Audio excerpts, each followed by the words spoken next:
A true believer is training to kill you. He is training with minimum food or water in austere conditions, day and night. The only thing clean on him is his weapon, and he made his web gear. He doesn't worry about what workout to do. His ruck weighs what it weighs. His runs end when the enemy stops chasing him. The true believer doesn't care how hard it is. He only knows that he wins or he dies. He doesn't go home at 1700. He is home. He knows only the cause. Attributed to an unidentified U.S. Army Special Forces instructor, Fort Bragg, North Carolina. Date unknown. Preface. This is a novel of redemption. True Believer explores the psyche of a man who has killed for his country and broken society's most sacred bond in a quest for vengeance. Can this man, who transformed into the very insurgent he'd been fighting, find peace and purpose and learn to live again? These are not unlike the questions facing veterans of the wars in Iraq and Afghanistan as they prepare to leave military service. Can they find purpose in their lives? Can they identify their next mission? And can it be productive, positive, and inspiring to those around them? The issues surrounding transitioning veterans are numerous and complex. Constant deployments since 9/11, vampire hours overseas, operating at night, grabbing a few precious hours of sleep during daylight, survivor's guilt, born of dead friends and teammates, life-altering physical wounds, traumatic brain injury, and post-traumatic stress.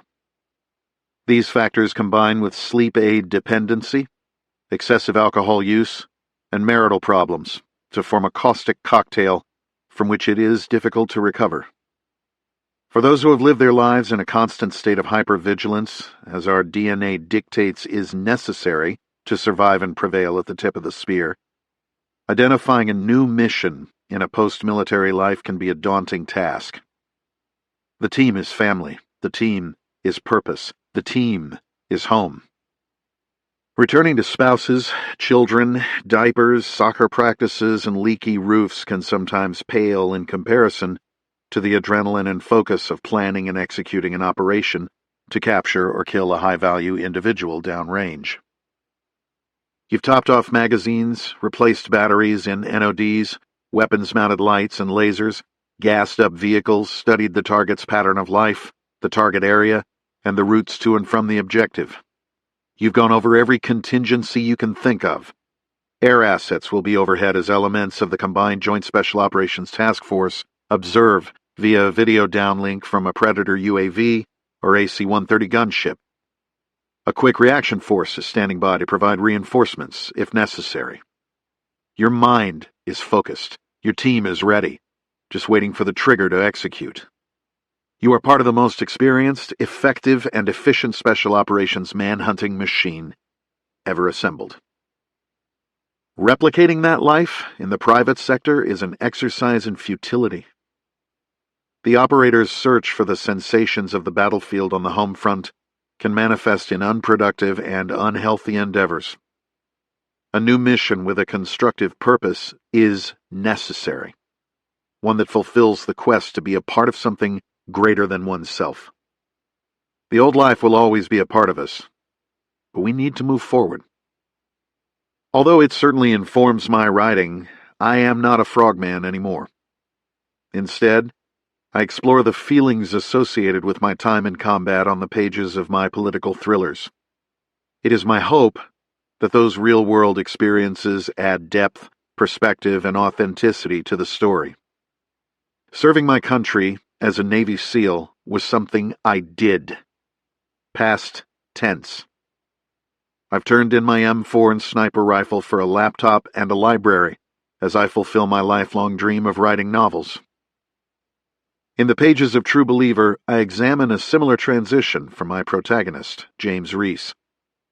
Feeling responsible for the deaths of his family and teammates, betrayed by the country to which he pledged his allegiance and sacred honor, what could possibly give him purpose?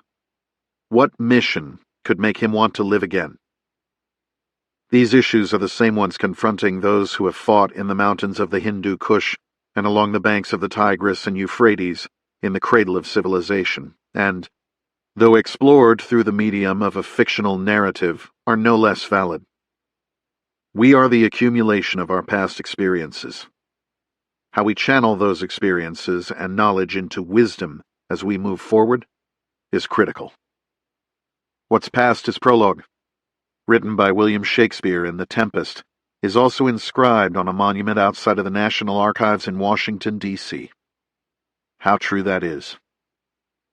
Jack Carr, Park City, Utah, December 18th, 2018. Though this is a work of fiction, my past profession and its associated security clearances require the true believer go through a government approval process with the Department of Defense Office of Pre-Publication and Security Review. Their redactions are included as amended and remain in the audiobook. Prologue. London, England, November. Ahmed turned up his collar and cursed the snow. He'd never liked the cold, despite his hometown of Aleppo being a far less temperate destination than most Westerners envisioned. He'd found Italy's Mediterranean coast in the summertime to be a paradise, and would have gladly made it his home. His current bosses, however, wanted him in London. Frigid, dreary, snowy London. It was temporary, he was told. 6 months' work with his head down and his mouth shut, and he could live wherever he wanted. His plan was to travel back south, find an honest job, and then send for his family. Tonight, his job was to drive the van. His destination was the medieval market village of Kingston-upon-Thames in southwest London. Ahmed didn't know the nature of his cargo and didn't much care so long as it was unloaded quickly. Whatever he was carrying was heavy. He felt the brakes struggle to handle the load whenever he stopped at the many traffic signals along his route. He turned the white Ford Transit delivery van's heat to its maximum setting and lit a cigarette. Traffic was terrible, even for a Friday evening. Ahmed pulled the cell phone from his pocket. 7:46 p.m. He'd allowed himself plenty of leeway to get to the marketplace on time, but the weather was slowing things down, not to mention the throngs of drivers and pedestrians heading toward what must have been some sort of festival. Children bundled up for the cold, holding hands with parents and siblings, were everywhere. The sight made him think of his own family, crowded into a refugee camp somewhere in Turkey. At least they were no longer in Syria. The van moved at a pedestrian pace as he tapped the horn to part the crowd. He jammed on the brakes and inhaled sharply as a little girl in a pink puffy jacket scurried across the road in his headlights. He turned left and entered the marketplace, stopping the van in front of the address that he'd been given at the garage and turning on the emergency flashers. His eyes strained as he looked through the frosted windows to confirm he was in the right spot, his bosses having been so adamant regarding the precise location of his unloading point. From a bird's-eye view, the marketplace was the shape of a large triangle, wide at one end and narrow at the other. Ahmed's van sat idling at the base end of that triangle, unnoticed by the happy crowds attending the German Christmas market. The shopping district was busy on a normal evening, but with the holiday event in full swing, it was packed. A recent online article had highlighted the quaint festival, and families from all over London and the surrounding suburbs had come to experience its wonders firsthand. Shoppers filled the storefronts, ate in the cafes and pubs, and strolled the booths selling everything from hats and scarves to hot spiced wine, warm pretzels, nutcrackers, candle arches, and traditional wooden ornaments.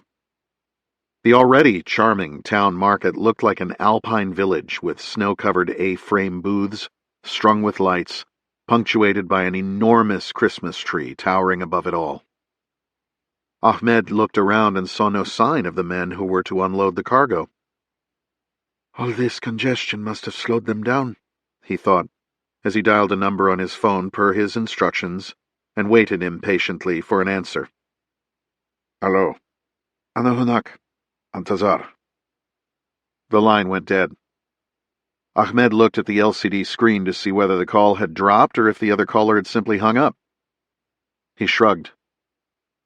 The explosion was deafening. The market's snowy cobblestone streets held thousands of shoppers, and those closest to the van were simply vaporized by the detonation. They were the lucky ones.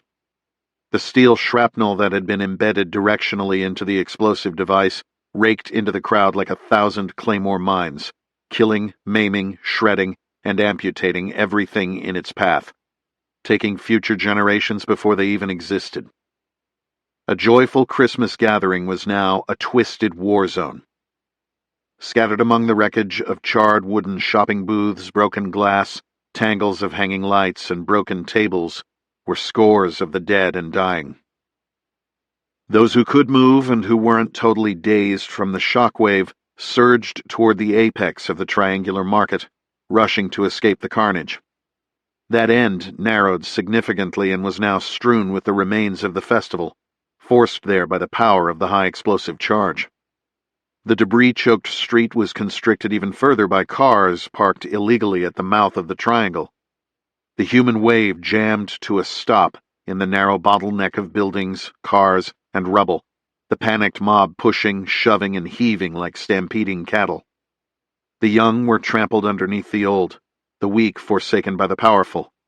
The confusing scene was such that, at first, few even noticed the gunfire. Two men wielding Soviet-made PKM belt-fed machine guns opened up on the crowd from the flat third-story rooftops above, one on either side of the bottleneck. Several 7.62 by 54 mm R rounds tore through the mass of humanity, shredding bodies in their path. Those below, many already wounded from the van's deadly blast, had no chance for escape. The crowd was packed together so tightly that even the dead did not fall to the ground, but rather were held up like sticks in a bundle by the unrelenting human wave. The shooters had each linked multiple belts of ammunition together to prevent having to reload, and the steel rain fell until each man's belt ran dry. The firing lasted over a minute. The men dropped the empty weapons, barrels glowing white-hot from their sustained fire, and made their way down into the chaos below. The market's gutters ran red with blood as they stepped onto what had moments before been a street filled with the joy of the season.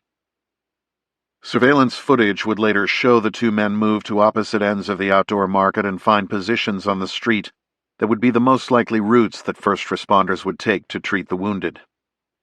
Blending in with the dead, they waited more than an hour to detonate the suicide vests strapped to their bodies, murdering police officers, firefighters, medical personnel, and journalists, and creating a new level of terror for 21st century Europe. 440 miles to the southeast, Vasily Andrenov looked at the bank of 4 giant flat-screen monitors in front of him and admired the turmoil. It was being reported that this was the deadliest terror attack in England's history. Not since the height of the Blitz in 1940 had this many Londoners been killed in a single event. That casualty figures were cresting 300 and expected to climb did not appear to bother him. That half of those killed were children, and that there were not enough trauma centers in all of London to deal with the number of wounded, bothered him even less. The room was completely silent. Andrenov preferred it that way. He read the news tickers across the bottom of each screen and sipped his vodka. The media was on the scene before many of the wounded could even be evacuated. Their satellite trucks added to the traffic gridlock and slowed the progress of the steady stream of ambulances dispatched from all over London under the city's emergency response plan.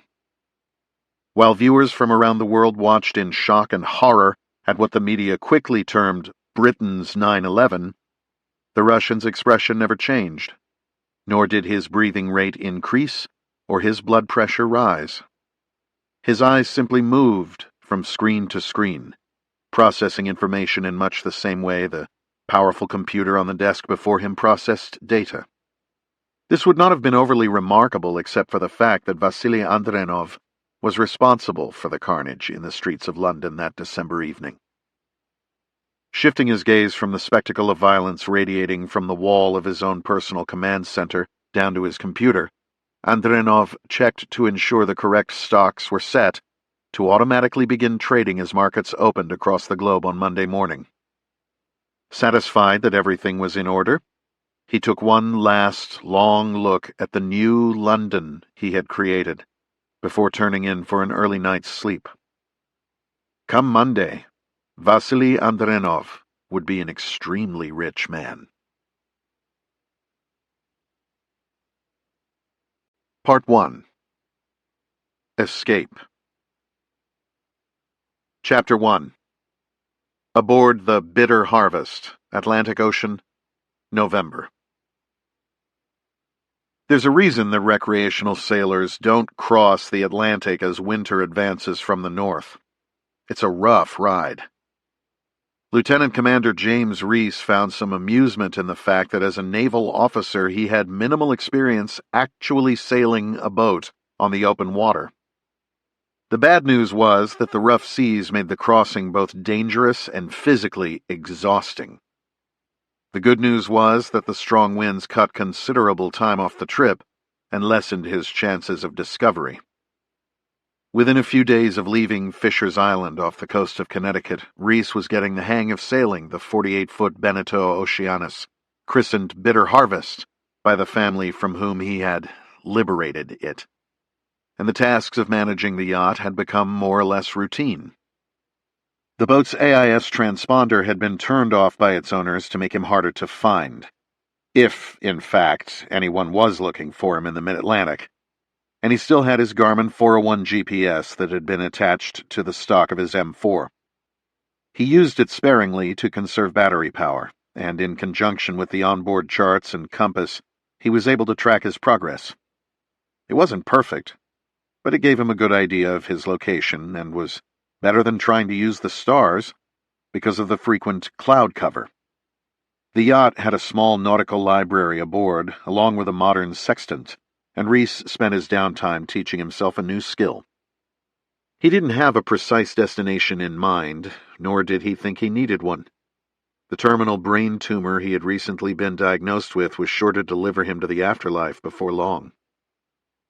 Just a few months ago, Reece had been a troop commander leading an element from SEAL Team 7 on a mission in Afghanistan that ended in disaster. Reece and his team were deliberately sent into an ambush set by corrupt officials within his own chain of command. His men, and later his pregnant wife and daughter, were murdered to cover up the side effects of an experimental drug with a financial forecast that created a widespread conspiracy leading to the highest echelons of the Washington, D.C. power establishment. Those side effects were brain tumors, just like the one growing inside Reece. In revenge, he had embarked on a one-man mission of retribution that left a swath of bodies from coast to coast. Reece now found himself on the open ocean, a world away from the death and destruction he'd wrought on U.S. soil. The interior of the Bitter Harvest was intended for far more hands than Reece's solo crew, which left him plenty of room below decks. The boat was provisioned with massive stocks of food, which filled much of the galley and nearly the entire second stateroom. The scene reminded him of the few times he'd been on fast-attack submarines during training missions. Those boats could make their own clean air and water. Their only limitation was food. The submariners literally walked on top of their food stocks as they ate their way through the supplies. His 53-gallon fuel capacity was supplemented by plastic fuel containers strapped to the deck railing. Even so, Reece was careful to keep his consumption to a minimum. The wind howled topside, and Reece bundled in his warmest layers as he steered the vessel day and night. Even after studying the instructions, Reece had a hard time trusting the NKE Marine Electronics autopilot. It still required him to be on deck every 20 minutes, its manual reminding sailors that in fair conditions at 5 knots, one had 20 minutes to the horizon. What lay just beyond that was unknown. He wasn't sure how long he'd live, but he preferred not to die in the cold, so he took a southerly course toward Bermuda. The headaches came and went at random intervals, but for the lack of a good night's sleep, he still felt better than he had in some time. Alone at sea, he couldn't help but reflect upon the past few months, the violent path that had led him to this relatively peaceful location in the Atlantic.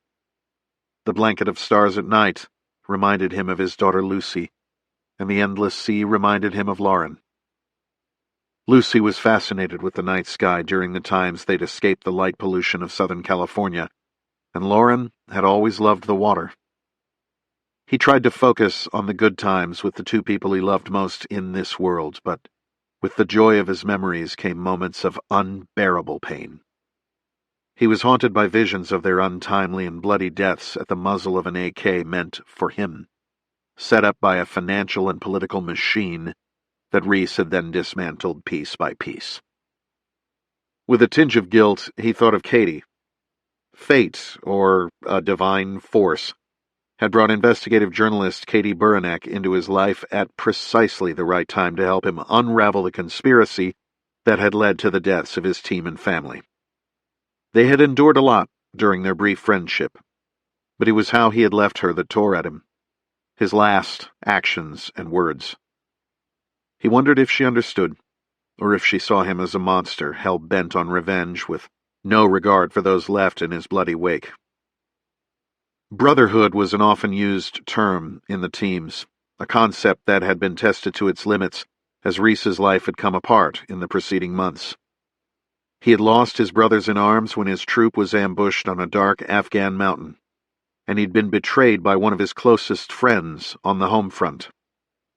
With his troop and family dead, and with death whispering in his ear, Reece had become the insurgent he'd been fighting for the past 16 years.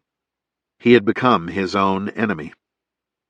Like any insurgent, he needed a safe haven in which to regroup, re-equip, and plan his next move.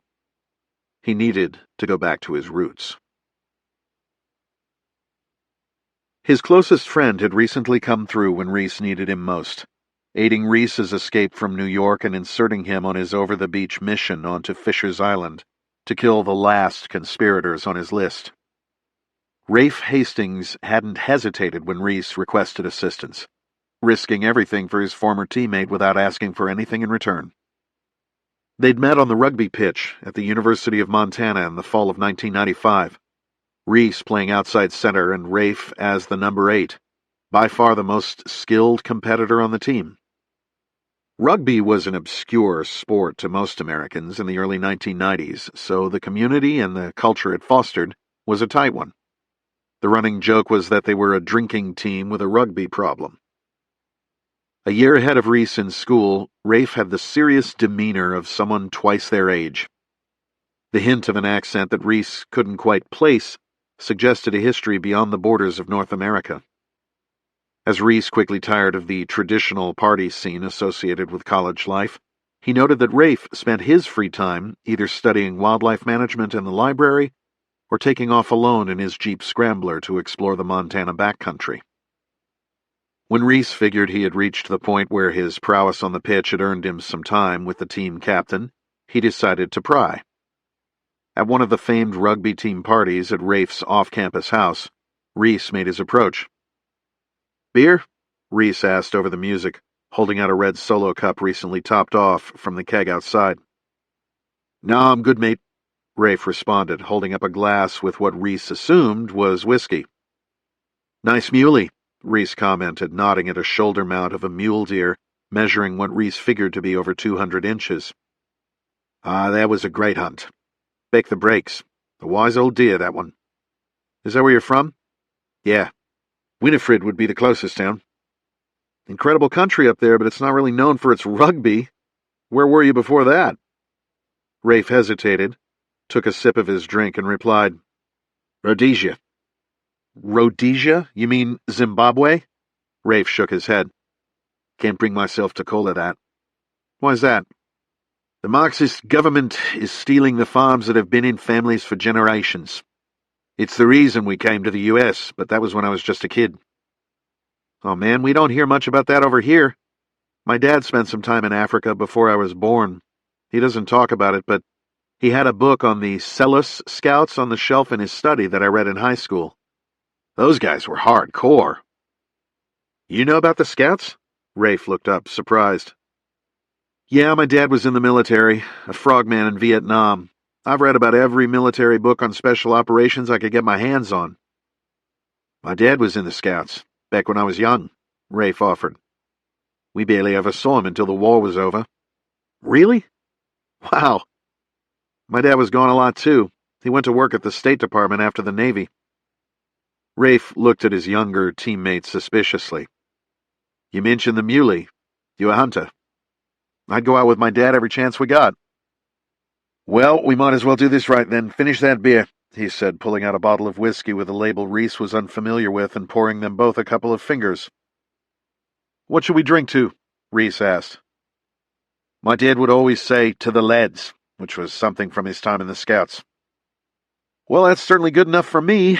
To the lads, then. To the lads, Rafe nodded. What is this? Reece asked, surprised by how smoothly it had gone down.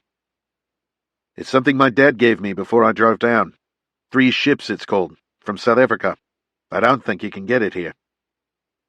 Encouraged by what seemed to be the start of a new friendship and by the lubrication of the whiskey, the normally stoic Rafe began talking about his upbringing in Africa, their farm in what was then Rhodesia, their move to South Africa after the war, and their eventual immigration to the United States.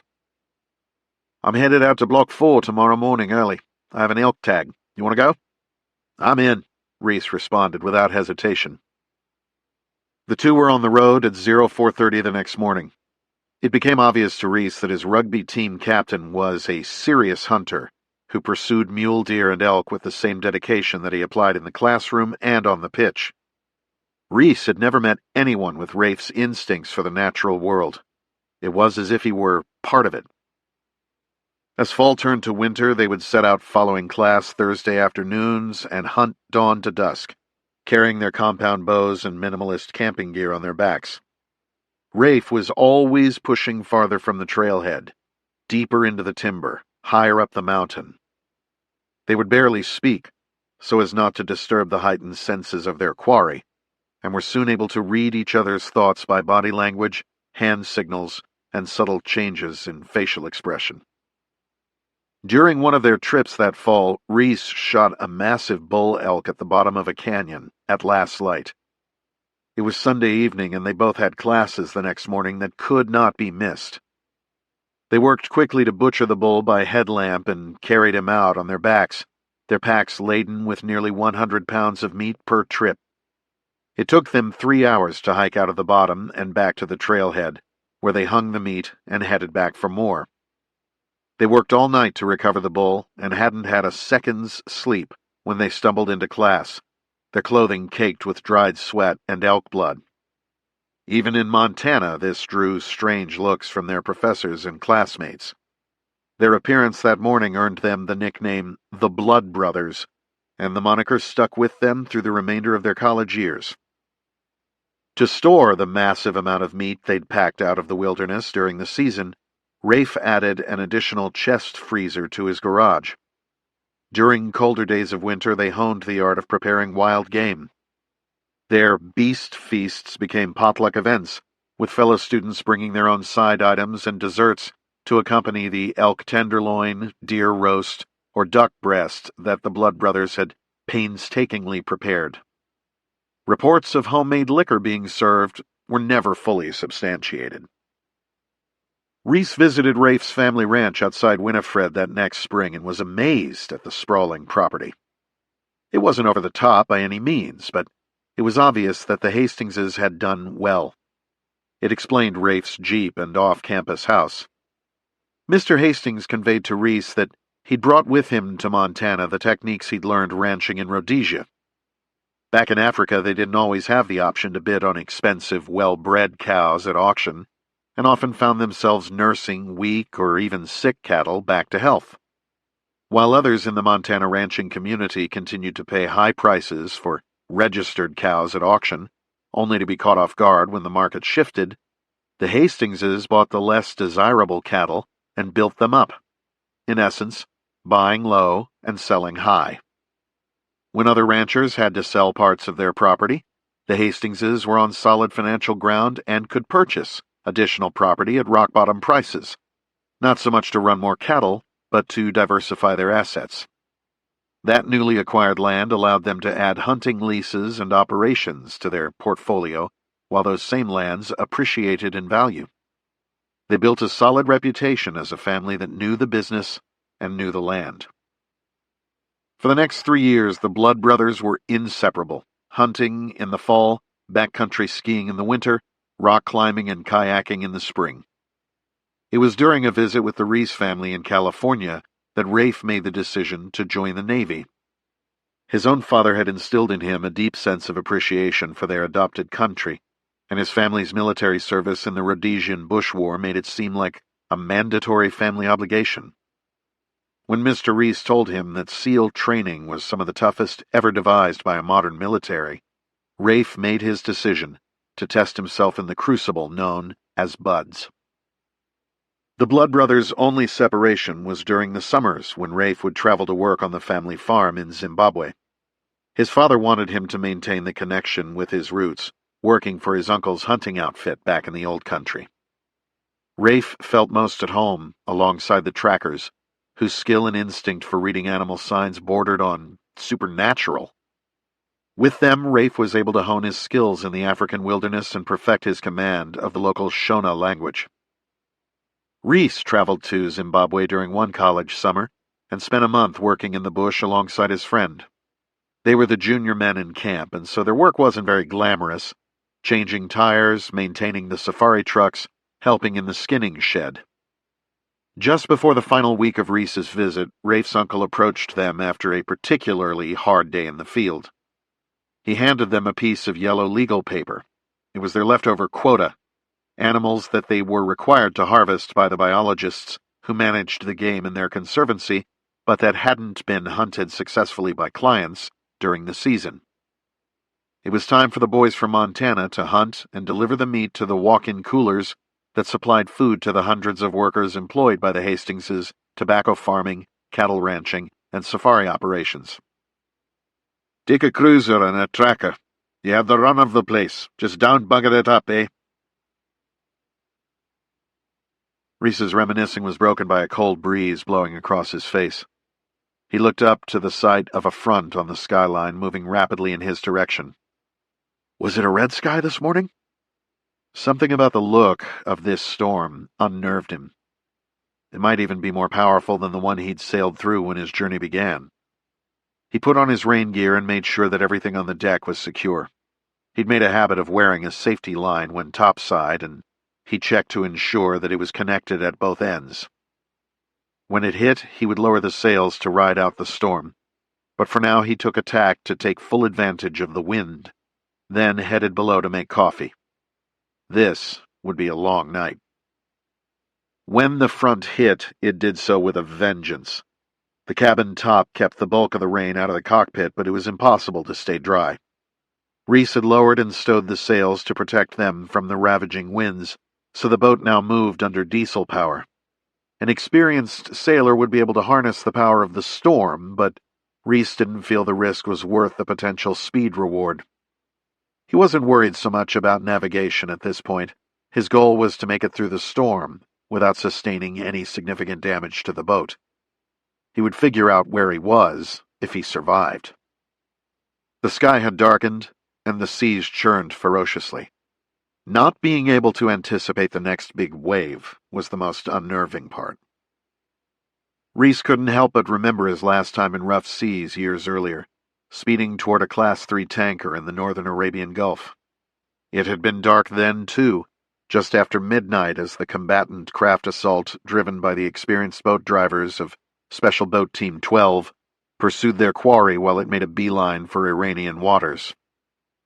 That was a few years back, and Reece had been surrounded by a team, by the best in the business. Now, he was all alone. Though his family lineage dated back to the Vikings of ancient Denmark, Reece decided if there had ever been a genetic aptitude for seafaring pursuits, It had certainly been diluted since the 9th century. Water washed steadily over the starboard bow, but the bilge pumps did their duty, and the bitter harvest stayed dry below decks. The boat bobbed like a toy in the maelstrom of wind and water, Reece's life totally at the mercy of the elements and the skill of the boat's builders. Even with a modern craft, the conditions were terrifying.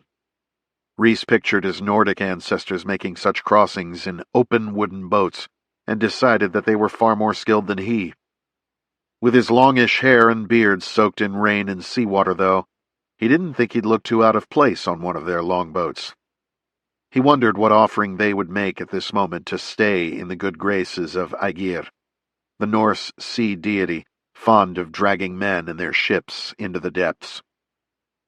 Just when Reece was sure that the seas couldn't get any rougher, the storm dialed up its intensity. The craft surged upward as a flash of lightning illuminated the ocean, and for a split second Reece was sure it wasn't the tumor that was going to kill him. He was riding directly toward the crest of a wave that towered above the boat's mast. Like a roller coaster, the vessel paused at the peak of the wave before surging downward toward the Black Sea below. Reece felt weightless as he gripped the stainless steel wheel with both hands and braced for impact, screaming an animal roar at the top of his lungs.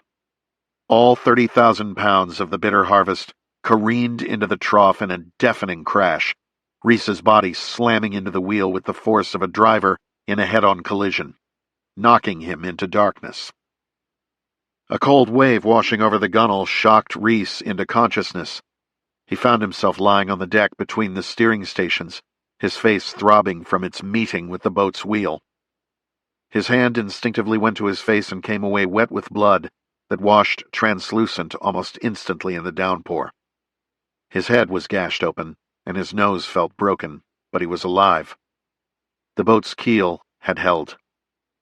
Using the wheel to pull himself to his feet, he reclaimed his place at the helm. Blood ran into his eyes. Not that he could see much anyway. He focused on keeping the compass oriented south so he would pass through the storm as quickly as possible. Things didn't improve much, but they didn't seem to get worse. He hoped that the massive wave he'd ridden was the climax of the storm. Perhaps he was just adapting, but it seemed as though the weather was easing a bit.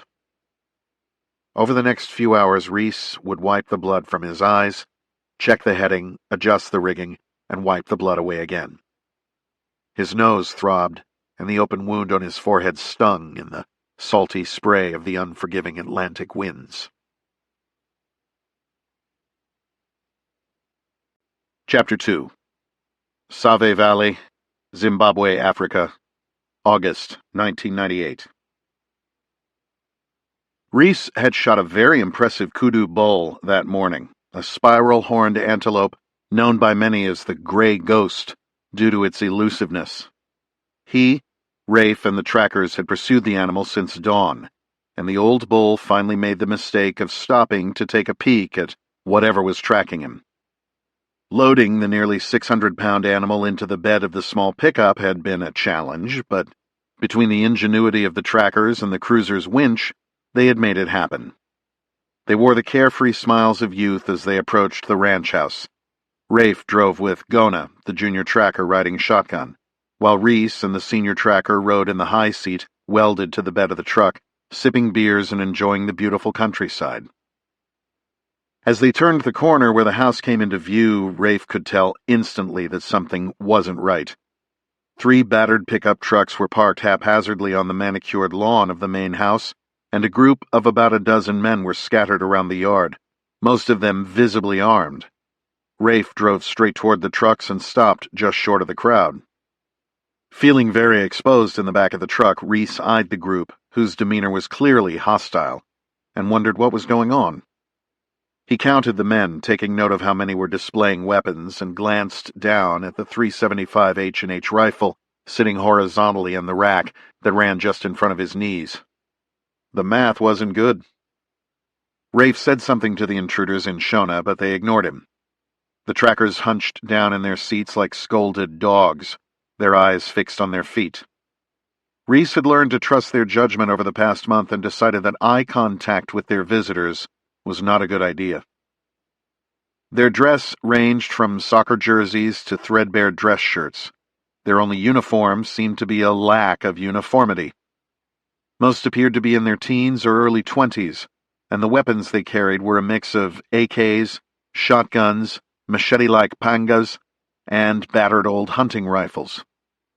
Reece had no idea who these guys were, but he could tell that they weren't happy. After a few moments, Rafe's uncle emerged from the house, shadowed by a man roughly the same age. Unlike the others, this man was overweight and well-dressed. He wore Ray-Ban aviator sunglasses and a purple silk button-down shirt with short sleeves. A thick gold chain hung at his neck, and he sported what looked like crocodile skin loafers on his feet. His swollen fingers removed a half-smoked cigarette from his mouth, which he flicked aside before strolling slowly across the Hastings' veranda as if it were his own. Clearly, this man was the boss. The younger men perked up when he appeared, their confidence and aggressiveness boosted. He was the alpha, and they were the pack. He strode directly toward the white pickup with his gang falling in behind him. He ignored Reece and walked to the driver's side window, saying something in Shona that Reece couldn't understand. At Rafe's deliberate response in his native tongue, the fat man jerked a cocked and locked handgun from the back of his waistband. Reece's dad had the same one in his collection, a Browning high-power 9mm. He held the muzzle to Rafe's head with his finger resting lazily on the trigger. Reece glanced down at his rifle, knowing that he could never get to it in time. He had seldom felt so helpless in his life, and made up his mind that if Rafe were shot, his killer would die soon afterward. The man held the pistol for what seemed like an eternity, a gold bracelet dangling loosely from his sweaty wrist, the entire episode going into what felt like slow motion in Reece's mind. The tracker next to him murmured a hushed prayer, and Reece found himself wondering what religion he followed. Rafe's uncle stood 10 yards away, unable to act against these armed tormentors. Finally, the man leaned in close to Rafe's face, an evil glimmer in his eye, before whispering, "Pow!" as he raised the muzzle in feigned recoil. He laughed a deep-throated laugh, his belly shaking against his expensive shirt, turning to face his men. They responded with laughs of their own, and those who carried weapons fired shots of intimidation into the clear blue sky. He motioned them toward their vehicles with his handgun, and they all crowded quickly aboard, one man holding the passenger door for the boss to drag his considerable bulk into the seat. The truck's wheels spun as they accelerated away, tearing deep red ruts into the lawn. Rich Hastings shook his head as he cursed the armed rabble. "Bloody bastards!" Rafe opened the truck door and walked to his uncle's side, seemingly unfazed by his own brush with death. "Who in the hell were they, Uncle Rich?" "Wolvitz." He pronounced it as a single word. "Wolvitz? Those guys look too young to have even been born when the war ended." "That's just what they call themselves. They have nothing to do with the war. Mugabe and his people keep up the revolutionary rhetoric, so no one notices they're stealing the country blind. They're a gang of thieves, plain and simple, extortionists." "What do they want?" "Money, of course. Eventually they'll want the whole farm, but right now they'll settle for a payoff. I'd love to shoot the bastards, but that's what the government is hoping for. They send these gangs out to harass the landowners, knowing that if we fight back, they can run to the international media with cries of colonialism. Besides, if I fight back, the army would seize this place by nightfall." "What about the police?" Reece chimed in, his American-born mind shocked at the injustice. "The police? The police probably told them how to get here. Now, boys, there's not much we can do except pay their tribute and hang on as long as we can.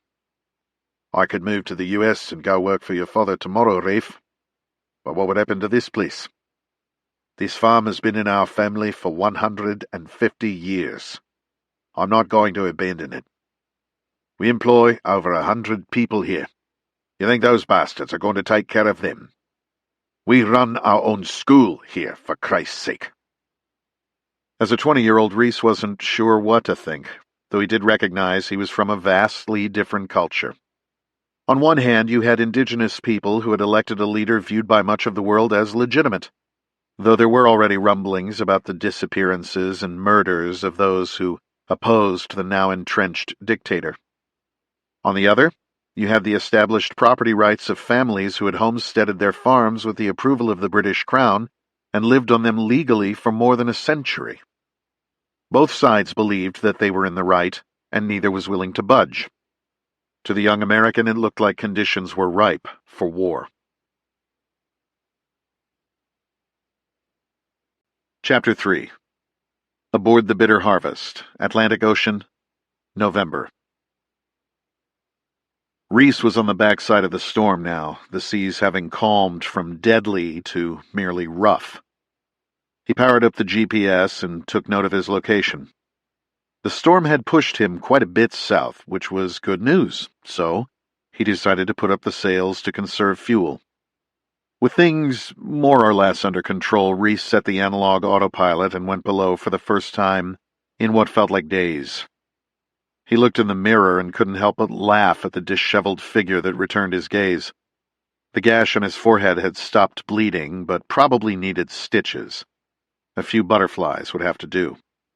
Both eye sockets were swollen from the broken nose and were on their way to turning black. His hair was soaked and hung well below his collar. He washed his face in the sink, wrung his hair out, and stripped down so that he could put on dry clothes. He dug through the medical supplies and found what he was looking for: bandages and ibuprofen. Hunger hit next. His food stocks would, in all likelihood, outlive him, but he was already growing tired of frozen and canned food. Reece opened a Tupperware container of Oreos and stuffed 2 into his mouth for a quick sugar fix. He couldn't muster the energy to do any serious cooking, so he grabbed a bag of ramen noodles and nuked them in the microwave. Shoving a forkful of noodles down his throat was an action that he regretted instantly. The hot food seared the roof of his mouth, and he exhaled several quick breaths in an attempt to cool the scorching sustenance. He poked around the bowl with his fork, his exhausted brain debating between satisfying his hunger and the fear of burning his mouth again. Hunger won out, and he blew furiously on a second bite before placing it gingerly on his tongue. By the time the noodles had cooled to a palatable temperature, the bowl was empty. Reece drank some water and went back topside to give things a look. Satisfied that all was as it should be, he set the timer on his watch for 2 hours and fell face first onto the bed in the main stateroom. Reece was steering the boat on a calm sea as Lauren sunned herself on the deck. A precious moment of relaxation for the busy mother of a 3-year-old. He took in the increasingly rare family time with a smile, consciously aware of his happiness in the moment. Lucy sat on Reece's lap and helped steer, taking serious interest in the letters on the floating compass. "S is for Sissy," Lucy announced, referring to her pet name for her maternal grandmother. "That's right, pretty girl, you're so smart. What starts with an E?" "Elmo." "That's right, Lucy." "What's that, Daddy?" "What, baby?" Reece turned his head to see what his daughter was pointing at off the stern. A massive wave crested above the sailboat, as if in slow motion. Reece yelled for Lauren to hold on, but he couldn't make her hear him. The rogue wave crashed over the stern, swamping the boat and tearing Lucy from his grasp. She looked pleadingly into his eyes as she reached for his outstretched hand, the water dragging her ever farther away. He kicked his legs, but it was like running in wet concrete. Gasping for breath and redemption, with seawater filling his lungs, he descended into the depths, away from his family, away from life. A horrible beeping sound grew louder and louder, jolting Reece awake. He sat up, drenched in sweat, blinking his eyes and looking at the unfamiliar surroundings. It took him a few moments to get his bearings. He swung his feet to the floor and ran the fingers of both hands through his hair. "It won't be long, girls. I'll be with you soon. Maybe today." He fished around with his feet until they found his flip-flops. Then he stood and stretched until his hands hit the ceiling. He walked slowly through the galley and salon, grabbing his sunglasses from a table, before heading up to the deck to face his demons. Chapter 4. Al-Hasaka, Syria, November. Rojava, better known as the Democratic Federation of Northern Syria, occupied the northwestern corner of the embattled nation. This multi-ethnic confederation had seceded from the central government with relative success and operated as an autonomous nation with its own constitution. After expelling ISIS, known there as Daesh, from the area, the local residents and refugees from the south enjoyed reasonable living conditions. In Rojava, equal rights for both genders, freedom of religion, and individual property rights were all enshrined in the founding document. These principles of secular democracy had united Arabs, Kurds, and Turks into relative peace and stability, and had the potential to spread across the rest of Syria. To most, this would seem to be good progress. To others, it was a threat to their power. The Interior Ministry of Syria had dispatched a sniper named Nizar Katan to cut the head off the snake. The Federation and its nearly 5 million residents were led by co-presidents, an Arab, Masur Haddad, and a female Kurd, Hadiya Fatah. Nizar was not a particularly devout Muslim, but he was an Arab, and found the concept of a woman running a nation offensive. However, given the freedom to choose which of the co-presidents to target, Nizar decided upon the male. As much as he would love to teach this Kurd bitch a lesson, leaving a woman in charge would actually help unravel this little fiefdom even more. President Haddad's home sat in one of the better neighborhoods of Al-Hasaka, a large city that sat geographically near the nation's borders with both Turkey and Iraq. Hasaka was urban, crowded, and flat, making a long-range shot difficult to plan and execute. Though taking out the target at close range would make Nizar's escape more difficult, he'd planned for that contingency. He had examined the aerial photographs as well as the intelligence provided by regime assets operating in the city, but he could not locate an appropriate hide site. One of the older men in his unit mentioned a technique used by the DC snipers, a pair of criminals who had terrorized the Americans' capital city over a period of weeks just a year after 9/11. Nizar was too young to have remembered the attacks, but an online article gave him all the inspiration he needed to create his own rolling hide. The battered white Kia Frontier truck looked to be of similar vintage as most of the other vehicles parked on the street, and local plates had been secured so as not to arouse any suspicion from the Asaish, the local security forces. The truck's bed was piled with building materials covered by a plastic tarp, and so looked like one of the many vehicles connected with a nearby construction site. Just after 9 p.m., Nizar pulled the truck up against the curb, with the bed facing the target's home. The street was deserted, but he went through the motions of pretending to look for something among the concrete blocks and lumber in the back of the truck, ultimately crawling into the hollow space he'd built and pulling a block into place behind him. He wasn't a tall man, but Nizar wished that the truck bed had been longer when he had to bend his knees to fit into the space. The night air was cool. He pulled up a woolen blanket, adding warmth and an additional layer of concealment to his prone form. Nizar had dozed off on a thin foam mattress but was jolted awake by the sensation of the truck's movement. The Kia bounced on its worn shocks as someone pushed down on the rear bumper. He heard the rustling of the tarp and the scraping sound of blocks being moved against one another. His heart began to race, his hand finding the plastic pistol grip of his rifle. "Am I compromised?"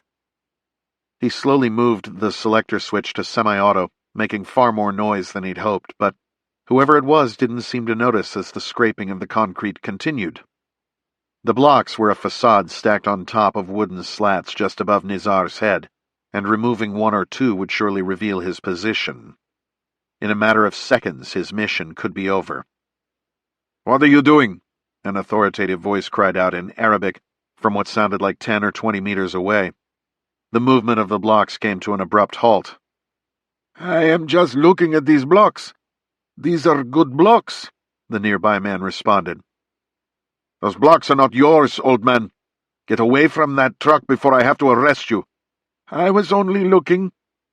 Nizar felt the man step down from the bumper. "I am sorry, sir." "Go now." "Yes, sir. Thank you, sir." Nizar could hear the man scurry away on sandaled feet. Heavier steps approached, and a bright light blazed through the cracks between the blocks. Nizar put his head down and closed his eyes, not even daring to breathe, hiding from the police officer's flashlight like a child under sheets. The seconds ticked by slowly before he heard the light click off, and, after a pause, the boots moved away. The sniper audibly exhaled. No more sleep would come this night. His thoughts wandered to memories from his youth, his father teaching him the virtue of patience under the thin metal roof of their family's farmhouse. Their perch in the loft was not much different than this one, cramped and dank, but comfortable on a cushion of hay. The muted form of the golden jackal circled the goat's pen, but Nizar couldn't see the sights in the pre-dawn light. The old British rifle felt huge in his hands, and his neck craned forward uncomfortably due to the length of the stock. He could hold it only by resting the long wooden forend on a rolled-up blanket. He could smell the tobacco on his father's breath as he whispered to him to stay calm. Nizar shook with excitement, but his father's voice slowed his breathing and steadied the tremor of the iron sights. When the jackal circled again, the grey light had turned pink, and he could make out the rectangular post through the rear notch. His father's repeated words became almost a hum as he began to squeeze the World War I rifle's heavy trigger. Calm. As dawn broke, the city began to come alive. Engines coughed, dogs barked, birds chirped, and children shrieked with laughter. Even during war, life went on. Among the many sounds of urban life, one stood out for Nizar: the ringing of church bells. Al-Hasaka was home to Christian churches as well as mosques, and, instead of the call to morning prayer echoing from a minaret tower, the bells of the Syrian Orthodox Church clanged in the distance. Under the cover of darkness, Nizar had rotated the concrete block in front of him so that he could see through the hollow end. He had broken the center section out so that neither his suppressed muzzle nor scope would be obstructed. He observed the increasingly bright area around Haddad's front door through the 4x magnification of the Russian PSO-1 scope mounted to the side of his VSK-94 rifle. It was an ugly black thing that looked like the stepchild of the ubiquitous AK-47, with half a meter of tubular suppressor in the front and a boxy stock to the rear. Nizar cared nothing about its odd looks. Instead, he found beauty in its function. The home was surprisingly modest. The one-story structure was surrounded by a low stone wall topped with an iron fence that extended 8 feet above street level. There was no sign of guards, armed or otherwise, though Nizar assumed that the gate was at least locked. The sloping range estimator engraved into the scope's reticle allowed the user to bracket a man's height and establish an approximate distance to the target. No one moved within Nizar's field of view, but he could see the front door, which he used for the same purpose, taking into account that the door aperture would be slightly taller than the average male figure for which the reticle was calibrated.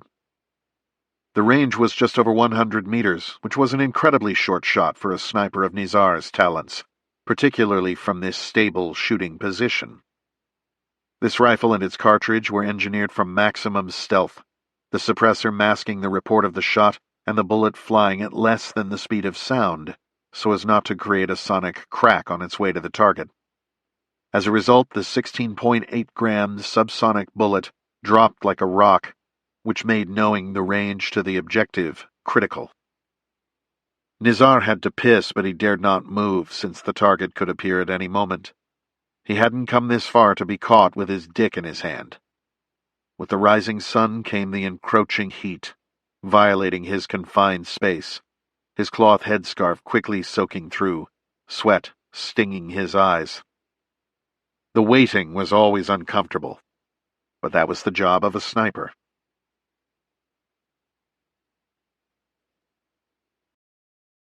Chapter 5. Aboard the Bitter Harvest, Atlantic Ocean, November. The days following the storm allowed Reece time to think. One beautiful sunrise followed another as he sailed onward. The headaches he knew would eventually kill him came and went. They felt like a million small shards of glass grinding together inside his brain. There was no rhyme or reason to when they would hit, so there was nothing Reece could do to prevent them. He thought of his family, his beautiful wife and daughter. He thought of all those who had helped him over the preceding months in his quest for vengeance, particularly his friends Marco del Toro and Liz Riley. He hoped they were okay. He thought of Katie and his last words to her. And he thought of Rafe Hastings.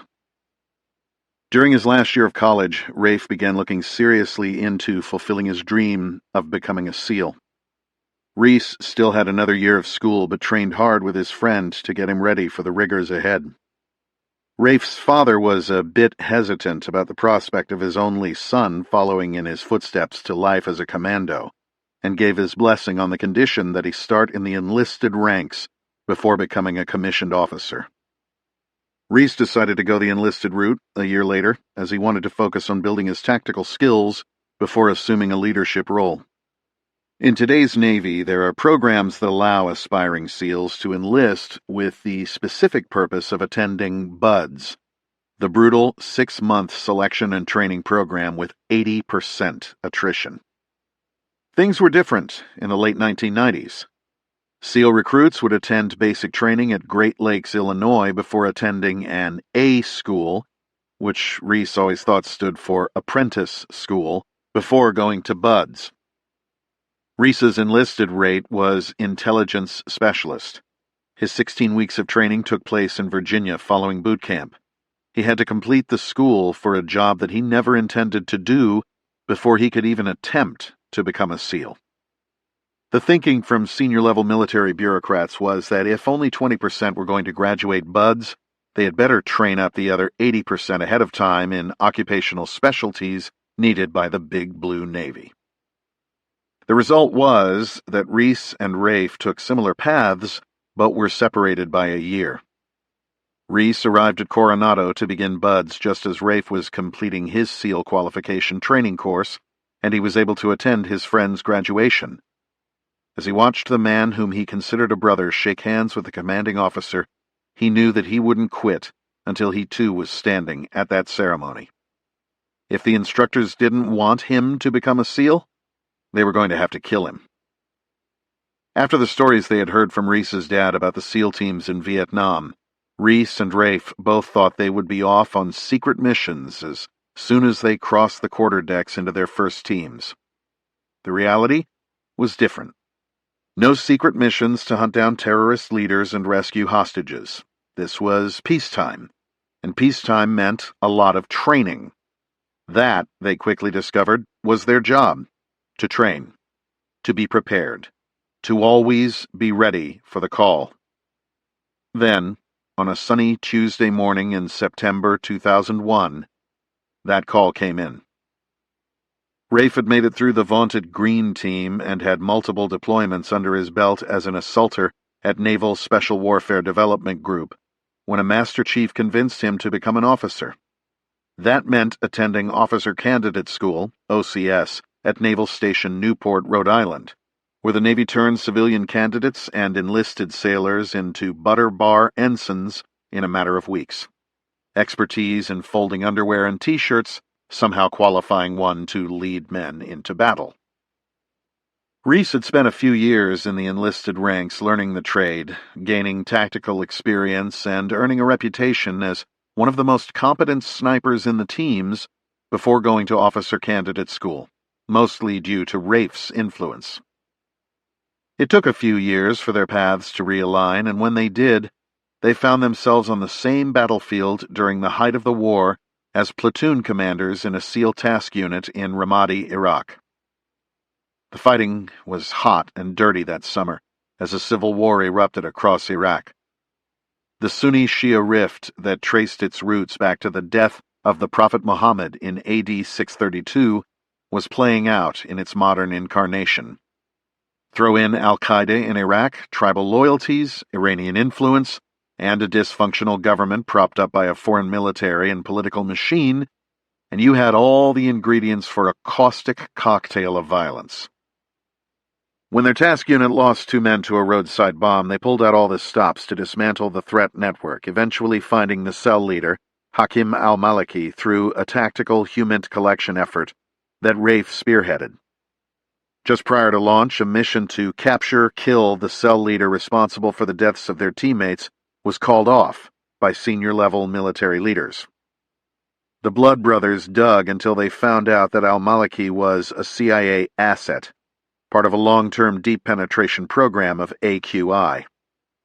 The agency wanted him alive and working his way up to a position that would give them actionable intelligence on Abu Musab al-Zarqawi, the radical jihadist leader who rose to prominence as the leader of AQI after the U.S. invasion of Iraq and was currently public enemy number 1.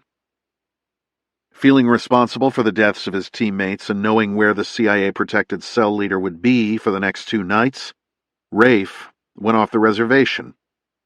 He used the tactical HUMINT network to deliver a package to the AQI safehouse. That package mirrored the IED profile common in Ramadi at the time. A backpack containing a device consisting of a fertilizer-based main charge with commercial detonators from Pakistan sent Hakim al-Maliki to his 72 virgins.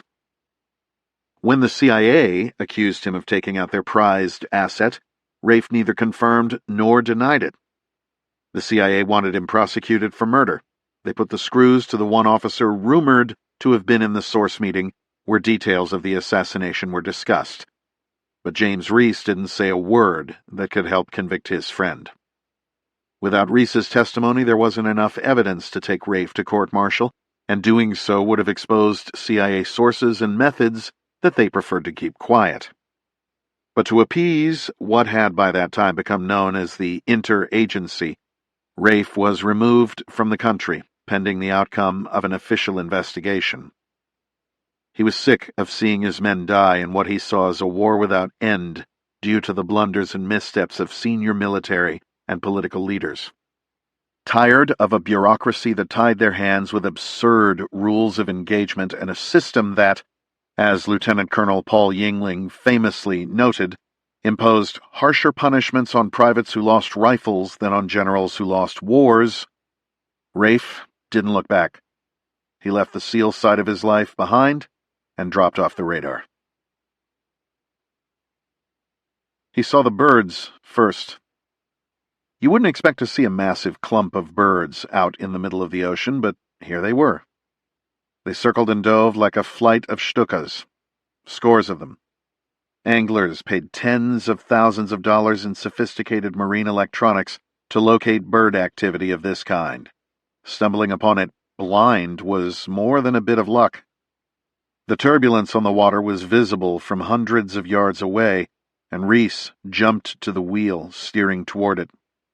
Dashing below, he retrieved a rod stowed in clamps on the ceiling of the boat's salon. As he approached the churning water, he jerked the main line to leave the sail flapping in the breeze, the boat's progress creeping to a mere drift. From the bow, Reece bent backward before snapping the rod forward over his shoulder, flinging the free-spooling Rapala into the wad of baitfish. Good cast. Flipping the bail back over on the big pen, he began to reel briskly with his rod tip pointed toward the top water frenzy. It took 30 seconds to reel the lure all the way back to the boat, and he quickly made a second cast. The line snapped taut and nearly jerked the rod out of his hands, and Reece eased back on the drag so as not to break the line. He let the fish take it, not being able to power the boat in its direction to take up any slack.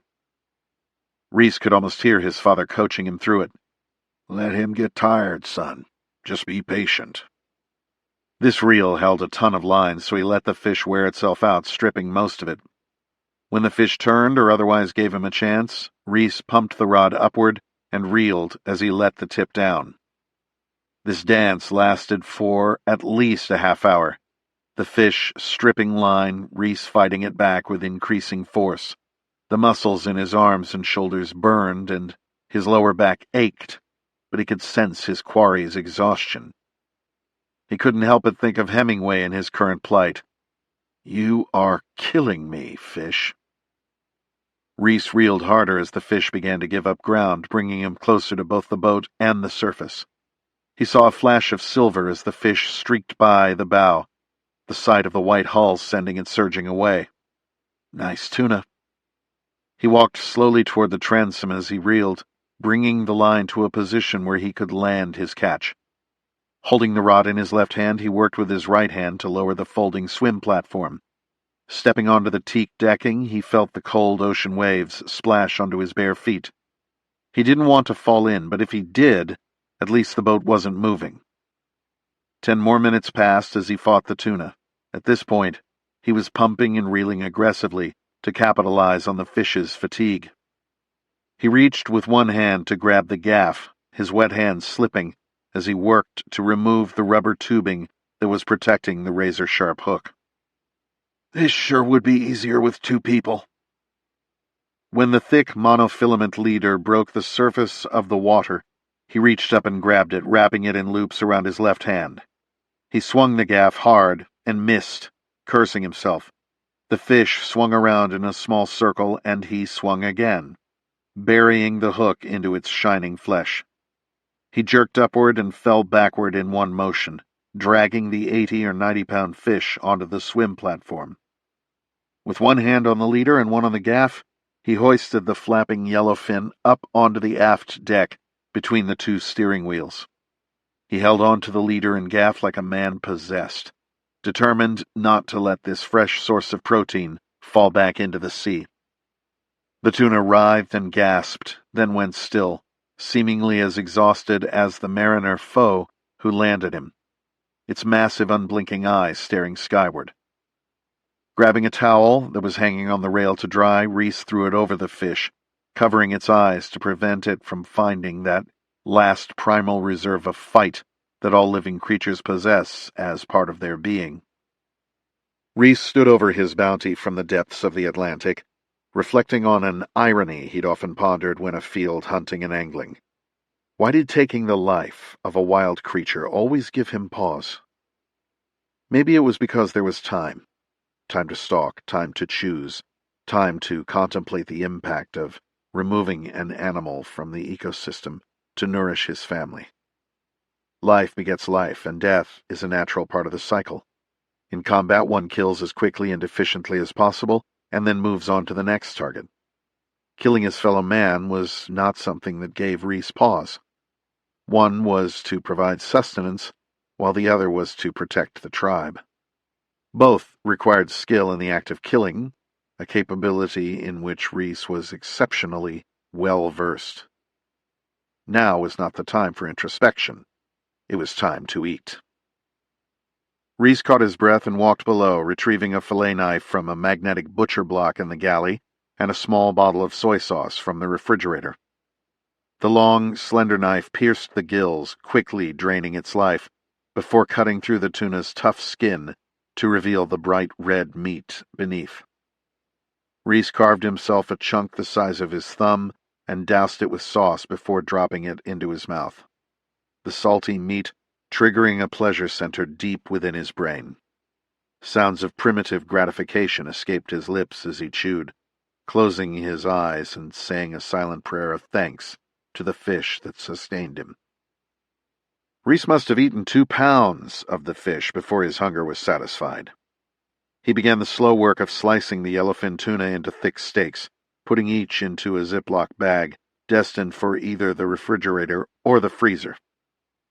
The intake of real food changed his dark mood dramatically. All he needed now was a night of solid sleep undisturbed by the nightmares that tortured his soul. Reece took a deep breath and took stock of his surroundings. He sat barefoot on the deck of an expensive sailboat on the open ocean with nowhere to be and no one to answer to. The sun was shining, a steady breeze was blowing, and he had enough food to sail anywhere.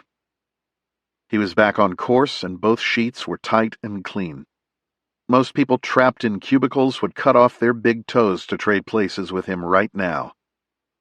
If only his family were here to enjoy it with him. With varying degrees of success, he'd managed to suppress the memory, but in this moment of introspection, he thought of Katie. He remembered her bound and beaten on the floor of the Secretary of Defense's Fisher's Island mansion, his old friend and teammate, Ben Edwards, standing over her with a detonator in his hand, det cord wrapped around her neck. Reece had shot and killed the SecDef and her financial sector benefactor before turning to Ben and putting a 5.56 round into his face, taking the last names off his list. Those responsible for the deaths of his SEALs on a remote Afghan mountain and the murder of his wife and child in their Coronado, California home were now in the ground. You need to find Katie and explain it. You knew that Ben hadn't primed that det cord, didn't you? Didn't you?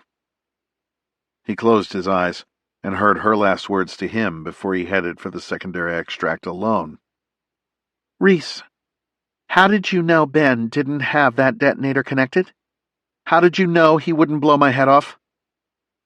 He remembered the pleading, almost confused look in her eyes. The rain pelting down around them, wind howling, the Pilatus aircraft engine ready to propel her down the runway to safety as he told her the truth. Or did he? I didn't, he'd said, shutting the door and sprinting toward the marina. I didn't. Chapter 6. Al-Hasaka, Syria, November. A new Datsun hatchback stopped at the curb in front of President Haddad's home, and two camouflage-clad figures holding Kalashnikovs climbed out, while a third stayed behind the wheel of the idling car. The one closest to Nizar's sniper hide was a female, her dark hair hanging down the back of her uniform in a neat ponytail. He had planned on shooting only the president, but then decided that it was her day to die as well.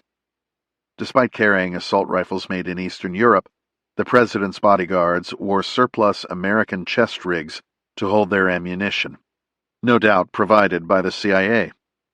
Neither the male nor female YPG troops wore any headgear, and there was no sign of body armor. The male soldier stopped in front of the iron gate and turned to cover the road, while the female was buzzed through and approached the home's front door. Within moments, a man in his 60s wearing a tan business suit stepped from the home and nodded to the female bodyguard. He was balding, with white hair and a beard that he wore neatly trimmed. He looked like many other men in this city of nearly 250,000, but Nizar had been studying his photo and recognized the face immediately as that of President Massour Haddad. His finger moved to the curved steel trigger. Nizar's view of the target was obscured by the female soldier who walked directly in front of Haddad. Both she and the closer guard searched for threats as their principal crossed his small front yard toward the gate. They were well trained and dedicated, but oblivious to the deadly sniper poised to strike.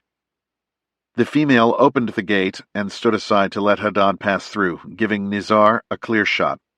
He reacted quickly, firing a 9x39mm round as soon as the scope's reticle settled on the president's face. Even suppressed and subsonic, the shot was loud inside the confined space of the truck. Because Nizar didn't want the muzzle of his rifle to be visible from the outside, he kept it well behind the opening in the block, which contained most of the sound inside his makeshift hide. The soldiers 100 meters away heard nothing but the sickening sound of a heavy bullet slapping flesh as Nizar's shot found its mark.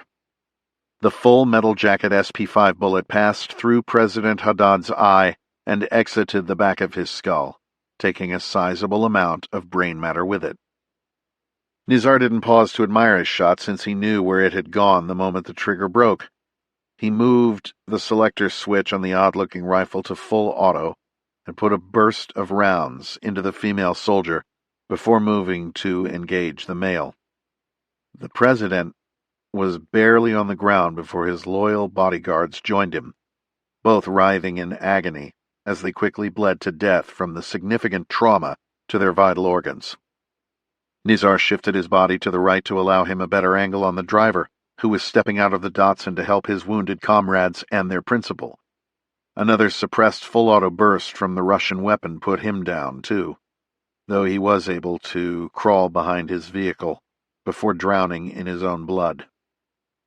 Nizar repeated a command 3 times into the Russian-made R-187P1 handheld radio. Communications were shit in most of Syria, but the Interior Ministry saw to it that his unit had the finest gear that their benefactor nation could provide. Seconds later, he heard a series of violent explosions. Assets had driven car bombs to strategic locations around the city and detonated them on his command. Not only had these explosions caused significant casualties among both the local civilian and military populations, but they also would provide a chaotic diversion and give Nizar a chance to escape the city. He pushed his way through the false wall at the back of the truck, sending concrete blocks tumbling to the ground in front of him. He had loaded a fresh magazine into his rifle and held it at the ready as he climbed from the truck and moved toward the cab. With blasts still rocking the city around him, Nizar unlocked the truck, stashed his rifle muzzle down on the seat next to him, and fired up the Kia. He watched Al-Hasaka erupt from peace into panic in real time, like a beehive that had been poked. Sirens wailed, cars honked and drove wildly, both toward and away from the blasts, and pedestrians, many of them refugees from embattled cities to the south, darted in every direction. Their little democratic utopia had been shattered. Nizar steered around the cars and crowds carefully, not because he cared for them, but so as not to disable his only means of transportation. The farther he moved from the center of the city where the blasts were concentrated, the calmer the situation became, people's faces expressing more curiosity than fear by the time he reached the roundabout that connected to the highway. He tensed up as he saw what looked like a military roadblock ahead, but he relaxed once he saw that they were only stopping traffic heading into the city. Leaving the narrow streets behind, he accelerated past the roadblock on the number 7 highway and drove south, out of town. Chapter 7. Basel, Switzerland, November. Few men addressed Vasily Andrenov by his given name. Almost everyone addressed him as Colonel, the highest rank he'd achieved before the Soviet Union collapsed. To the intelligence services who were aware of his existence, he was known as Kukonnik Maister, puppet master. This apt description was the result of his years of service in Russia's main intelligence directorate, better known as the GRU. If there was a Soviet-backed revolution, insurrection, assassination, or coup in the 1970s or 80s, chances were that Puppet Master was the one pulling the strings. Nicaragua, Afghanistan, Angola, and Mozambique all carried his fingerprints and those of his team of advisors. Unfortunately for Andrenov, he was not in the good graces of the current Russian regime and was forced to live as an expat due to unproven suspicions concerning his involvement in the assassination of a former defense minister.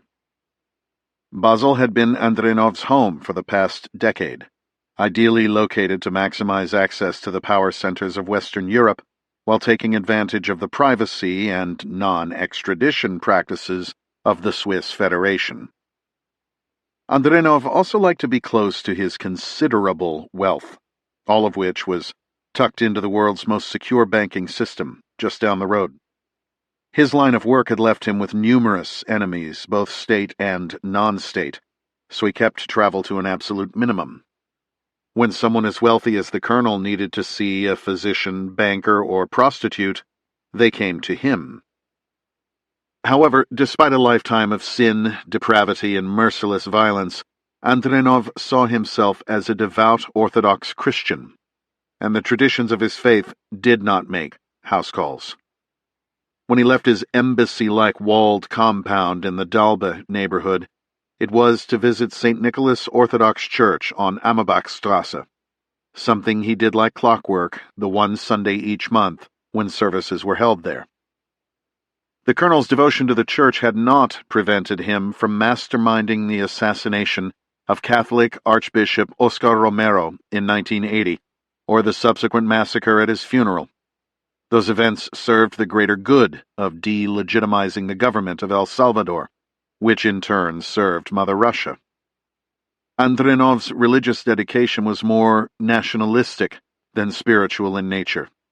He saw the Russian Orthodox Church as the core of Russian culture, without which the nation would still be factions of warring tribes riding the steppe. Who else could have defeated the mongrels to the east, the Nazis to the west, the Japanese on the seas, and the mighty United States in the Third World battlefields of the Cold War? Inept government, rampant corruption, and an ethnic death spiral of low birth rates and short life expectancies had brought the tide of Russia's greatness to an ebb. Andronov's calling was to see that greatness wash back over its banks from Istanbul to Paris. Andronov folded his coat collar upward to protect him from the bitter cold and nodded to Yuri Vatutin to open the door. Another man, part of the very capable security detail, comprised of former members of the FSB's Alpha group that Yuri led, opened the back door of the armored Mercedes X600 Guard, idling its 530-horsepower V12 in the gated circular driveway.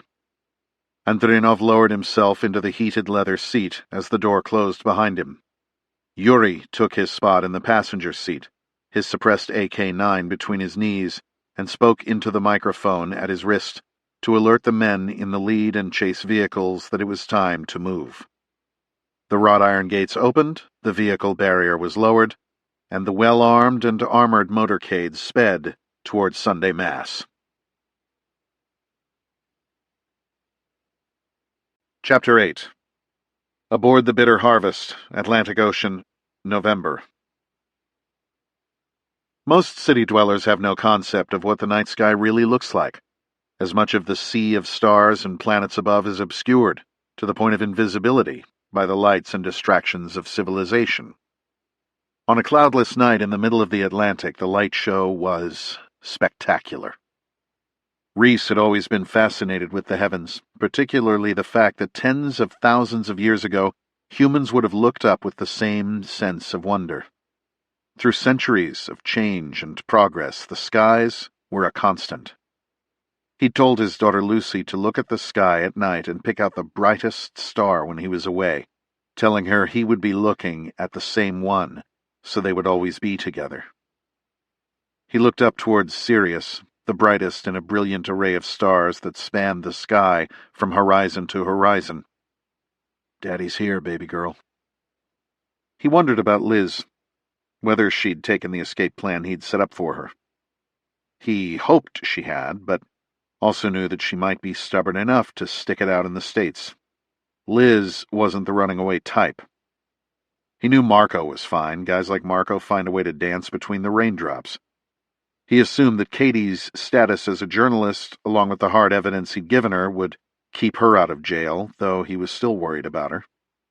She'd come into his life like a guardian angel sent by his father. In another time, under different circumstances, he would have liked to know her better. Too bad he was a grieving widower. Too bad he was a domestic terrorist. Too bad he was terminally ill. Reese's thoughts were broken by a set of bright lights on the horizon. The object was on an angular path that brought it closer and closer to the boat. Whatever it was looked massive and was lit up like something out of a space movie. With his binoculars, Reece confirmed it was a cruise ship. Hundreds of passengers enjoying a break from reality. Wonder where they are going.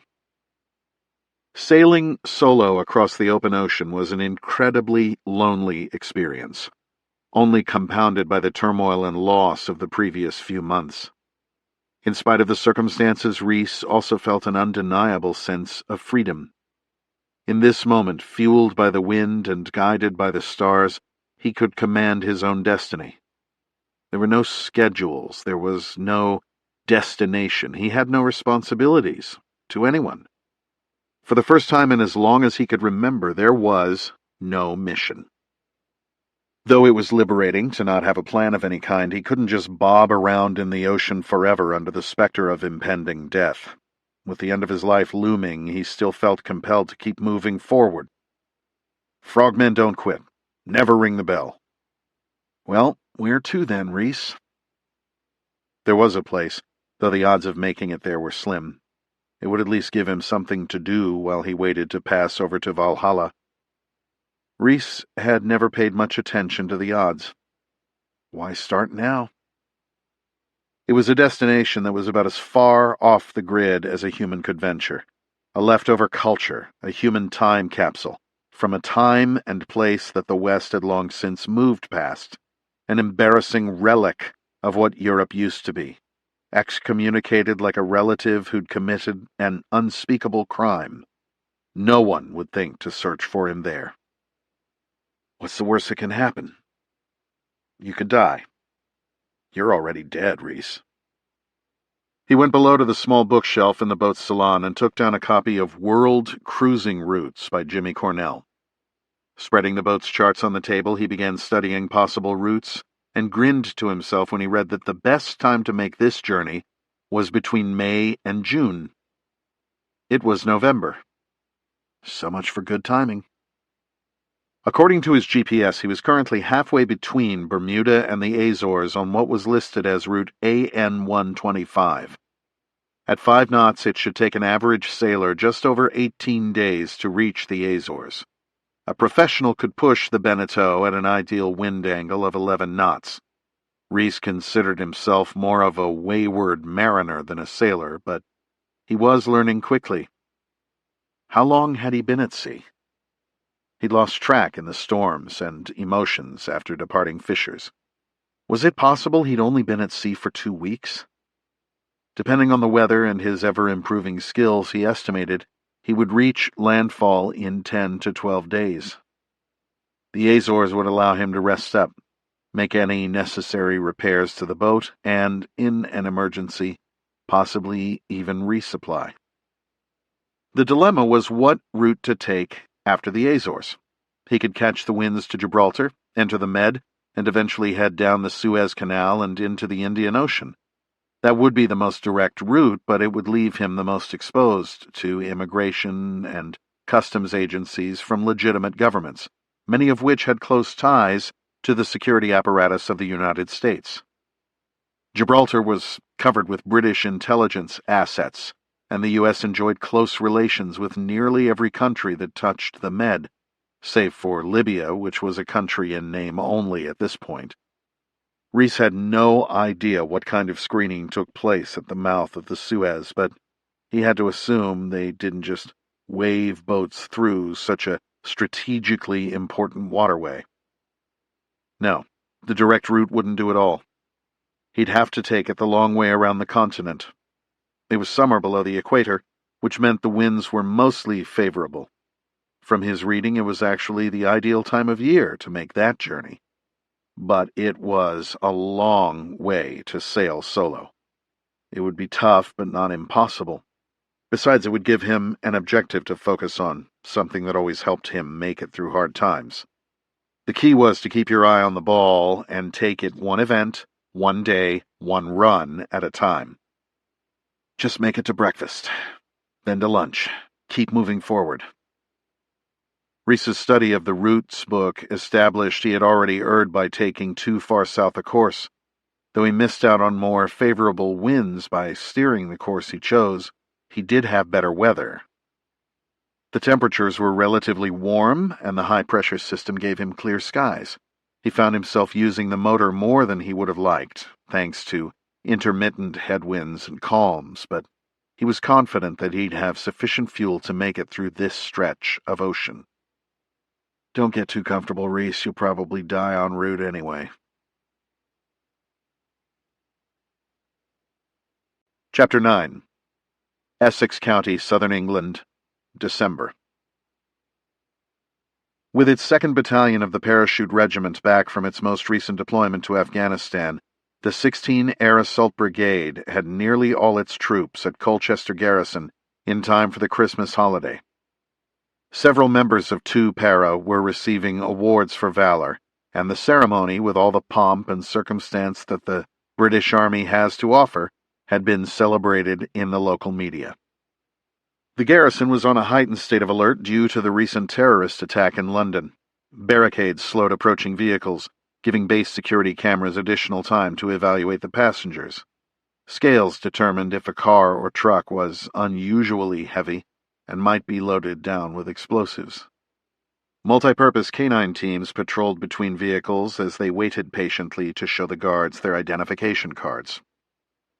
The entire battalion, along with numerous other units from the brigade, formed up on the asphalt parade ground off Roman Way.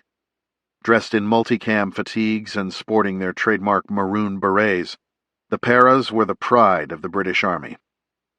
On this special occasion, the Parachute Regiment's Colonel-in-Chief, His Royal Highness the Prince of Wales, would be attending the ceremony and decorating the troops.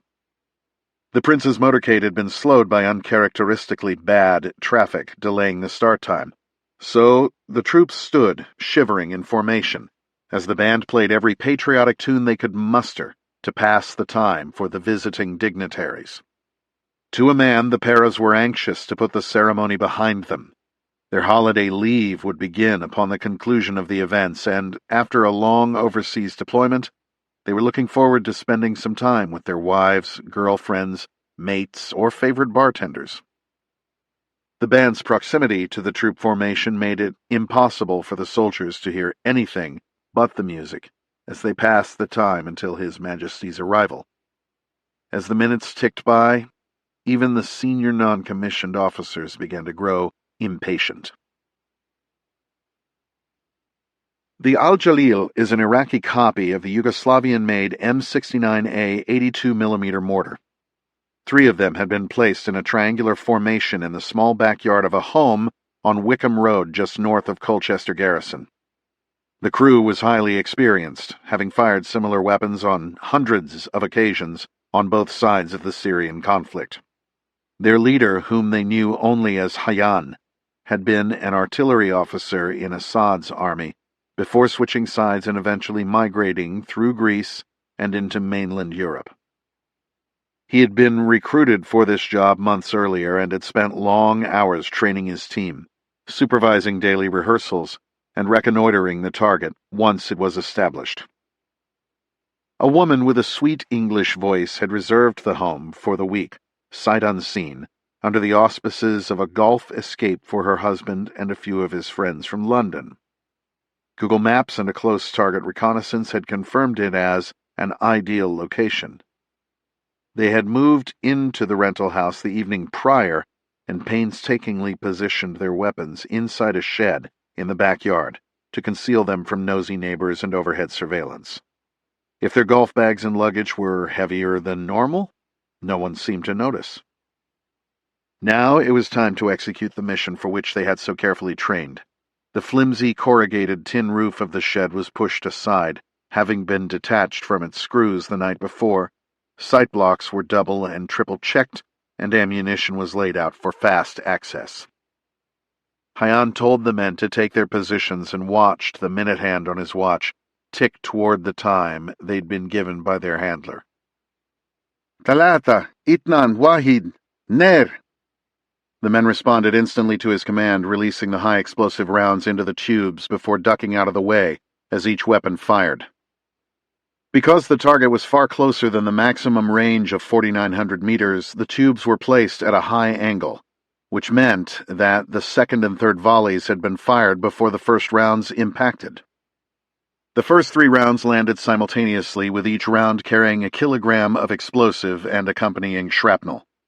2 of the rounds impacted within the close ranks of the troops' formation, obliterating those in the immediate blast area and maiming dozens nearby. The third round impacted the parade deck in front of the troops and actually caused more wounded, the shrapnel dispersing over a wider spectrum. Those men not killed or wounded by the first volley were saved by the instincts that were still sharp from their time overseas. They hit the deck almost in unison, the call of incoming echoing across the parade ground. The members of the band had no such survival instincts and stood in shock as the second volley landed in and around their formation. As the second volley found its mark, the regimental sergeant major took action. 3 o'clock, 300 meters, yelled the veteran of 3 wars, dating back to his first taste of combat at Goose Green in the Falkland Islands. The troops responded without hesitation, sprinting from the kill zone and doing their best to drag their wounded comrades with them. Dignitaries dove under the bleachers and band members scattered in every direction as the third and fourth volleys landed. The paras grabbed every piece of cover that they could find and immediately began treating the wounded. Belts became tourniquets and uniform jackets became pressure dressings as they fought to save their dying mates. While the men lay bleeding and screaming, the final volley impacted the parade ground. 2nd Battalion, which had survived the rigors of 9 months in Afghanistan without losing a soul, had just been decimated on home soil. By the time the echoes from the explosions faded, the mortar crew had already piled into vans and were driving toward London. Chapter 10. Basel, Switzerland. December. The London financial markets, barely recovering from the sell-off that followed the attack at Kingston Market, plunged deeper into recession on the news of the second terrorist attack in the span of a few days. The hysteria of fear affected holiday shopping across Europe and even in the United States, with nearly every Western market plunging deeper into the red. Vasily Andrenov had learned early in his career that access to information meant access to wealth, and he parlayed the strategic information at his fingertips into financial power. When a Marxist revolution was planned in a key oil-producing nation, he had surreptitiously invested in oil futures, knowing that the price of crude would soon spike. As he rose in rank and influence, he moved on to crafting specific intelligence operations for their potential market impact. The colonel had built a fortune creating chaos, prolonging conflicts, and disrupting regional commerce. If the world economy demanded lithium, Andrenov would use his men to stoke the flames of hatred among the tribes that occupied areas rich in that resource. Drop in some Soviet-made weapons on either side and sit back and watch the prices rise. Commodities and currencies were his focus in those days, but now, unable to manipulate the strategic assets of a superpower, he'd shifted his focus to more basic events. Nothing spooked investors like terrorism, and after the fall of the Soviet Union, it had become his bread and butter. The Islamists were easy to influence, and with an investment of a few $100,000 and a few martyrs, he could move markets single-handedly. The latest string of attacks in Great Britain had earned him hundreds of millions of pounds, euros, and dollars, while serving the greater purpose of keeping the Western leaders and their budgets focused on chasing Muslim ghosts at home, instead of pursuing worthwhile strategic goals abroad. At age 67, Andrenov had a level of prosperity that ensured his fortune would outlive him, and without a wife or children to inherit the fruits of his labor, or a business that would move forward bearing his name, he would be a mere footnote outside classified channels. That wasn't entirely true. He did have one illegitimate son in Russia that he knew of, and probably a few more from postings around the globe that he didn't. He kept tabs on his son, more for the security implications to Andrenov's organization than out of any real concern for his well-being. His legacy wasn't flesh and blood, though. It was Russia. The moderates were killing his homeland, and he was finally in a position to do something about it. It was time to start investing in Russia, investing in her people. He would continue to profit, of course, as that gave him freedom, but he would use his puppet strings to move his motherland back to its rightful place in history. Just as he'd single-handedly built and destroyed nations and economies, he would now rebuild Imperial Russia. Chapter 11. Langley, Virginia. December. Oliver Gray glanced at the battered 1960s vintage Rolex Submariner on his wrist for the 5th time in as many minutes. Almost 5 p.m. Time to go. He removed his access card from the card reader on his desk, leaving the computer on so it could automatically update with any security patches overnight. It was a far cry from the old days of locking paper files in safes, or the more recent days of pulling hard drives and locking those in the same safes that once held the paper files. He did miss those paper files, though. So many more precautions were required now that it almost took the fun out of it. Almost. He slid his desk chair into his cubicle and said goodbye to his section chief, a woman much younger than his 58 years, almost forgetting his charcoal gray overcoat. Virginia was cold this time of year. The beauty of the building was completely lost on him as he wove his way through the halls past men and women walking with purpose, some just starting their day. If any of the attractive females who seemed to appear from around every corner paid him any unlikely attention, he didn't notice. Logging out through the security checkpoint between him and the parking lot was a mundane matter, something he had done almost every day for the past 30 years. He nodded at one of the uniformed security guards who seemed to look right through him. It didn't bother Oliver. He was accustomed to being overlooked. His puffy white skin, plain off-the-rack suit, and comb-over hair made him essentially invisible among the younger, fitter, better-dressed staffers he passed on his way out. Oliver didn't have an assigned parking space, even with so much time invested with the company, and he briefly found himself turned around in the massive lot before realizing he had parked on the other side. He trudged his way there, got into his car, and lit a pipe with a wooden match. He'd started smoking a pipe because he thought it less vulgar than the cigarettes that were smoked in abundance by many of his colleagues back when he started. To the new generation, smoking was seen as a weakness rather than an activity to be enjoyed or a tool to start casual conversations that were anything but. Still, the tobacco warmed his lungs and filled the car with the aroma he so loved. Putting it in drive, he moved slowly through the parking lot of the Central Intelligence Agency and out onto George Washington Memorial Parkway. Gray didn't drive the 1987 VW Jetta because he couldn't afford a newer car. He kept it because it was the only purchase he had made with his first payment as a spy for what was then the Soviet Union. A long time ago, Gray remembered, before the wall came down, before the world changed. He'd bought the car used so as not to arouse suspicion, mindful of the Jaguar that Aldrich Ames had driven before the FBI had tightened their noose. Even then, large purchases were flagged by the Counterintelligence Division, and though the James Angleton era had long since passed, the spy hunter's specter still haunted the halls of his former agency.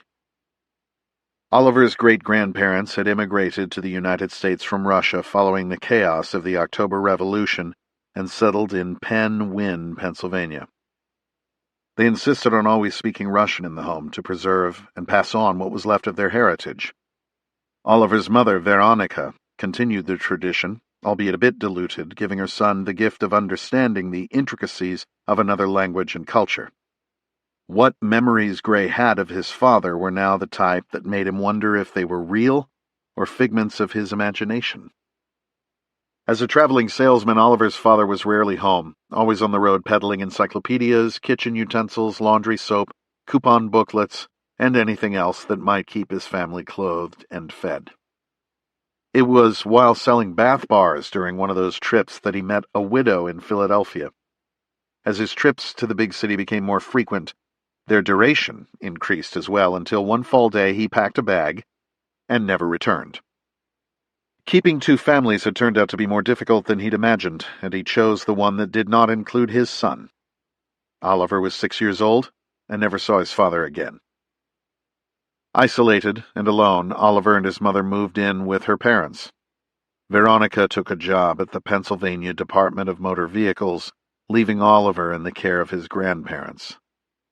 Though his Russian improved under their roof, his social skills stagnated. To his classmates, he was the quiet kid with no friends, and to his teachers, he was the perfect student. He found kinship, not with other kids his age, but with the camera. He was fascinated with taking photographs, snapshots of others engaging in lives he could only dream about. With his mother working to provide for them all, Oliver found himself increasingly caring for his aging grandparents. Their deaths within days of one another during his sophomore year at Penn hit him hard. 2 of the 3 people that he cared about were gone. Even living in the dorms as a resident advisor and working for the university as part of a Russian cultural studies scholarship program, he still compiled enormous student debt, which he offset with a part-time job in a small camera shop, surrounded by the Nikons, Canons, and Leicas he couldn't afford. He sent his mother any additional money he made, doing research projects and writing term papers for the students who had time only to chase girls and drink. Gray was in his first job as an accountant at Arthur Andersen when the agency came knocking. The nation's intelligence agencies kept close tabs on students taking a Russian track in college, and they continued to watch Gray as he began his professional career. They were looking for Russian linguists to be case officers and thought they had struck gold with the young accountant. It was during a meeting with a new client who turned out to be a recruiter for the CIA that he saw his first glimpse of glory. No longer would he be the awkward kid from the broken home whom no one remembered. He could be James Bond, the American version anyway. He wasn't even through the first set of interviews, though, when he was diverted from case officer to analyst, setting him on a different journey. The agency was just as in need of fluent Russian desk analysts as they were of case officers, and Oliver's evaluator placed him unambiguously in the analyst category. Dashed were his dreams of playing the main character in a spy novel. Once again, he was not picked for the varsity team. He found the training to be easy and sailed through without a hitch. When asked about Gray on peer reviews, his classmates had nothing remarkable to say. He rarely joined them for beers after class and kept mainly to himself, going home every weekend to care for his mother, who seemed to grow increasingly frail with each visit. In those early years, Gray had worried about his annual lifestyle polygraph tests. He didn't think he was homosexual. In truth, he didn't know what he was. He seemed almost asexual to his acquaintances at school and work, though he never got close enough to anyone to know anything for sure. He had a hard time deciphering his feelings and used his studies and then his occupation as an accountant to stay too busy to deal with his sexual identity or lack thereof. One drunken escapade with a girl in college had ended in embarrassment. She was nice enough about the incident and tried to leave him with a bit of his dignity. That was the last time Gray had attempted intimacy of any sort. During his first assignment in Central America, he'd asked a coworker out on a date, not because he was attracted to her, but because that was what he thought he was supposed to do. It ended in humiliation when she'd indicated she was not interested with an uncomfortable no. While other men focused their youthful efforts pursuing their sexual desires, Gray had consumed himself with work, unaware that a master in the dark art of espionage had other plans for him. Chapter 12. Managua, Nicaragua, October 1991. Andronov had been watching Oliver Gray for several weeks. The report from the psychologists back in Moscow was on his desk, but he merely skimmed it. He knew how to read people, and how to exploit their weaknesses, their egos, and their desires. It was all about finding just the right button to push. For some it was money, pure greed. For others it was sex.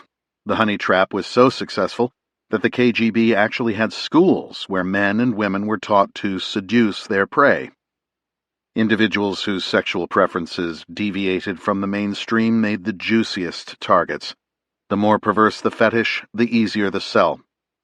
For the Boy Scout types who didn't have any overt vulnerabilities, blackmail was always an option.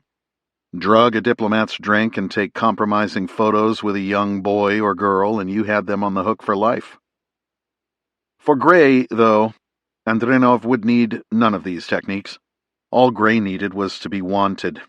Andronov would give him the missions that the Americans wouldn't, give him the respect that his colleagues denied him, and become the father that he never had. He knew how he would recruit him, but at first, Andronov couldn't decide how to make his initial contact.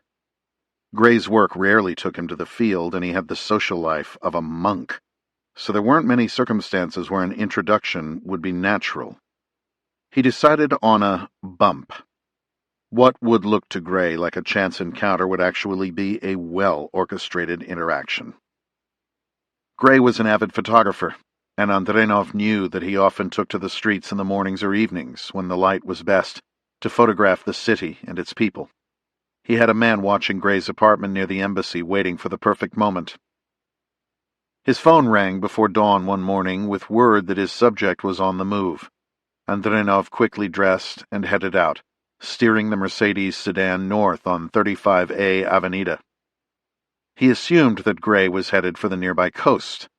You had to be careful about radio communications, particularly in Russian, since the Americans were able to monitor almost everything. Andrenov's team had devised a way around this problem, and it had cost only a few thousand Cordovas. The taxi driver following Gray's Volvo would radio his location at reasonable intervals back to his dispatcher. Andrenov's radio was on the same frequency as that of the cab company, and he spoke fluent Spanish, though the local dialect was a challenge. With so few vehicles on the road this early, Gray was easy to follow at a distance that wouldn't expose the tail, and Andrenov would need only rough vectors to find his parked car. Sure enough, the cabbie reported that the station wagon pulled off the road's shoulder near the beach. Andrenov drove another half-kilometer down the beach before he parked, removed his shoes, and retrieved his camera bag from the seat. The warm surf felt good on his feet as he walked along the hard-packed sand at the high tide line. He could just make out the figure of Gray sitting on the beach in the pre-dawn darkness, waiting for enough light to shoot. As he drew even closer, he discovered the likely subject of Gray's photographic journey, a group of men working on a pair of wooden fishing boats on the beach, preparing them for a long day at sea. By the time that Andrenov reached Gray, the men were heaving the first boat down the beach and into the water. Gray was wearing a pair of jeans and a light sweater, kneeling in the sand so he could frame the shot he was looking for. He took several photos as the men dragged, carried, and shoved the boat into the surf. When they walked back up the beach to work on the second boat, Gray immersed himself in the controls of his Minolta SRT 101. "May I join you?" Andrenov asked in Russian. Gray turned, startled by the man who had invaded his solitude without a sound, and immediately aware that this was the situation the CIA Counterintelligence Division had warned their employees about. Sure. By all means. How did you know I speak Russian?" Andrenov just shrugged. "What are you shooting?" Gray looked at his camera as if it were a foreign object. "It's, a Minolta. I bought it in Japan." "Very nice. I've this old German thing," Andrenov said, pulling the olive-green Leica M4 from his bag. He grinned to himself as he saw Oliver Gray's reaction. "Oh, wow! That's one of the Leicas made for the German army. Where did you get it?" "The owner no longer had any use for it. Let's not miss our shot here, my friend." Andrenov nodded toward the men dragging the second boat and raised the rangefinder camera to his eye. Each man snapped a handful of photos of the local fishermen at work. When they were done, Andrenov walked toward Gray and extended his hand. "Sorry if I was abrupt, but when we rise this early, we may as well get what we came for. I'm Vasily." "I'm Oliver." "Pleasure to meet you, Oliver. Are you a photojournalist?" "Me? No. I work for the U.S. government." "Ah, an American. Diplomat?" "I work for the State Department. Nothing exciting. How about you? Are you a diplomat?" "Me? No, Oliver. I am a soldier." Chapter 13. Aboard the Bitter Harvest, Atlantic Ocean, December. The Azores are a volcanic archipelago consisting of 9 islands clustered into 3 groups in a nearly 400-mile stretch along the mid-Atlantic ridge. Though the islands are located 850 miles from the continent, they are autonomous regions of Portugal and therefore represent European soil. Flores, named for its lush vegetation, is the westernmost island in the chain and is one of the least populated. With its high peaks, sharp cliffs, and towering waterfalls, Its landscape could easily be mistaken for one of the Hawaiian Islands, with a temperate climate to match. The sight of so much lush greenery after weeks of blue seas and gray skies was startling to the senses. To Reece, it looked like Eden. The northwest quadrant of the island between Ponta Delgada and Faja Grande was virtually uninhabited, which is why Reece made his approach from that direction. The World Cruising Routes book, coupled with the boat's charts and the small GPS, had allowed Reece to make it this far. An unnamed island sat just off the west coast, forming a small key that was protected from the winds and waves of the Atlantic. Reece steered the Bitter Harvest into the protected waters, lowered the sail, and dropped anchors fore and aft to secure the boat. Despite the strong desire to swim to the nearby beach and walk on solid earth, he resisted temptation and stayed aboard the boat. He wasn't sure whether anchoring in such an area would prompt a visit from the Coast Guard or other authorities, and at this point he just needed sleep. He secured the deck and headed to the main stateroom, where he closed the curtains to block out the afternoon sun. Climbing into bed, he let himself fully relax for the first time since leaving the United States. Sleep came almost instantly and lasted 15 uninterrupted hours. His bladder forced him awake, and he glanced at his watch as he made his way topside, confused as to whether it was 6 in the morning or 6 at night. After drinking from a water bottle on the bedside table, he went back to sleep for another 4 hours before finally waking refreshed and starving. Emerging onto the deck, Reece marveled at the tenacity of the trees and bushes that found purchase, and therefore life, on the steep cliffs that ultimately met the white sand of the deserted beach at their base. He turned into the light breeze and closed his eyes, the familiar smell and taste of the sea soothing and calm, as if telling him he had been tested and found worthy. After ensuring all was in order and that he was still securely anchored, he headed down to the galley to make a proper breakfast. He cooked a half-dozen eggs, an entire package of bacon, and 4 frozen waffles, and made a pot of coffee. Finishing every bite, he stripped down and took a shower. Clean with a full stomach, a good sleep, and dry clothes, Reece took stock of the situation. He made up a checklist of duties and went about the process of confirming that everything on the boat was in working order. He inspected the sails and lines for signs of chafing, replenished the onboard fuel tank using some of the cans strapped to the deck railing, and confirmed that the bilge pumps were functioning. The severe headache forced him to retreat to his bunk for a few hours, and again he found himself wondering if this was the one that would reunite him with his wife and daughter. But it passed, as had all the others.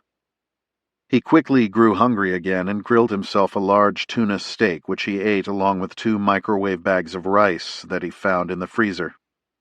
An entire bottle of South African Cabernet Franc helped him go back to sleep, and he logged another solid night's rest, uninterrupted by nightmares emanating from the repressed emotions of his subconscious. Reece cooked another big breakfast before consulting the routes book and studying his charts. His final destination lay across a continent, 6,985 nautical miles away. If he could maintain an average of 5 knots, he had a 58-day voyage ahead. If his sailing proficiency allowed only for 4 knots, he was looking at closer to 73 days at sea. He was pushing his luck by sitting close to land for this long. It was time to make some forward progress. The seas were relatively calm as he steered south to clear the island and then east toward São Miguel.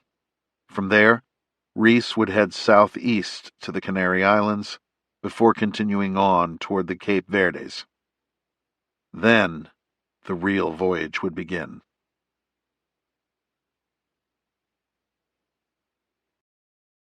Chapter 14. Brussels, Belgium, December. General Curtis Alexander finished his breakfast of poached eggs and a side of American bacon, a delicacy hard to come by in Brussels, but being the supreme Allied commander of NATO, came with a couple of perks. Putting down the local paper and taking a sip of espresso, he shifted his gaze across the table to his wife. Even closing in on 40 years of marriage, he still marveled at how beautiful she was. He couldn't help looking at her like it was their first date, back when he was a junior at West Point and she was what was referred to as the soup's daughter. Back then, some cadets looked to the daughters of senior generals as a good career choice, a practice that often led to failed expectations and even more failed marriages. Cadet Alexander could not have cared less about Sarah's military lineage. She captured his heart the second he saw her, and he knew he wanted to spend the rest of his life making her the happiest woman on earth. Today, 37 years later, she would still blush when she caught his loving glance. "What?" she said with a knowing smile. "Oh, nothing," the four-star general replied. "Just admiring." "Stop it, Curtis," said Sarah Alexander, playfully tossing a dish towel across the table at one of the most senior officers in the U.S. military. She was the only person who still called him Curtis. To everyone else, he was General or Sir. His close friends called him Kurt. Their kids called him Dad. Curtis was reserved for Sarah.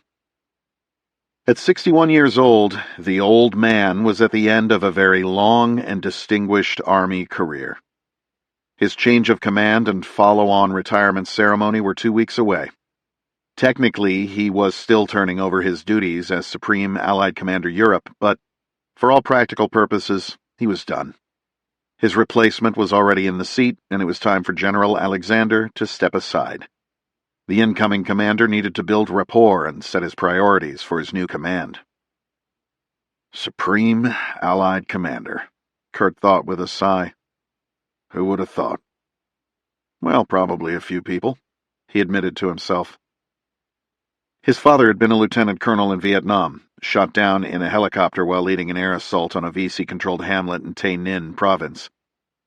Having never shown any interest in following in his father's footsteps, Curtis Alexander surprised everyone when he turned down his acceptance to Yale and instead used his stellar grades and promising football skills to attain an appointment to West Point. That his father's side of the family could trace their military history to a captain who served in Washington's Continental Army played more than a small role in Curtis's decision. He found it slightly humorous now that, even with his family's military tradition, he had never intended to spend more than a few years in the Army before moving on. Curtis never quite understood why he made the decision to attend the United States Military Academy, stumbling along blindly through his first 2 years until he met Sarah.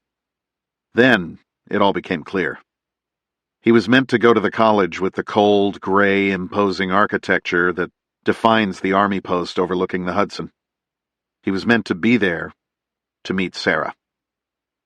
Their first duty stations were a test of their marriage, even back when the deployments mostly revolved around alliances and treaties born out of the ashes of World War II. Cramped housing, foreign cultures, long absences, and uncertainty with the added stresses of raising young children with a father bound by duty to another family, the U.S. Army, forged their marriage the way a fire hardens steel. Through it all, they persevered and became a team, defying the odds and becoming a rock for other families to lean against. Looking back, General Alexander felt more than a little guilt that he had never been in actual combat. The late 1970s, 80s, and 90s were marked by violent flashpoints rather than sustained combat operations, and Kurt had missed them all. Until September 11th, 2001.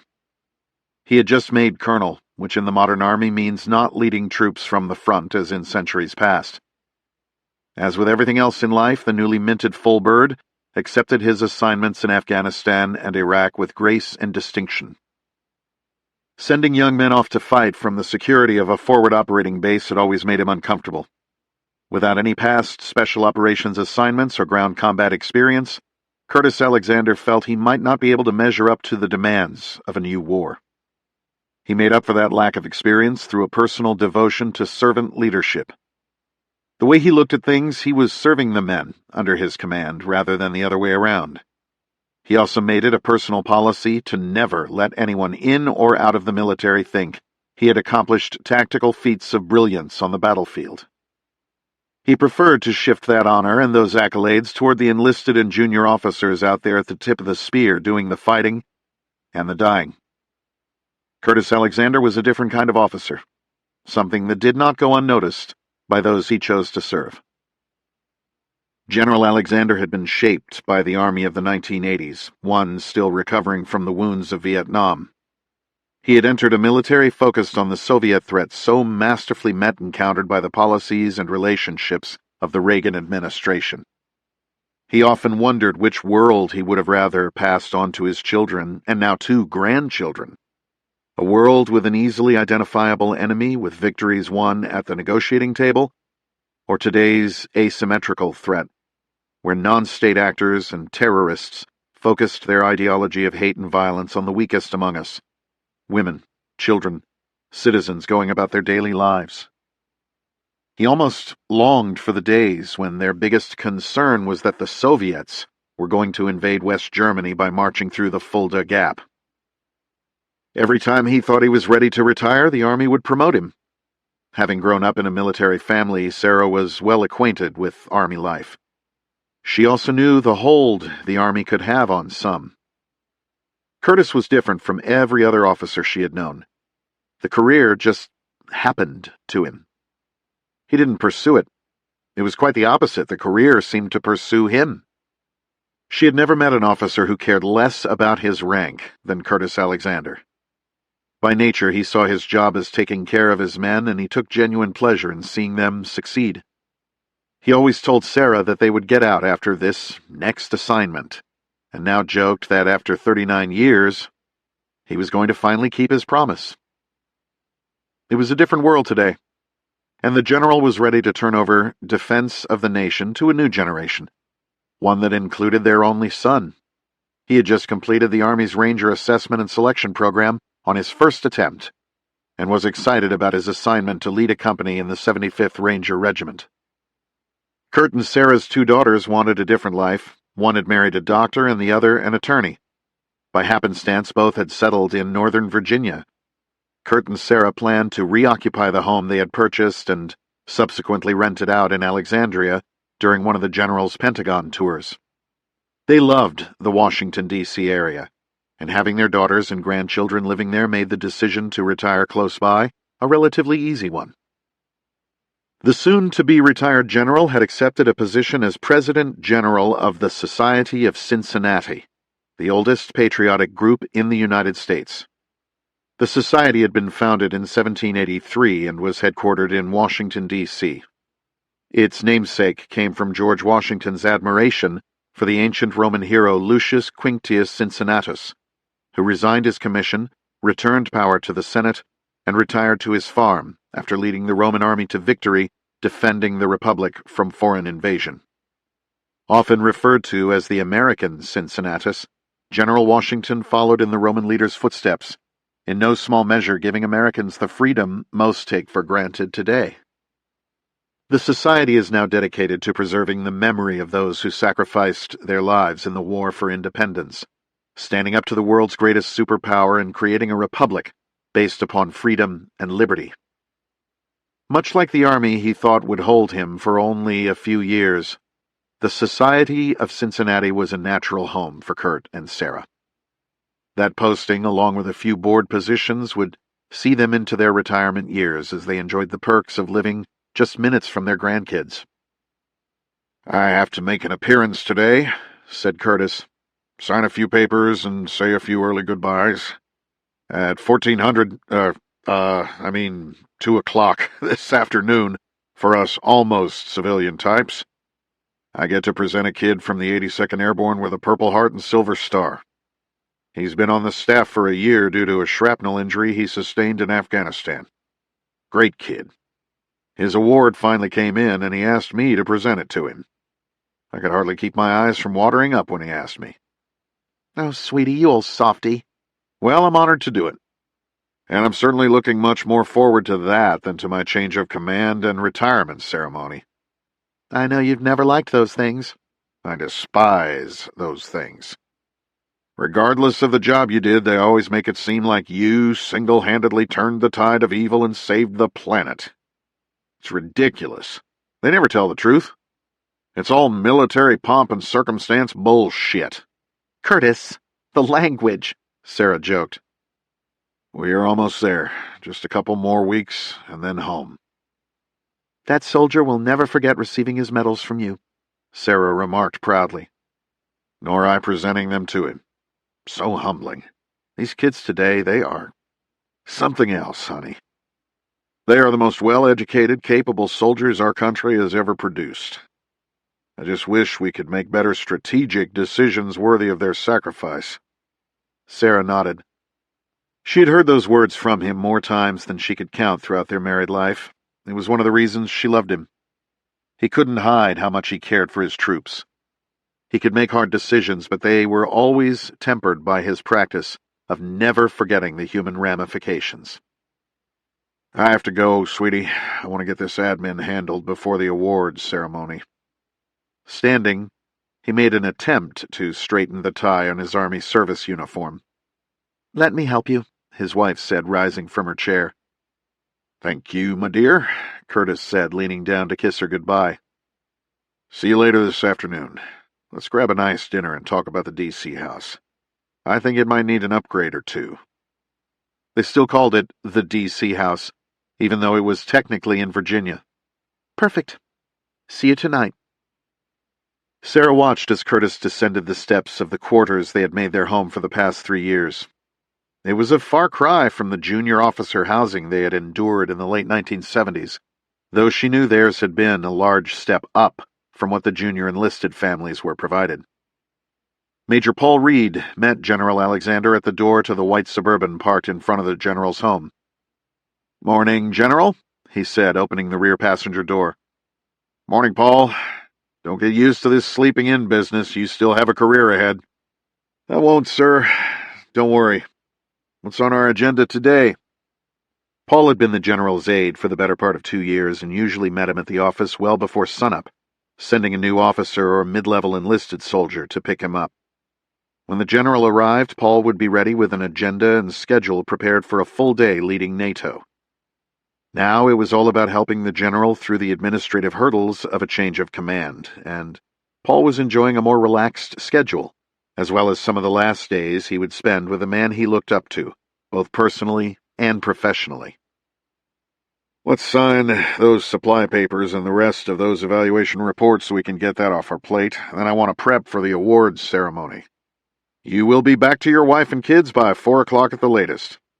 "You mean 1600, sir?" Paul smiled. "However you best remember it, son," the general replied, smiling back. Sarah waved from the doorway and turned away to close the door. What was that? Stopping suddenly, she sensed rather than heard an unfamiliar buzzing that brought her attention back outside. Instinct based on the primal need to protect the one you love caused her to throw open the door and sprint for the Suburban, screaming Curtis's name at the top of her lungs. She wasn't fast enough. The buzzing came from a small drone. It dropped almost as quickly as it appeared onto the roof of the parked SUV, settling above the right rear passenger seat. The small charge it carried was tamped to focus the blast downward, sending a molten copper slug through the armored roof and through the devoted husband, father, and Army officer inside, removing the left side of his brain, then carving its way through his lungs, heart, and bowels, and finally cutting his upper body in two, before cratering into the pavement below. Sarah was thrown to the ground by the blast, her ears and nose dripping blood as she crawled toward the now burning wreck. The passenger side door had been blown off by the overpressure, half of Curtis Alexander's body slipping from the remarkably still-secured seatbelt and sliding to the ground.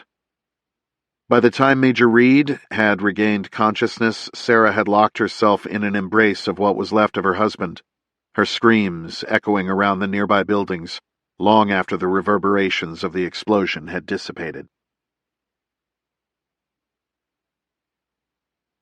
Chapter 15. Basel, Switzerland, December.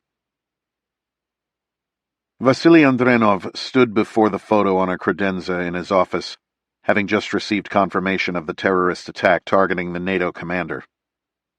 The faded black-and-white picture captured a man in a military uniform standing by his young son in a matching uniform sewn for him by his grandmother from surplus fabric. The young boy was Vasily, and the man in uniform was his father. Andronov's father had been a high-ranking military official in the Soviet Union. Men did not become officers in the GRU on merit alone. His father's service as a commissar at the Battle of Stalingrad during the Great Patriotic War had brought distinction to the entire family, and his subsequent political rise provided them with a lifestyle far above that of the average Soviet citizen. His life changed when his father disappeared while in Southeast Asia in 1971. His father's remains were eventually returned, but he and his mother were never given any information on the nature of his passing. As much as Andronov missed his father's presence and guidance, he was glad that the old warrior hadn't lived to see the fall of his beloved socialist republic. A devout communist, his father probably wouldn't have approved of Andronov's capitalistic tendencies. Andronov had been quietly profiting from overseas investments more than a decade before the Iron Curtain fell. When Russia became a wild west of free markets, his experience put him far ahead of the game. Within a few years, he had turned $2 million in seed money into hundreds of millions of dollars. Andronov could have used this considerable wealth to retire in anonymity anywhere he desired. Instead, he used significant sums of money to invest in the future of his cause. In 1997, Andronov founded the ARO Foundation, a global charity focused on providing critical infrastructure to the most underdeveloped communities on the planet. His foundation showered dollars on high-profile causes and entertained some of the most influential leaders in the First World at lavish and exclusive fundraisers in Moscow, New York, Paris, and London.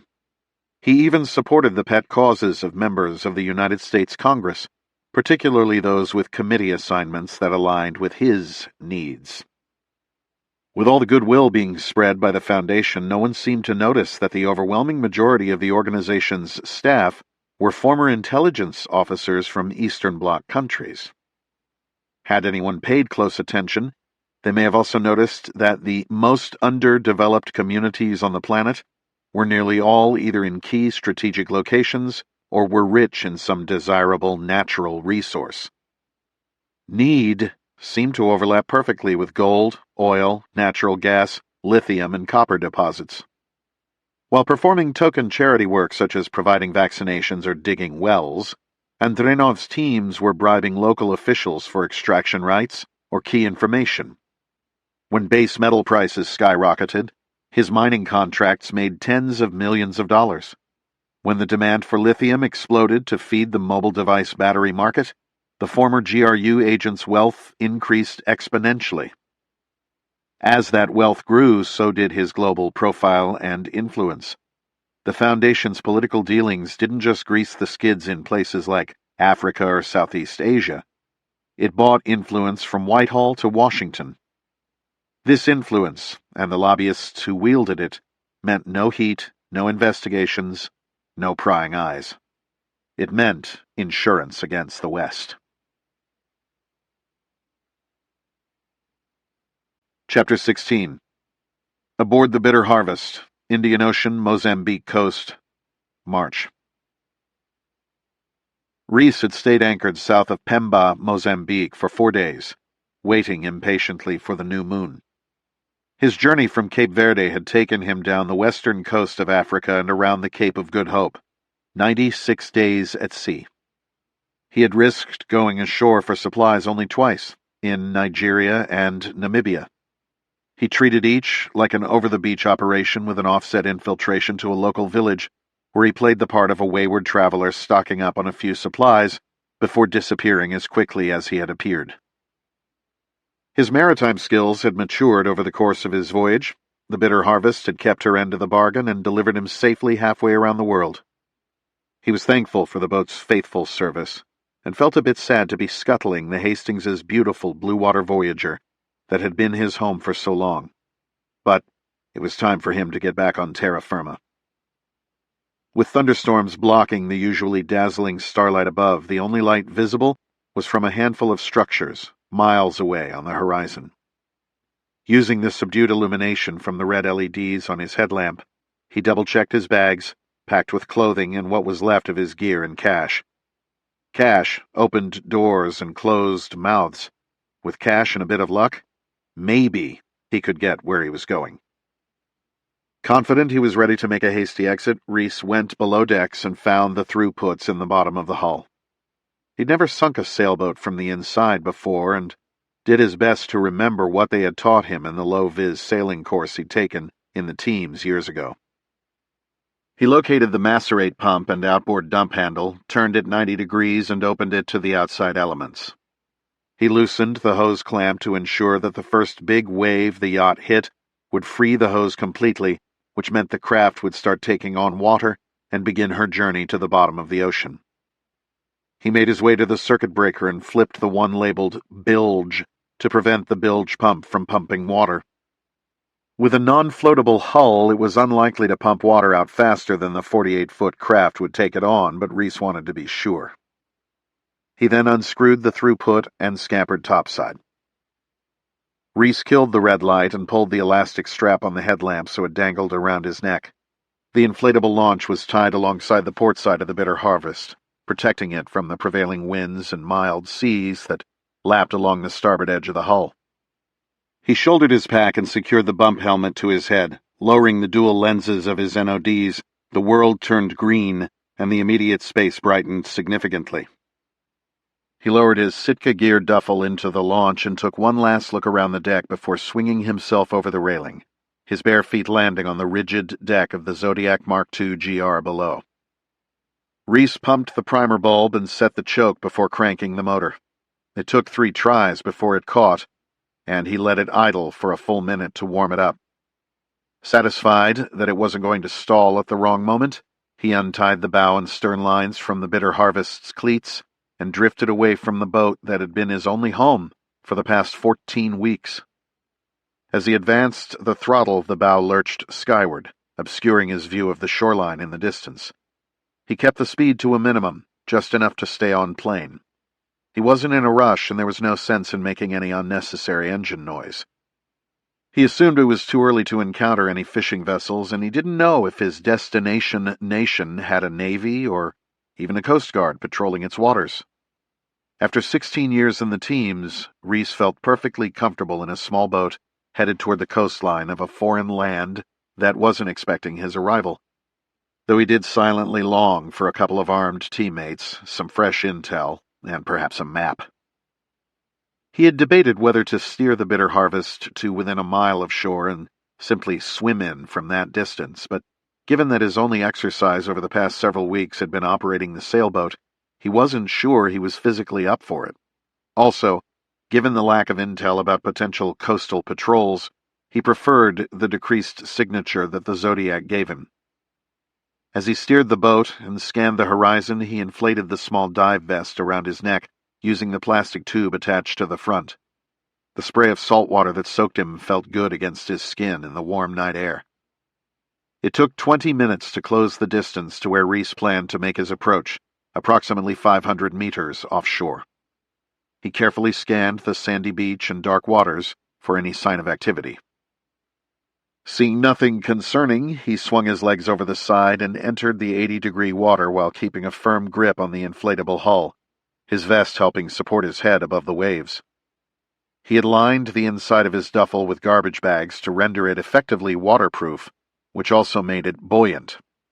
His NODs quickly fogged, thanks to the water, body heat, and humidity, and he pushed them up onto the helmet and out of his way. He didn't need to see much other than the white sand of the beach at this point anyway. He unclipped the Winkler folding knife from the waistband of his board shorts with his right hand, locking the blade with a flick of his thumb, before methodically stabbing each section of the sponson tubes, turning the workhorse craft into a flooded mess. Weighed down by the 35-horsepower outboard motor, the craft quickly sank into the black water. Pushing his floating duffel ahead of him, Reece kicked toward Mozambique. The beach was deserted. Reece had aimed for the darkest spot on the horizon during his approach, and, as his feet made landfall for the first time in ages, he made his way onto a stretch of coastline devoid of structures. He paused in chest-deep water, slowly scanning the shoreline in front of him with his NODs, looking for any movement. The glow of an ill-timed cigarette break, or sharp edges to shapes that might signify something man-made. Satisfied his approach was clear, he waded ashore. He had thought he might feel an urge to kneel in thanks like some conquistador who had just discovered the new world, but oddly enough, he felt like he was coming home. Reece moved as quickly as the soft, white sand would allow toward the tree line ahead. As he entered the scrub vegetation, he opened the duffel and reached into the back pocket of his pack to remove his Glock from the freezer bag that had protected it during his one-man over-the-beach operation. He then sat quietly, pistol in hand, for 10 minutes, letting his senses get in tune with his new terrestrial environment. It took about 30 seconds for the mosquitoes to discover his presence, and he endured scores of bites as he struggled not to move. Satisfied that no one was aware of his arrival, he reached back into his duffel and tore through the garbage bag liner. He stripped off his vest and traded his soaked t-shirt for a dry one, using his wet shirt to clean the sand from his feet, before putting on socks and lightweight Salomon trail runners. Seal or not, Reece was not a fan of sandy feet. Digging a hole with the help of a nearby rock as a spade, he dropped in his vest and dirty, wet shirt. He then removed his NODs and helmet, giving them one last look. He needed to travel light, and being caught with ITAR-restricted night vision might complicate his story as just another backpacker wandering the earth in search of the meaning of life. Not the greatest backstory, and not much to support it except for the long hair, beard, and lack of personal hygiene, which just might be enough. Looking down at his M4, he whispered a quick goodbye as he wrapped it and his NODs in trash bags from the boat and cached them as best he could in the ground, brushing over the area with a dry limb. Though it didn't fit his thin backstory, he couldn't bring himself to cache his Glock. It wouldn't do much against many of the larger animals of the African bush, but it would be more than sufficient against the two-legged variety. Be prepared. Noting the exact position of the cache on his GPS, Reece stood and began the next phase of his journey. Chapter 17. Managua, Nicaragua, December 1991. Over the ensuing weeks since their unlikely encounter on the beach, Gray and Andrenov met regularly. Their photographic journeys took them away from the city and into the villages and hinterlands of this nation not far removed from the conflict between the Sandinistas and Contras. There was still a sizable U.S. presence in Nicaragua, but engagement was cautious at best after the fallout from the Iran-Contra affair. It was no coincidence that these remote locations kept them from the prying eyes of U.S. counterintelligence agents and chance encounters with other embassy personnel that would require explanation. Gray enjoyed the companionship and the ability to speak freely in his mother's native tongue. He knew he was being assessed and recruited, of course, but like a lonely spouse who wasn't getting enough attention at home, he enjoyed being on the receiving end of the chase. For the first time in his life, he felt wanted. Andrenov believed in him and trusted him to be the spy the CIA didn't think he could be. When the ask came, there was no great philosophical pitch or movie theatrics. It was simply a favor from one friend to another. Gray was scheduled to return to Langley, and Andrenov asked if he might be able to look up something for him in the archives, something personal. As a token of their friendship, Andrenov also gave Gray a gift just before he departed, his olive-green Bundeswehr-marked Leica M4. To a layperson, the camera looked like something one might pick up at a garage sale, but to a photography buff like Gray, or any auction house, it was a priceless treasure. That it was a fake, a Leica painted and engraved by the technical division of the GRU to mimic the famed collector's piece, was a fact that Gray would never discover. Upon his return to the States, Gray set about returning the favor to his newly adopted Soviet father. He found Andrenov's first request to be an odd one. He didn't ask for details of a classified weapons program or even the identities of any U.S. intelligence assets working in Russia. His request was ancient history by agency standards. the identities of the MACV-SOG team members who ambushed and killed a group of Soviet military advisors in Laos in 1971. It took some digging, but Gray found the after-action report of Reconnaissance Team Ozark, a mixed U.S. and South Vietnamese Special Operations unit attached to the Phoenix program. Led by a U.S. Navy Chief Petty Officer, Team Ozark had been tasked with a series of cross-border missions to interdict communist supply lines along the Ho Chi Minh Trail. The team's report was among the records from the CCN compound near Da Nang, where agency and SOG personnel based many of their classified operations. Though the paper reports had been converted to microfiche and were cumbersome to sift through, Gray did his research the way he lived and worked, unnoticed by anyone. RT Ozark reported executing a near ambush on a 3-vehicle convoy on the Laotian side of the border, killing all the enemy troops with a combination of claymore mines, 40mm grenades, and small arms fire. Among the dead was a Caucasian male, dressed in the uniform of a Soviet Army officer. Chapter 18. Pemba, Mozambique. March. At first light, Reece found himself walking westward on a dirt road that ran toward the city of Pemba. The shacks and homes that lined the roadside became more frequent as he traveled, confirming that he was moving in the right direction. Within minutes of sunrise, Reece began seeing other pedestrians along his route, no doubt headed to work. Many stared wide-eyed at the strange-looking white man who'd trespassed on their morning commute, while others paid him no mind, having seen many of his adventure-seeking backpacker brethren wander through over the years. Even this early, the salty air was warm and damp, and Reece slowed his pace so as not to soak through his clothing. He'd lost so much weight during his months at sea that he had to safety pin the excess waistband of his board shorts so they didn't slide off his hips. Still, he had to pull them up every few minutes as he walked. His uphill path took him by an abandoned-looking sports complex complete with faded tennis courts and an empty soccer stadium, artifacts from the nation's colonial past. Reaching a paved 2-lane road, he followed it for close to a mile until it intersected with a 4-lane highway. Across the intersection was the Pemba Airport, a relatively small facility with commercial service to larger sub-Saharan locations, such as Dar es Salaam and Johannesburg. Where was Liz Riley and her plane when he needed her? He had no idea of the day's flight schedule, but expected that the early morning departures from the major destinations would be arriving shortly, with taxis likely to be queuing up to meet the passengers. Even a remote third-world airport such as this might have surveillance cameras and would definitely have a police presence. Reece had to assume that his face was plastered on every television in the world, so contact with law enforcement had to be avoided. He crossed the 4 lanes of traffic and began walking on a shaded path that paralleled the road toward any cabs that would be approaching the airport from the city center. Unlike in some African nations, drivers in Mozambique used the right-hand side of the road. The morning traffic mostly consisted of flatbed and stake-bodied delivery trucks, but within 10 minutes of walking, Reece saw what he was looking for. He stepped into the edge of the oncoming lane and waved his hand at the white compact sedan. The Toyota slowed, put on its turn signal, and drove slightly past him before pulling onto the road's shoulder.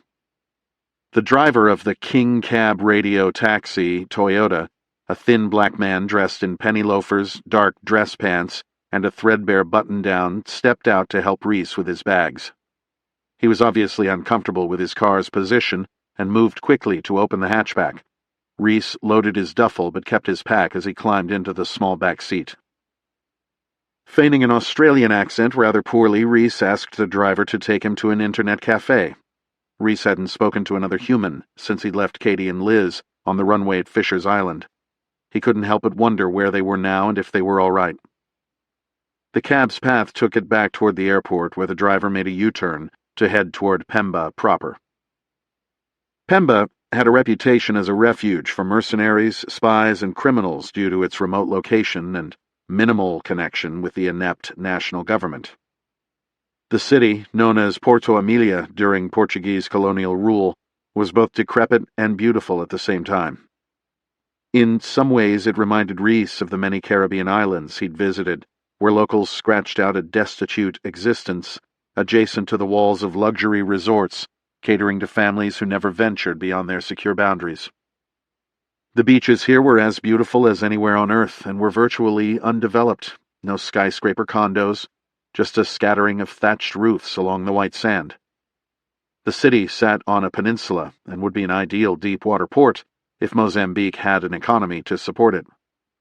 The architecture was a mix of utilitarian concrete residences, shacks, and aging Portuguese structures that highlighted the dominant influences of the world's first colonial empire. Churches represented an expeditious religious footprint to win the hearts of the indigenous population, along with the accompanying military fortifications required to win their minds. Following the high ground on the bay side of the peninsula, the driver's path into the city led them through streets crowded with more pedestrian than automotive traffic. People and vehicles moved at a laid-back pace. No one seemed to be in much of a hurry. After spending so much time alone on the open seas, he felt a bit claustrophobic in the crowded street. But a few deep breaths got things under control. The taxi stopped in front of a building in what appeared to be a shopping district, and the driver pointed to the meter, which read 462.25 MZN. "How much US, mate?" The driver smiled and held up 7 fingers. "Everybody likes dollars." Reece peeled a $10 bill from a wad of cash in the top pocket of his pack and handed it to the driver, who nodded enthusiastically. He stepped out of the cab as the driver moved to unload his duffel from the back, pointing at a storefront. Reece nodded, looked around at his new surroundings, and headed through the propped-open double doors of the cafe. Inside, a tired-looking employee manned the desk, and a handful of young men occupied seats in front of a row of ancient computer terminals. The room was dimly lit, with much of the illumination coming from the computer screens. There were no overt signs of surveillance cameras. A price list in what must have been the local language and what looked like Portuguese specified the rates. Hora was surely hour, and based on the cab fare, that much time was around $5. Reece handed the man behind the counter a $5 bill.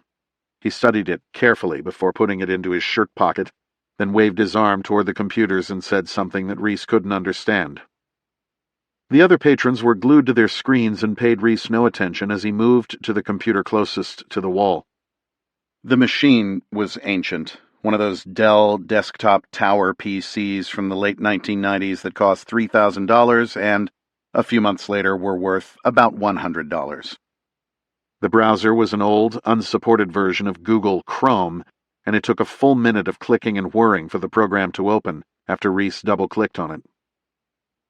He had a strong urge to look up a few news stories related to his last days in the United States and an even stronger inclination to do a Google search for Liz and Katie, but knowing that the long arm of the NSA was likely on the lookout for just such an event, he resisted. He typed Richard Hastings Safari Operator into the browser and waited an eternity for the response. The first hit was a web page for RH Safaris, and he clicked on the link. It was obvious from the About Us section of the site that he had found the correct Richard Hastings, so he clicked on the Our Areas page. A map of the Safari area eventually loaded, and he took a small notebook and pencil from his pack to take note of the location. The area was in one of the hunting blocks that bordered the Nyassa National Reserve, a vast wilderness area in northern Mozambique along the border with Tanzania. The map wasn't interactive, so Reece made a sketch of its proximity to terrain features, including the river that bordered the safari area and the closest town of Montepuez, which is where the paved roads ended. After waiting painfully for Google Maps to load, he found the approximate location of the safari area, and instead of dropping a pin, he used the scale in the bottom right-hand corner to estimate distance. The camp was at least 5 hours from Pemba by car, and that was being generous, considering the likely condition of the roads. It was probably more like an 8-hour trip during the rainy season. Besides, he didn't have a car, so the point was moot. He did a search for RH Safaris, and among various links and junk results, found a trip report from a previous Safari client on a hunting message board. The report described the hunter's trip down to the most minute of details, including his clothing and ammunition choices. Fortunately, this attention to detail also described the air charter service he'd used. Pemba Air Charters listed an address on Avenue des Marginals near the airport, meaning that he had walked directly past it this morning. Given the remote location of the Safari area, Reece figured the charter service likely served as a regular shuttle to and from the camp, and that the individuals involved would have a strong working relationship. Rather than trying to buy a truck or motorcycle to navigate his way to the camp while avoiding police and military, chartering a plane was course of action one. He wrote down the address and phone number before deleting the browser history and heading for the door. He nodded at the attendant and went back out into the slow-motion hustle and bustle of the coastal African city. The same Toyota taxi that had dropped Reece off was still waiting, and the driver treated him like a long-lost brother. Currency breeds loyalty in certain parts of the world. Well, most of them anyway. Reece handed the address to the driver, who nodded and steered the car back into traffic. A few minutes later, they were at their destination. Reece gave the driver another 10, and this time the man handed him a business card and pointed at the phone number. "Call me if you need me again." Reece nodded in understanding. The world headquarters of Pemba Air Charters was a faded baby blue single-family home surrounded by an iron gate with brick columns. The windows of the building were covered with burglar bars, and an older Suzuki minivan parked just inside the gate had a magnetic Pemba Air Charters logo on the door. Reece pressed the doorbell button on the brick column and put on his best smile. The front door of the house opened, and a short, broad-chested white man wearing sandals, blue athletic shorts, and a faded olive t-shirt stepped out, squinting his eyes in the bright sunlight. He walked half the distance between the house and the gate. "Can I help you?" he asked in the heavily accented English of East Africa. "I'm looking for Pemba Air Charters. Am I in the right place?" "You are. We just don't get many walk-ins." He walked to the gate, fishing a keyring out of his pocket, and extended his hand. "I'm Jeff." "Richard Connell. Nice to meet you," Reece improvised. "Come on in, Mr. Connell. It's bloody hot out here, eh?" "Thanks, I appreciate it." Reece followed Jeff inside. What would have been the family room of the house was set up as an office with a desk, an office chair, and a sofa in the center of the room. He assumed that Jeff both worked out of and lived here. "Sit your bags down anywhere. Can I get you anything? A beer?" "No, I'm fine, thanks." "Have a seat." Jeff pointed at the couch as he made his way around the desk and took a seat behind it. "American, eh?" "More of a world traveler." "I guess so, if you're walking around Pemba." "What can we do for you?" "I'm looking to charter a flight to the RH Safaris camp near Nyassa." "Ah, yes, we do a good bit of work with them. You realize that it's not the hunting season, though, right?" "I do. I'm not headed there to hunt. I am a friend of the Hastings family and thought I would visit Mr. Hastings since I was in this part of the world." "Right." Jeff nodded skeptically. "We can help with that for sure, eh? I need to call them and make sure that someone is in camp before we put in a flight plan." "I completely understand. You can tell him that Utalivu's friend from college wants to visit." "Right. Let's give him a call then, eh?" Jeff picked up a desk phone and dialed a number from memory. 10 seconds later, the call was answered on the other end. "Hey, bro, it's Jeff. I've got an oak here who wants to visit you. Says he's a college friend of Utalivu, whoever the fuck that is." Jeff winked at Reece to let him know that he was joking. "Right, okay then. Let me take a look at the weather. See you soon. Need me to bring you anything?" "Right." Jeff hung up the phone and looked up at Reece. "He said to bring you in as soon as possible. I'll check the weather and we'll see about getting you there today." "That's great. Thanks, Jeff. How much do I owe you?" "You must be a good friend of Rich. He said to add it to his tab." Within an hour, they were loading Reece's bags into a small truck and backing through the driveway gate. Jeff had changed into his pilot uniform and carried a black chart case, identical to the ones used by commercial pilots the world over. It took them 3 minutes to drive onto the airport grounds, and much to Reece's relief, Jeff drove around the terminal and directly onto the tarmac and stopped next to a high-wing, single-engine turboprop aircraft.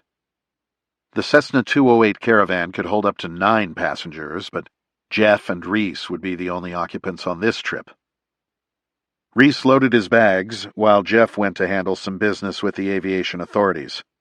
It was too hot to sit in the plane, so Reece took a seat on the door's step and rested in the shade of the wing. Jeff returned after a few minutes and began pre-flighting the plane, instructing Reece to sit in the right seat of the cockpit. There was no sign of police or military activity at the field, but nonetheless, Reece breathed a silent sigh of relief when they were finally airborne. Chapter 19. Nyassa Game Reserve, Mozambique, Africa, March. The flight to camp took them an hour and a half, with Jeff playing the part of tour guide over the headsets as they flew. He pointed out rivers, towns, and villages along the green and brown landscape, giving Reece the lay of the land. The last town of any size before camp was Montepuez, but from the air, it looked to be nothing more than a few buildings. Jeff indicated the river that formed the boundary of the hunting area as they passed it, and it still took 10 minutes of flying to reach the runway. He had certainly chosen one of the most remote spots on the globe to come to die.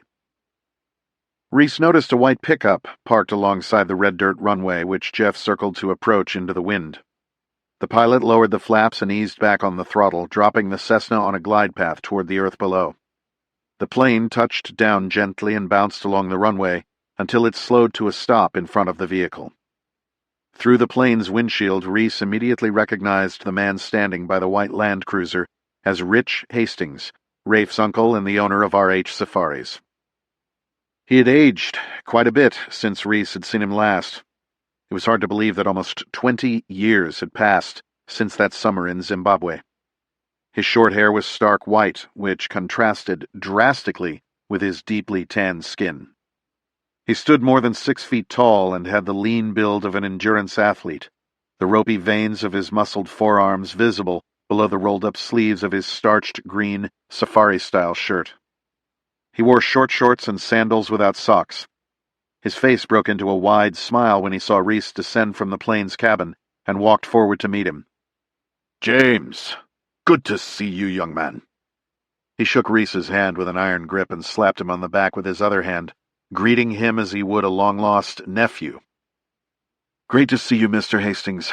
Thank you so much for not turning me away." "Of course, James, you are like family. Family is always welcome, especially when they are in need." The twinkle in his blue eyes told Reece that Mr. Hastings was well aware of his fugitive status. "Do you have any bags I can help you with?" "I can get them, thanks." Reece climbed into the Cessna's cabin and handed his duffel down to Richard, who was standing in the doorway. He slung his pack over one shoulder and approached the cabin to thank Jeff for the ride. "Thanks so much for getting me here, Jeff. I really appreciate it." "No worries, mate? Hopefully I'll see you again. If you need a ride anywhere, Rich knows how to get hold of me. Best of luck to you." "Thanks." The men shook hands and Reece climbed down the steps to the dirt runway. His bag was already loaded into the bed of the Land Cruiser, and Rich Hastings motioned for him to get on the passenger side. The older man started the truck and pulled onto a track that led away from the runway. Reece was taking in the landscape in silence when Hastings spoke. "I'm only going to mention this once, James. Bloody awful business about your family.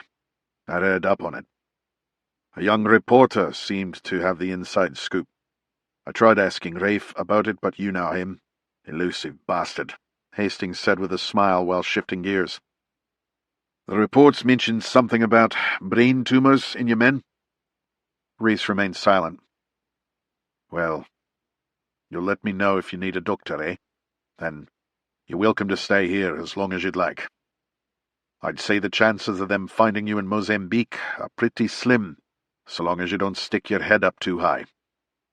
"I appreciate it, sir. I really do." "We don't get much in the way of outside news here, James. Our focus is the land and its game. I guess that's why we're all out here. The camp doesn't even have internet. All our bookings come through a hunting concierge service out of Georgia, and they call us the old-fashioned way, on the telephone. There's only one in Kemp, and it's in the main office. That's a big attraction for clients, actually. Here, they can forget about the modern world that has them constantly connected. No choice out here. If you want to be off the grid, this is your place. Thank you. That suits me just fine. You struck me as a good lad when you were here last. We won't speak of it again, Hastings declared, pulling into the safari camp. You look like a bloody skeleton. We've got a big dinner cooking. We'll see if we can put some meat back on those bones. I can't wait. It has been a long time since I've had a decent meal. Or a beer. We'll get you caught up on both then. You can get washed up and then we'll eat. Camp was a series of structures made of stone, timber, mud, and thatch. There was a massive barn-like common building with an open-air dining room, bar, and seating area. A detached kitchen building sat nearby, and a series of guest cottages were strung laterally along the ridge that faced the river below. There was also a shop for maintaining the vehicles, a skinning shed, walk-in refrigerated storage, and staff quarters. Hastings led Reece down a stone path to one of the guest cottages and showed him the amenities. It was basic, but it was clean and well-maintained, and the view was amazing. Home, sweet African home. Reece had just enough time to get his bags situated when a polite female voice from outside his hooch told him that it was time for dinner. He headed for the bathroom to clean himself up and barely recognized the man who stared back at him in the mirror. Long, sun-bleached hair, bronze skin framing the pale white where his sunglasses had blocked the rays, a visibly broken nose from its meeting with the ship's wheel, and a beard that nearly touched his chest. His eyes were set deep by the drastic loss of body weight, the rest of his face obscured by his gray-streaked facial hair. He didn't figure on dinner being too formal in this corner of the world, but the last thing he wanted to do was offend his generous hosts. He turned on the shower and dropped his clothes to the stone floor before stepping into the stream of warm water. Nothing in his life had ever felt better. Standing still for what seemed like an eternity, he let the water wash the salt and grime from his matted hair.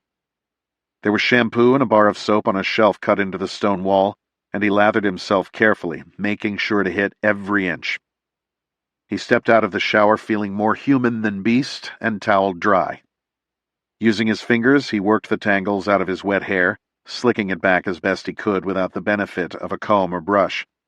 A toothbrush and toothpaste had been laid out for him, and after rationing toothpaste throughout his transoceanic voyage, he enjoyed the luxury of squirting a giant dollop onto his brush and scrubbing away. He found a short-sleeved white polo shirt and a pair of lightweight pants that looked to be about his size laid out on his bed when he emerged from the shower. Obviously, Rich had canvassed the camp for clothes that might fit his guest. Donning his new apparel, Reece declared himself as presentable as possible and exited into the cool evening air.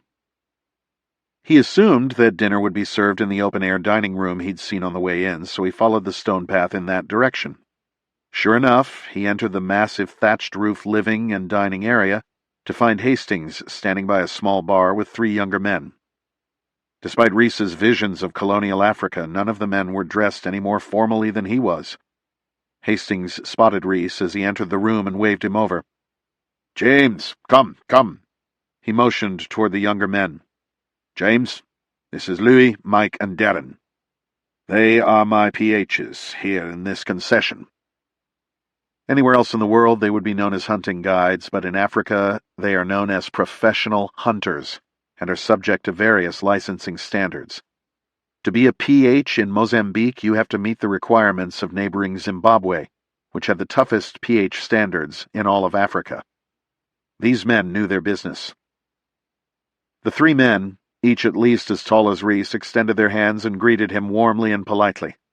They looked to be in their late 20s or early 30s, and all had the same long and lean build as Hastings.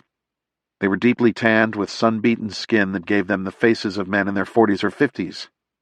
These were hard men. "What are you drinking, James? We have plenty of booze, beer and wine."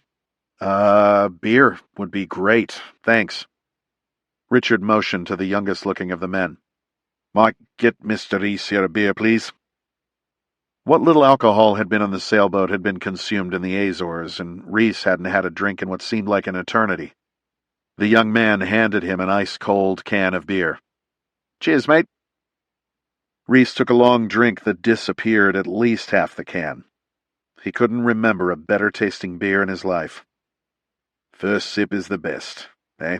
Hastings said, smiling. "James here has had a long trip. He is a friend of my nephew, Rafe, whom you all know, and he is going to be spending as much time with us as he likes. He needs to keep a bit of a low profile, though, so he will stay out of sight when we have clients in camp, eh? I know that each of you will respect that." Each man nodded soberly at his boss's request. "James, it's our honor to have you here, but we're going to put you to work. I want you to rest up and eat for the next few days, then you can go out scouting with Louis, and we'll make a plan from there." "I appreciate it, Mr. Hastings." "Rich, please, call me Rich. You ready for another beer?" Reece had been around Australians and New Zealanders on multiple deployments and had come to respect their ability to consume quantities of alcohol that would put most men in the hospital. It became immediately apparent that this was a talent shared by his new African friends. After a few minutes, dinner was served for the 5 men at a dining table that looked like it could hold at least 20. This camp was primitive, but Rich made sure that it maintained an air of first-world civility, complete with white tablecloths, linen napkins, and crystal wine glasses that were kept full with a seemingly endless flow of South African pinotage. A salad of fresh vegetables was served along with a medium-rare fillet of some of the best meat Reece had ever tasted, which turned out to be eland. After surviving on a small supply of canned goods and fresh-caught fish for weeks, Reece's body was starving for vegetables and red meat. The food was amazing, and not just due to Reece's hunger. His host served him seconds and thirds from the family-style platter until Reece could not eat another bite. A waiter then brought out heaping portions of bread pudding, which he somehow found room to devour. The mood at dinner was laid back and friendly. The men whom Reece had just met treated him like an old friend and put him immediately at ease. The reserved confidence of those around the table reminded Reece of the men he'd worked with in the SEAL teams, a fact that helped dispel any nervous feelings regarding his new surroundings. As odd as it was, Reece felt more at home in this faraway corner of the world than he had since before his last disastrous deployment and the events that followed. As it turned out, the PHs were natives of bordering Zimbabwe, a country that Reece knew had a turbulent history. Rather than talking politics, they focused on the rivers, the terrain features, and the game of Nyasa, casually briefing Reece on what to expect during his time on the reserve. They didn't ask any personal questions, though Reece assumed that they already knew exactly who he was. Men like these were the last of the cowboys. They believed in personal freedom, and had no desire to complicate their lives or anyone else's by reporting the surprise guest, a friend of their employer, to the authorities. "Let's have a drink and talk, James," said Hastings, handing the younger man a glass of brown liquid, neat. The PHs bid them both good night as Rich motioned for Reece to follow him into the darkness outside the dining area. He led Reece down a series of stone steps toward a small sitting area, illuminated by the dancing light of a blazing fire pit. The men took adjacent seats and stared silently at the fire for a moment. "Africa Channel 1, we call it." As Reece's eyes adjusted to the darkness, he could see the reflection of the full moon on a river below. The sitting area was situated on a high bluff overlooking the river.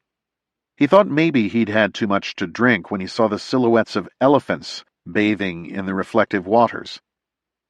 "Are those elephants down there?" "Yeah, cows and calves." "Do you guys hunt them here?" "We hunt a few old bulls, but we don't do any hunting within a mile of camp. This area is safe for them, and they know it. Have you spent much time in the bush, James?" "I did a lot of hunting with my dad and grandfather when I was a kid, but haven't done much lately.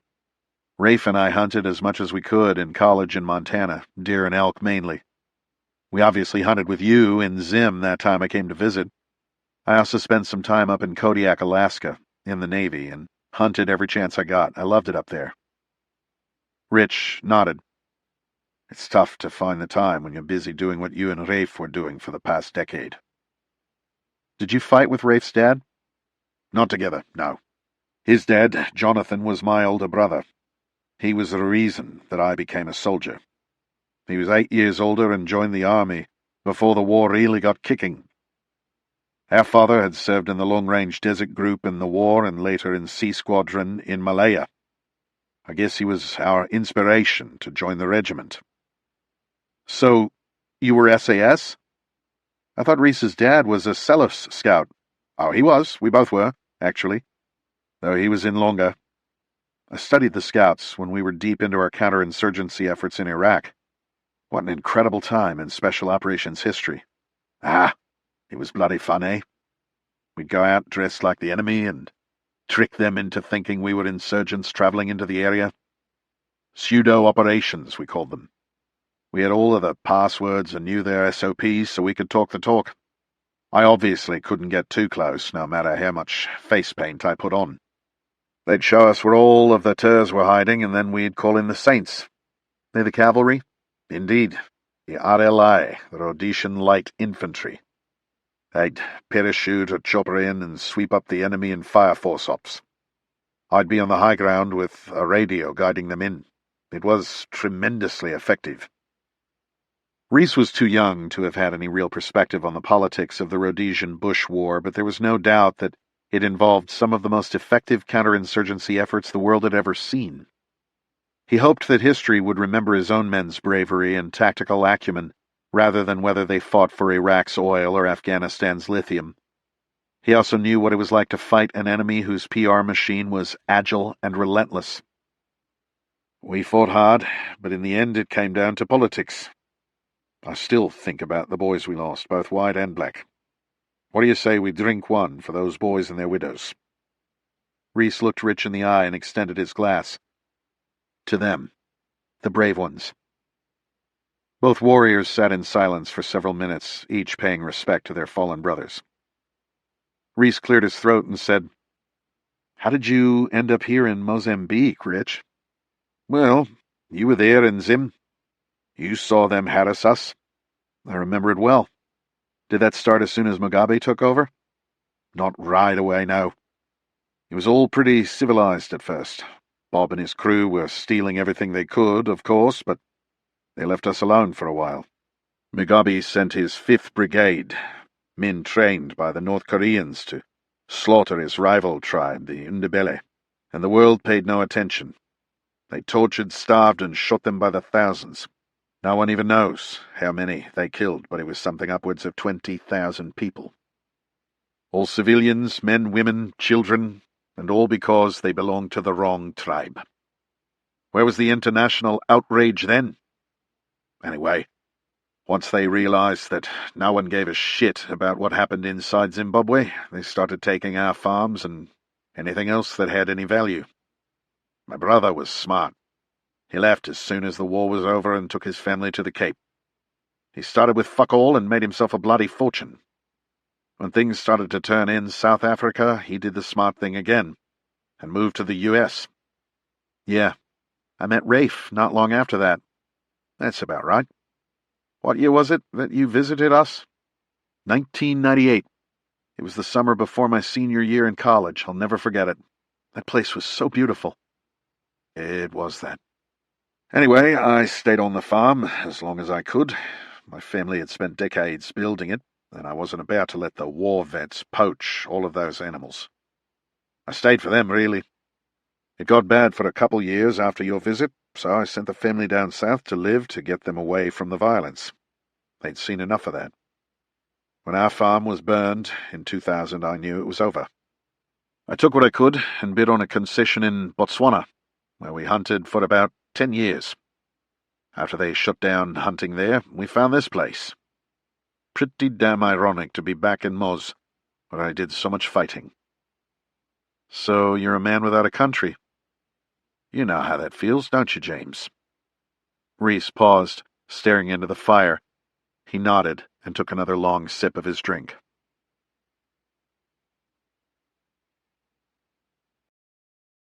Chapter 20.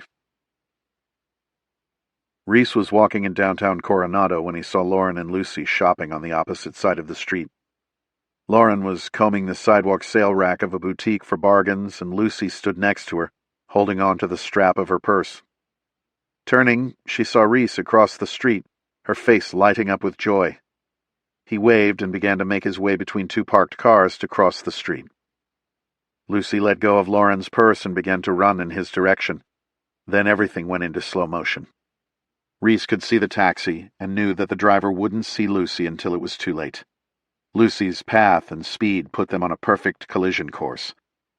Reece yelled at the top of his lungs for her to stop, but no one could hear him. Not Lucy, not Lauren, not the cab driver. Lucy kept coming, as did the taxi. Reece began to run toward her, but his legs felt like they were mired in concrete. He'd never get there in time. He looked at the taxi driver and recognized the face of a man he'd last seen before putting 2 bullets into his brain on the streets of L.A. It can't be. When he turned his head, Lucy's smile was the last thing he saw as the cab accelerated to make impact. Soaked in sweat, Reece shot up in bed and looked at his strange surroundings. A tiny voice came through the thatched wall to his right. "Morning. Morning, sir." Yep. I'm up," was all Reece could muster in response, remembering that he was thousands of miles from Coronado, and that Lauren and Lucy were gone forever. The hangover hit him like a sledgehammer. There was no tumor to blame for this one, just too many beers, a lot of red wine, and more than a few whiskeys. He flung the blanket off his legs and swung his legs over to the floor. Struggling to find his balance, he stumbled into the bathroom. The figure that gazed back at him from the bathroom mirror looked like a homeless guy selling drugs at a music festival. He wasn't sure about drinking the water, so he threw on a pair of shorts and a t-shirt along with some flip-flops and staggered toward the dining area in search of coffee. Even in his current state, he was struck by the beauty of the African sunrise. The orange ball emerging over the treetops bathed the entire scene in a warm glow. The green forest was broken by the deep, sandy riverbed below, where he could see Cape buffalo and what looked like kudu drinking. He assumed correctly that giant crocodiles were somewhere in the water below, waiting patiently for one of the mammals to venture too close. "How's it?" Reece turned to see Louis walking diagonally toward the common area. "Hope Rich didn't bore you with too many of his stories from the good old days?" Louis smiled. No, it was great. "Just wish I'd drank less." Join the club. Let's get you some coffee." Reece followed Louis toward what would likely be a steady stream of caffeine consumed over many hours. Hastings was already seated at the breakfast table when they entered, a coffee mug in his hand and a large topographical map spread before him. "Good morning, James. What are you doing up? I thought you'd sleep for days." This guy is pretty cheery for as much as we drank last night. "Yes, sir. Good morning to you as well. I'm good, but I'll be better as soon as I get some coffee in me. Thank you again for last night. Dinner was great, and I enjoyed our talk." I get carried away with the bloody politics. Get some coffee and rest up today." "If it's all the same with you, I think it would be good for me to get out and about." "Understood. Then come have a look at the map. I'll give you the lay of the land." Reece filled a mug from an old-fashioned urn and added some sugar and cream, a bit disappointed that there was no sign of honey. He took a seat next to Rich and tried to focus his blurry vision on the map in front of him. "This, as you know, is the Nyassa Reserve. We hunt this block here." Hastings outlined the boundaries with his thick, tanned finger. "We just finished the paperwork to take over this neighboring block, which will more than double the size of our concession. We are going to be busy with clients over the next few months, and we need you to help scout the new block, if you're up for it." "Sure, I'd be happy to. I can't promise that I'll know what I'm looking for, but I'll give it a shot." "You'll have a couple of trekkers with you. They know the game better than anyone. They just don't have a sense of the big picture. Neither of them can read or write very well either, so I can't rely on them to give me much of a report. There's an old camp here on this river. Check it out and let me know what kind of shape it's in. After that, the 3 of you can spend a few weeks seeing what we've got for animals out there. Just having you moving around will help with the poaching. You'll probably run across some snares, and you may even bump into some poachers in the block. I know you can handle yourself if that's the case. We'll give you a vehicle and you'll need a proper rifle, which I've got for you. Check. What can you tell me about the poachers? Ah, yes. 2 lots of them, really. The first are after bushmeat. They put out wire snares, thousands of the bloody things. Some are looking for meat to sell in the villages, but a large number of them are conscripted to feed the Chinese mining and lumber operations that are popping up all over the country. The damn snares don't know the difference between an impala ewe and a lion. We counter them in 2 ways. 1. We patrol constantly and pick up every snare we see and destroy it. We even pay bounties for them. The other way we do it is outreach. We try to employ as many locals as we can here in the camp or out in the field, and we distribute a good bit of meat to the villages. The staple of their diet is mealie meal. You'd call it grits, ground-up corn that they cook into a slop. They're all protein-starved, so we make sure that everyone gets a piece of what we shoot in the unit. If they help protect the game can provide for them. Sustainable is such a bloody greeny word, but that's what this is if we do it right. Sounds like everyone wins that way, Reece said. What about the second group of poachers? Guessing they feed the Asian black market? Exactly. The Chinese are raping Africa blind for her resources. They come in and make deals with the corrupt officials and mine whatever they want. It's all economic for them. There's zero return for the communities. Where's Jimmy Carter now? Sorry, I'm getting political again. As part of that Chinese presence, the demand for ivory and rhino horn has a direct line to the source. We've seen sophisticated poaching syndicates often in bed with the game departments all over Africa. We don't have any rhino here, so they're mainly after elephants. You won't see any Chinese in the field, but they're pulling the strings. The ivory gets smuggled out, along with all of the other resources, to feed the demand back in Asia. Sounds similar to the drug problem in the U.S. As long as there is a demand, the cartels will provide the supply. With the demand from Asia turning the tide on the supply side will be tough. Right you are, James, unfortunately. Right you are. Chapter 21. Basel, Switzerland, March.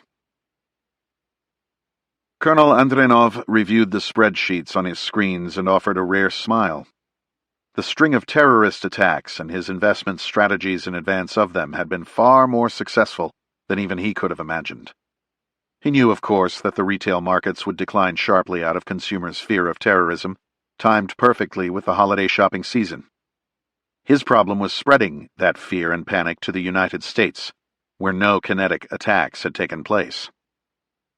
His solution came thanks to a group that called itself the Syrian Electronic Army.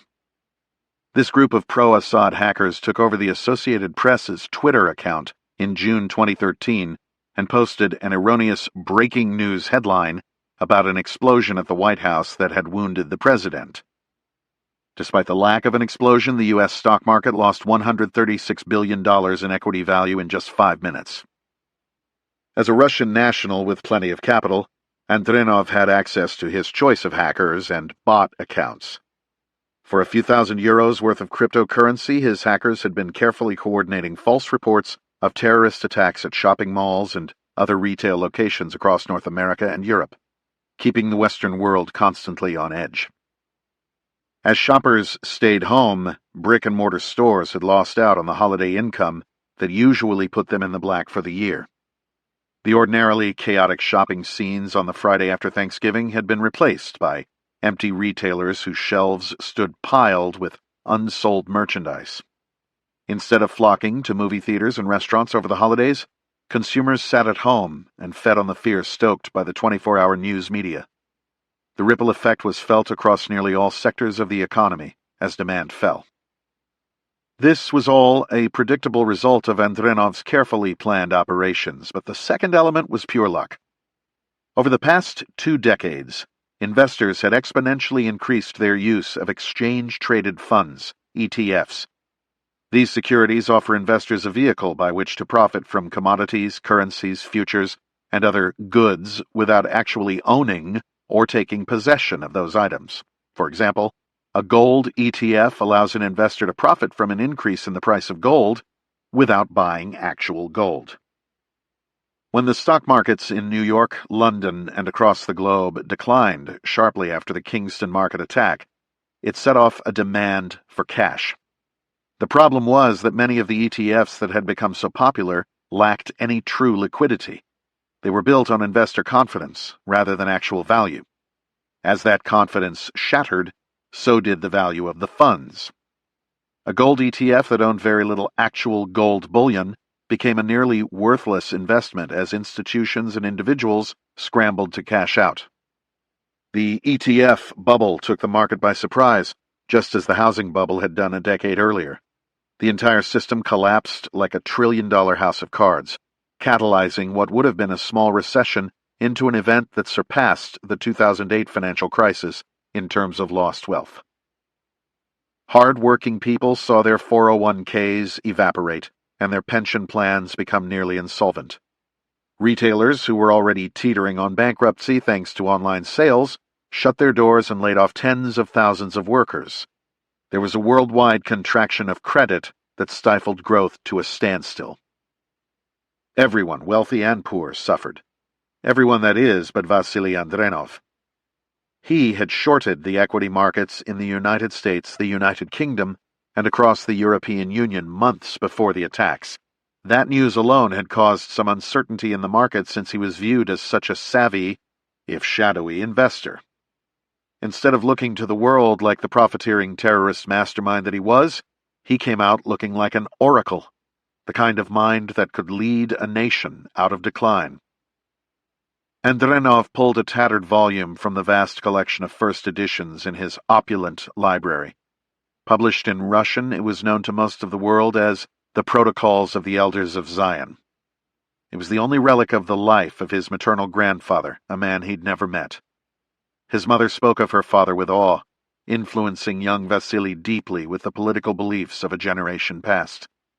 Unlike Andrenov's father and grandfather, who were devout communists, his mother's father had been an outspoken supporter of Imperial Russia.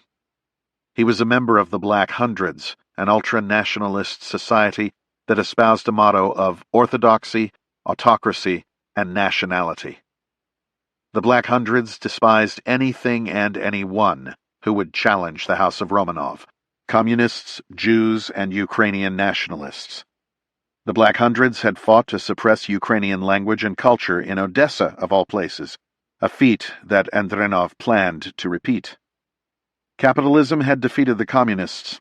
Andrenov's attack on the world economies had punished the international bankers, and the next phase of his plan would finish the Ukrainians for good. A century after the fall of the empire, Andrenov would rebuild what his grandfather fought so hard to protect. Chapter 22. Nyassa Game Reserve, Mozambique, Africa, March. After a hearty breakfast and 3 cups of coffee to get Reece's brain back in gear, he followed Rich toward the parking area. Rich reached behind the seat of his safari vehicle and retrieved a battered canvas rifle case that he handed to the new arrival. "You can use this rifle. It's old, but it works." Reece unzipped the case and pulled the big-bore rifle out to inspect it. It was an old Mauser sporting rifle that looked like it had been carried to the moon and back. The bluing was worn from every visible surface from years of honest use, leaving the steel a burnished silver. The scarred walnut stock was the color of dark chocolate, and only small areas of the checkering at both the grip and forend remained visible. There wasn't a speck of rust or dirt, though, making it obvious that the rifle was heavily used, but never abused. Reece noticed some lettering at the top of the barrel that read, W. J. Jeffrey and Company, 60 Queen Victoria Street, London. It wore several proof marks, presumably from a house in England, and was marked 404EX Cordite. He slowly cycled the bolt, which was as smooth as glass, pushing a cigar-sized round into the chamber. "How many does it hold?" 3 down, 1 up the pipe. The 404s are too bloody wide for the standard Mauser, but this one feeds like a charm. A gunsmith down in Pretoria took the sides out of the mag box to give it more room, so the rounds actually ride on the wood. I've got a couple of extra boxes of ammo for you. along with a pouch for your belts." Rich dug around behind the seat and handed Reece a handful of battered yellow and red cardboard boxes with Kynoch 404 Jeffrey 400 grain solid printed on the front. "All solid bullets?" Reece asked. "Yeah. If you shoot this thing, it means that something is trying to stomp you into jelly. A solid is what you'll want. The softs won't penetrate on something like an Ellie. If you shoot an impala or warty for the pot, the solid will wreck less of the meat." Reece nodded in understanding. "Carry this thing everywhere when you're not in camp, eh? You go off to have a shite and a dagger boy with a snare round his leg might decide to have a go at you, right?" Hastings laughed. "No sling? When bad things happen out here, they happen fast. You want your rifle in your hands, not on your back." "Understood. How's the recoil?" "Not bad. The bloody English knew how to shape a stock, which helps. It's like a heavy shotgun load. Nothing a big, tough frog man can't handle." "Is there somewhere I can test fire it?" "Sure. Louis will stop outside of camp on the way out this morning, and you can have a go with it. Grab whatever you need from your room. He's gassing up the truck and will be ready to go in a bit. He'll have a cold box with food and drinks. Just take whatever you need for the day." "Got it. Thanks, Rich. I really appreciate this." Reece held up the rifle and nodded toward it. "No worries, eh? Can't have a new friend getting stomped on his first day. Take the case, too. You'll want it for the truck." Back in his room, Reece searched through his duffel to find the items he thought he'd need as a professional, well, whatever he was now. The temperatures were already rising to the point of being uncomfortable, so he wouldn't need much in the way of clothing. He found a tan ball cap with an old platoon logo on it and traded his flip-flops for socks and his Salomon hiking boots, which admirably looked none the worse for wear, considering what they'd been through. He clipped a folding knife onto the pocket of his shorts and put his backpack on the bed to take inventory of what was inside. He pulled out several items that he wouldn't need for this excursion and made sure that both his binoculars and camera were packed. He slipped the boxes of 404 ammunition into an outside pocket and zipped up the bag. Grabbing his gator's sunglasses from the small bedside table, Reece picked up his rifle and headed toward the parking area. Louis was standing by a white Toyota Land Cruiser pickup, the workhorse vehicle for most of the underdeveloped world, supervising the loading of supplies while he smoked a cigarette.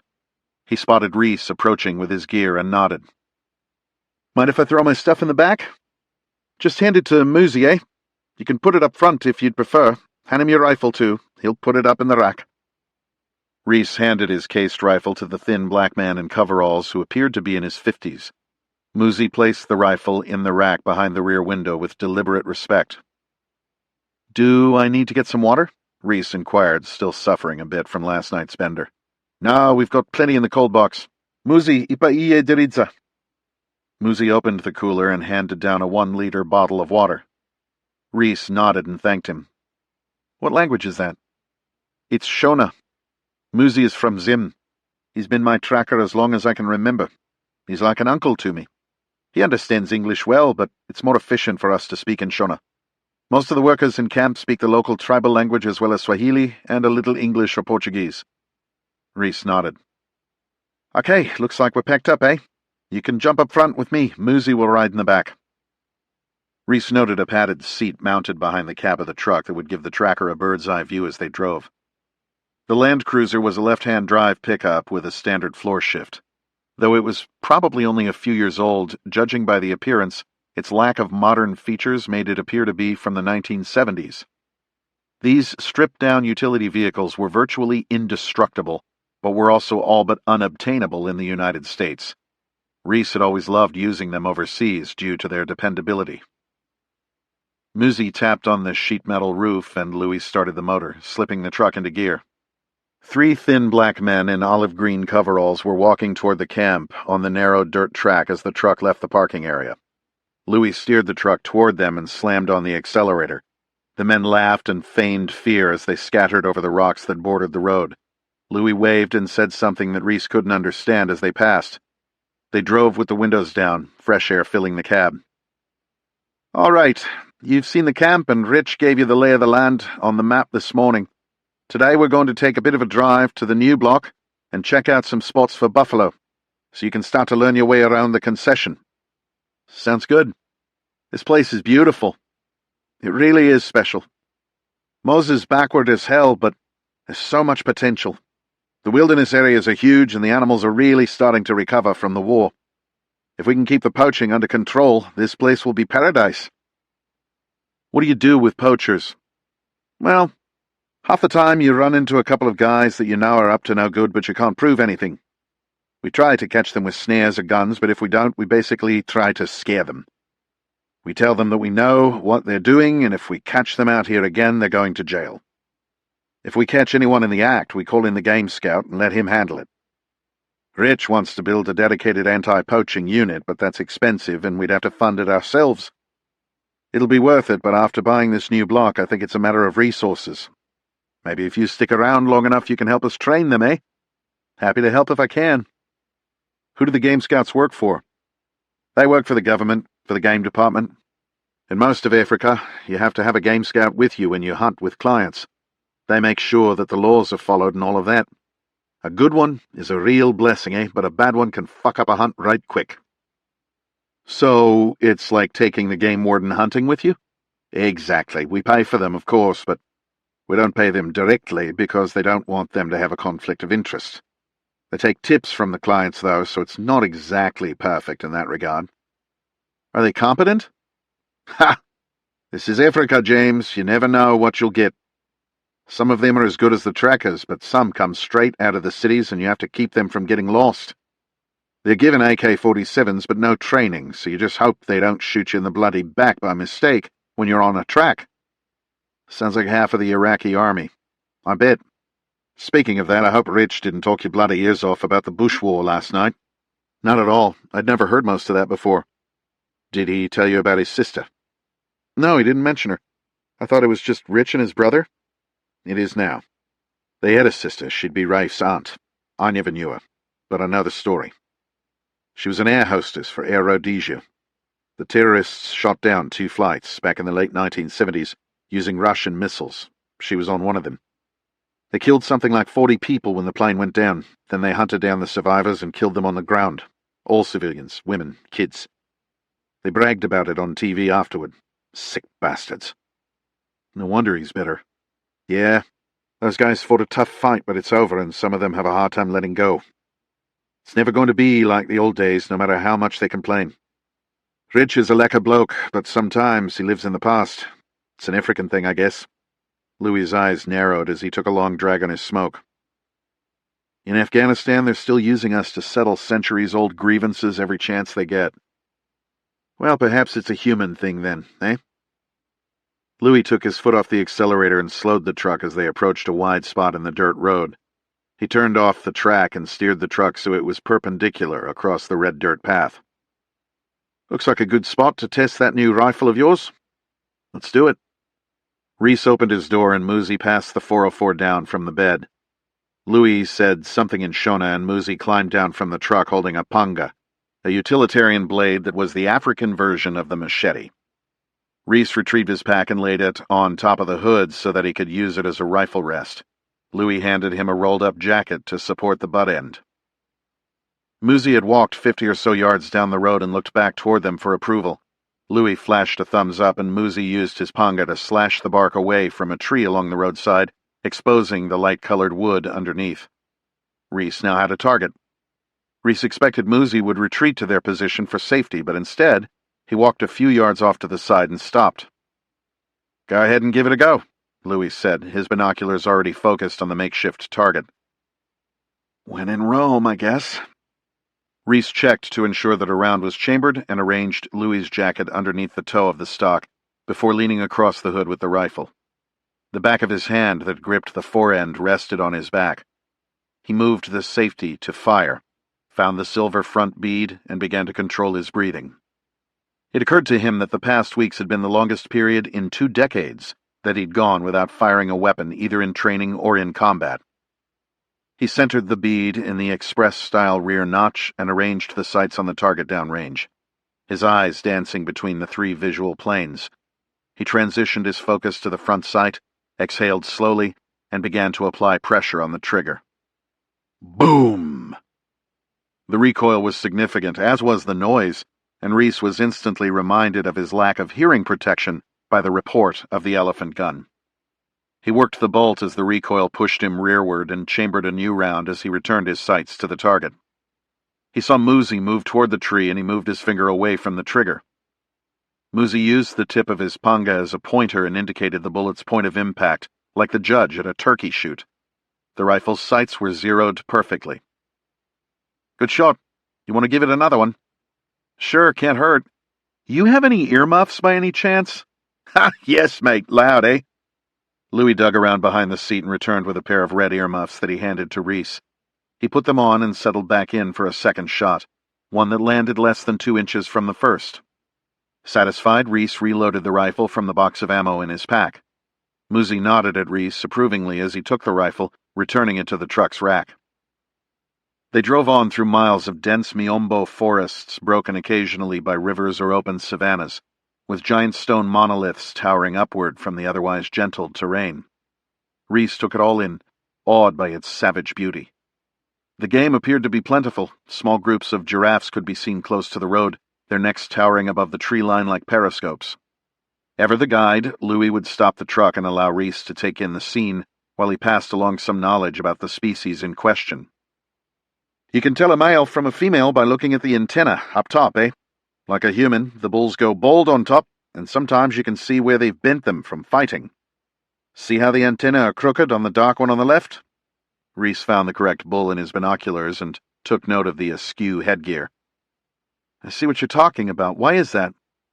"They fight for dominance by banging their heads together sideways. When they do it, they'll often break something on the skull and those things get crooked.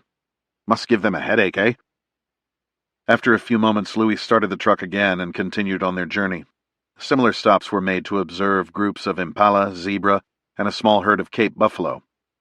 Unlike in the touristy photo safari camps that Reece had seen on television, these animals didn't stand around very long once the vehicle stopped. It reminded him of the difference in animal behavior in places like Yellowstone versus the backcountry wilderness areas where he'd hunted during his college days in Montana.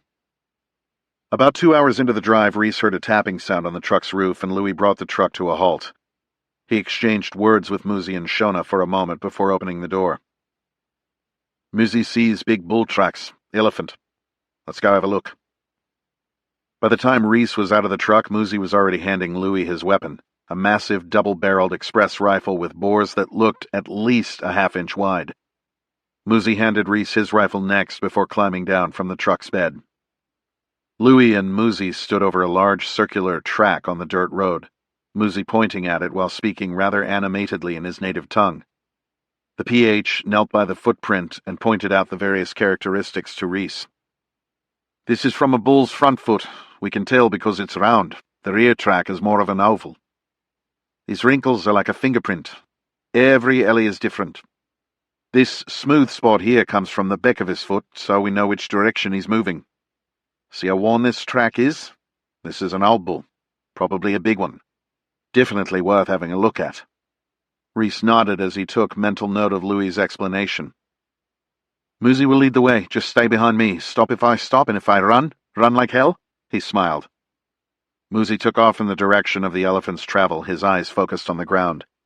Reece was surprised at the pace they kept and struggled to keep up while staying quiet.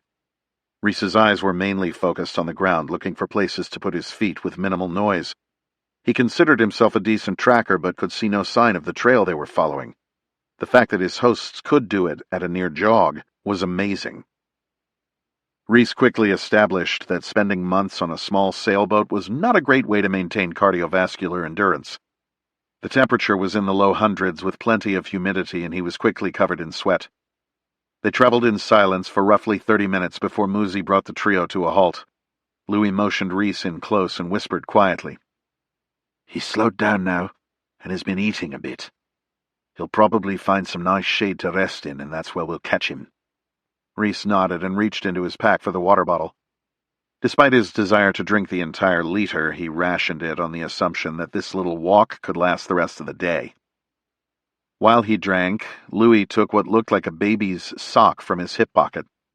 He shook it, and talc-like dust billowed out and floated to their right, indicating the direction and speed of the wind. He nodded at Muzi, and they resumed their tracking, this time at a much slower and more careful pace. They encountered a massive pile of green dung that Louis tested with the sole of his boot. He turned to Reece. "Very fresh, eh?" Every 50 or so yards, Muzi would stop and listen while Louis tested the wind with the ash bag. Reece's heart raced as he knew they were nearing one of the largest animals on the planet. The pace finally slowed to a creep, with each of them paying painful attention to every step. The air was hot and musty with the smell of decomposing vegetation, any breeze blocked by the thick bush they'd entered. The massive elephant had cleared a discernible path through the tangled jessie, which made their passage easier and stealthier. Suddenly, Muzi froze. Reece strained his eyes for any sign of the animal, but all he could see were trees. Louis lifted his binoculars and looked into the bush before motioning Reece to move up alongside him. Louis nodded and whispered as quietly as he could. "Do you see him, James?" Reece shook his head, indicating that he could not. Louis raised his arm and pointed toward the trunk of a tree just ahead of Muzi. "Do you see that big tree, eh? Just to the right of it is his leg." Reece saw nothing but trees and shadows. He blinked his eyes and visually traced the trunk of the tree from the ground upward. Then he saw it, so close that he'd been looking past it, thinking that it was a shadow. The sight of a massive bull elephant mere yards away overcame him. It was like one of those hidden images inside a picture that, once seen, becomes obvious. He couldn't see the entire animal, only bits and pieces of wrinkled gray skin, a leg, a piece of shoulder, the curve of the belly, the twitch of the fanning ear. The bull appeared to be napping in the shade of the thick forest as an escape from the midday heat. Louis whispered again. "Let's get a look at his ivory. Move to your right a bit if you can." Reece stepped as if he were in the middle of a minefield and moved a few feet to his right to give them both a better vantage point on the bull's face. He saw a filthy tusk the size of a man's leg extend from the skin of the elephant's lip, the tooth sweeping forward in a graceful arch. Louis shook the ash bag and motioned for Reece to keep moving to their right. Out of the corner of his eye, Reece saw Muzi retreating the way they'd come. Reece moved until he could see the other tusk. It was a mirror image of the right one, but for a flat spot worn on the inside edge of the tip. Louis and Reece stood there, admiring the animal for what must have been 5 minutes, before Louis motioned for them to back away from the sleeping pachyderm. Reece's heart was beating so fast he was afraid that the bull would hear it. "Pretty close, eh?" Louis whispered when they'd put 100 yards between themselves and the bull. "Wow," Reece replied, the wide smile beaming across his face. "That was amazing. Not something you do every day, eh? Even when you do, it's still exciting. Come, let's go to the truck and have some lunch." Louis took off at a pace that required Reece to nearly jog to keep up. Adrenaline flowed through his veins as they walked. He couldn't remember when he'd felt so alive. It also struck him that he was smiling, and had actually felt real happiness through the experience, rather than the pain that had filled the past few months of his life. Could I learn to live again here? Chapter 23. Capitol Hill, Washington, D.C., March. Not counting the time spent on the San Francisco City Council and the State Assembly, it had taken Senator Lisa Ann Bowles more than 2 decades to become the chair of the Senate Armed Services Committee. Though it had taken the support of countless political allies to get her there, the true author of her success was Stuart McGovern. McGovern had served briefly in the Senate as well, appointed to finish out the remainder of the term for a member from his home state of Nevada who had passed away while in office. When he was defeated in the next primary election by the state's popular attorney general, he took his talents to K Street, where he was quickly able to monetize his relationships with his former colleagues. After 35 years as an attorney and lobbyist, there was not a door that McGovern could not open, or an ear into which he could not whisper. His social skills helped, no doubt, but the real source of his influence had nothing to do with his personality. Thanks to a client list that would make any D.C. lobbying firm envious, Stuart McGovern could raise staggering amounts of money. Campaign dollars were the lifeblood upon which politicians fed, and McGovern kept members of both parties in ample supply. There is a $117,000 limit on the amount of direct federal campaign contributions that each U.S. citizen can make. Stuart McGovern's personal contributions hit that numerical ceiling every year, and he made sure that each of the other 29 attorneys and lobbyists in his firm did the same. His firm alone handed out $3.5 million in perfectly legal, reported campaign contributions to member and leadership political action committees. Add in ancillary contributions to national and state political parties, as well as members' pet charities that often employed the members' spouses or children, and one would start to get a picture of how much influence can be legally obtained in Washington. Each of Stuart's clients in the defense, energy, insurance, and healthcare industries and their respective executives took his direction on where to make their own political contributions. The aggregate was a staggering amount of money. According to reports of the Federal Election Commission, McGovern and Davis LP took in just under $40 million per year in lobbying revenue, in addition to the non-reportable money they made doing legal work.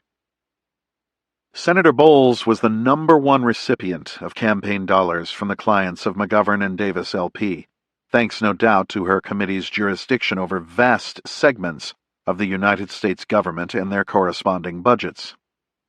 So, when McGovern wanted to see Senator Bowles, he didn't call her scheduler or the staff member responsible for the subject matter of his request. He simply strolled through her doorway in the Hart Senate office building. He walked past the receptionist, past the row of Senator Bowles's constituents waiting to meet with her or her staff, and to the open doorway of Becca Callan, the senator's chief of staff. "Can I get in to see her? I just need a minute." Becca Callan hadn't heard him walk into her office thanks to the soft carpeted floor, but she was accustomed to constant interruptions and instantly recognized the voice of her boss's confidant and benefactor. "Oh, hey, Stuart. Let me pull up her schedule," she said, minimizing a Word document on her computer screen. 2 clicks later, she was looking at her boss's calendar, which was booked solid from a breakfast speech at 8 a.m. to a dinner that would last until nearly midnight. Like them or not, you couldn't say that Senate members didn't stay busy. "She's wrapping up a meeting now. I can fit you in before her next appointment," she said, leading him to the senator's door. Even at his age, McGovern liked to eye the often attractive congressional staff members, but Callan was a bit too granola for his tastes. She was competent and smart, though, and knew better than to give him any trouble when it came to granting access to her boss. She knocked on the door and didn't wait for a response before opening it and sticking her head in. "Madam Chair, Mr. McGovern is here to see you." "Thank you, Becca." Senator Bowles rose, signaling the end of the meeting. She shook hands with 2 lobbyists whom McGovern knew by face, if not name. He nodded and graciously stepped aside as they and 2 staff members in their 20s quickly filed out of the office. Senator Bowles walked from behind her desk to greet her closest political ally and gave him a genuinely warm hug. "How are you, Stuart?" "I'm great. We just got back from our place in Naples. I couldn't stand the thought of coming back to this weather, but duty calls, and Pam was dying to get home and see the grandkids." "I bet she was. Have a seat. What can I do for you?" "This won't take long. I have a little export issue that I need resolved. One of my clients, as you know, is the Republic of Turkey. They are fighting ISIS and are looking to upgrade some of their weapons. Their military wants to purchase a couple of sample rifles and scopes, along with some ammunition so that they can try them out. The U.S. companies that make the rifles and scopes can't export them without an ITAR permit, and the state is going to take forever on this," he explained, referencing the export control regulations designed to prevent weapons from being transferred to foreign entities without the approval of the U.S. government. "Think you could make a call or two?" Bowles frowned. "This isn't something I'm going to regret, is it, Stuart? I don't want to end up like Leland Yee," she said, referring to a California state senator who was convicted and imprisoned for trafficking in arms despite a long history of support for stronger gun control laws. "Ha! You know I would never ask you to do anything that would put you at risk, Lisa. We're talking about 2 rifles going to a NATO country in the fight against a terrorist organization. This is mom and apple pie stuff." "What do you need me to do?" "Well, here's the deal. SOCOM has the most flexibility when it comes to procurement. Do you think you could call a general down in Tampa and get them to take delivery? Then they can ship the rifles to their counterparts in Turkey, and everything is above board. Above board? How about legal? The senator hesitated, but Stewart flashed her that look. Damn him. Fine, give the details to Becca and I'll see what I can do. Anything else? Can I get another hug? Chapter 24. Nyassa Game Reserve, Mozambique, Africa, March. The heat of midday was intense, and Reece's clothing was soaked from the fast-paced hike. Louis began to offload gear from the cruiser, directing Muzi to hand him this or that item from the bed. Reece lent a hand with the unloading, but felt very much in the way of what was obviously a well-oiled team. Within minutes, a mini campsite had been erected in the shade of a giant baobab tree, complete with a small folding table and chairs. The top of the cooler had been covered with a cloth and converted into a small buffet table of Tupperware containers. Reece couldn't help but marvel at the dedication to tradition. It was almost as if Europe's sons in the colonies had maintained their proud customs long after they'd been abandoned in the Old World. The ex-British in Africa seemed more British than those in Great Britain. Reece wondered whether the separation from the European aftermath of World War II had something to do with it. Louis motioned for Reece to fill his plate at the buffet.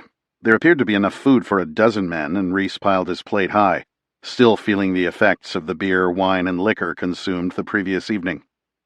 Reece took a seat and noticed that there were only 2 chairs arranged at the table. Muzi stood at the truck, his coverall top tied at the waist as a break from the heat, watching with interest as Louis made himself a plate. Reece put his fork down and watched curiously to see what would happen. When Louis sat down to eat, Muzi approached the table and picked up 2 of the food containers, which he carried to the base of a tree some 20 yards away, then sat. Reece had worked with enough indigenous troops in various corners of the world to understand that not everyone shared the West's view of equality. Regardless, caste systems always made him uncomfortable. He decided not to make an issue of it on his first day, but it nagged at him as he ate. Though the SEAL teams were predominantly Caucasian, they were colorblind as a culture. The military was, in many ways, far ahead of the rest of American society in terms of racial equality. While elements of segregation existed in the United States well into the 1960s, the military was integrated by Harry Truman soon after World War II. In the military, particularly in the special operations community, no one cared what color you were or what neighborhood you grew up in, so long as you added value to the team. It was always about the team. Reece was in the difficult position of not wanting to offend his hosts while at the same time wanting to treat everyone on the team equally. These were the cultural issues that often made training foreign militaries difficult. The reason that the Army's Special Forces ODAs were so good was that they trained specifically to deal with these cultural challenges. Reece was more comfortable kicking indoors. Baby steps. They ate ravenously and mostly in silence. After the morning's quiet stalking, it almost seemed like a sin to speak loudly in the bush. The heat had silenced most of the animal sounds as well. The cacophony of bird noises that had filled the morning air had quieted to a few faint calls in the distance. Reece watched a butterfly land on a nearby branch and thought of Lucy. She would have called it a Lello flutterby, most likely. She would have loved it here. Louis finished his plate, stretched his feet out in front of him, and shifted his wide-brimmed bush hat forward to shield his face from the daylight. Reece looked to Muzi and saw that he was in a similar posture. Apparently it was nap time for humans as well as animals, and it didn't take long for Reece to join them in slumber. The sound of movement broke Reece from his sleep. He lifted the cap from his eyes and saw Louis and Muzi quietly loading their makeshift camp back into the truck. He rubbed his eyes and looked down at his watch. "Good nap, eh?" Louis asked in a low voice. "Oh, yeah," Reece said with a yawn. "I could get used to this. It's not a bad life, is it?" Reece had always relished the clarity of his combat deployments. The distractions of daily life were pushed aside to focus solely on the objective of finding and killing the enemy. His short time in Africa connected him with that clarity, but without the responsibility of leading men into battle or dealing with a chain of command. There was something primal about this existence. It struck him that his nap had been free of the nightmares that had plagued him of late. He was beginning to feel human again. "We're going to head west and check things out along the river. Make sure the roads are getting to be passable," Louis announced. Reece appreciated being kept in the loop, which made him feel less like a mere observer and more like an active participant learning the ropes. Muzi returned to his perch in the bed of the truck while Louis and Reece climbed inside. Louis lit a cigarette before cranking the motor, offering the pack to Reece, who shook his head. They had barely traveled a mile down the bumpy track when Muzi began to tap on the roof. Louis stopped the cruiser and listened as the tracker spoke in hushed Shona. He put the truck in reverse and backed up 20 or so yards before killing the engine, grabbing his binoculars from the dashboard and peering into the Mopane scrub to the right of the vehicle. Reece raised his own binoculars and leaned forward to get a glimpse of what had caught their attention. "Bastards!" Louis hissed as he opened the driver's side door. "Let's go. Grab your rifle from Muzi." Reece quietly opened his door and found the stock of his borrowed 404 already extended in his direction. He accepted the rifle and pulled the bolt back to confirm its condition. He walked carefully around the front of the truck and joined Louis, who was standing on the sandy road. "Eland," Louis said as he lowered his binoculars and pointed into the trees. Reece followed his extended finger and could just make out the tawny hide of a giant antelope through the brush. Louis kicked at the sand with the toe of his suede Veldskoen ankle boot to test the wind, the dust blowing perpendicular to the antelope's direction. "He's hurt. Probably caught in a snare. Let's go have a look." Reece nodded and took his place in line as they moved off the trail. They stalked quietly, taking their time as they closed the distance with the wounded antelope. At 50 yards, Muzi halted and took a knee. Louis and Reece raised their binoculars and took in the gruesome sight. The ordinarily massive eland bull was skin and bones, the sun filtering through the forest and shining on the corners of his hips, ribs, and spine. There was something embedded in his haunches. If the bull was aware of their presence, he didn't show it. Louis leaned back to whisper in Reece's ear. "He needs to be put down. Are you comfortable with that?" "Don't take him before it's his time, Reece." His father's words echoed the wisdom of generations past. "It's past his time," Reece thought, sidestepping to the right and bracing his left hand against the trunk of a small tree. He moved the flag-type safety with his thumb and exhaled slowly. His finger touched the trigger as the front sight found the bull's shoulder, and he began to increase pressure.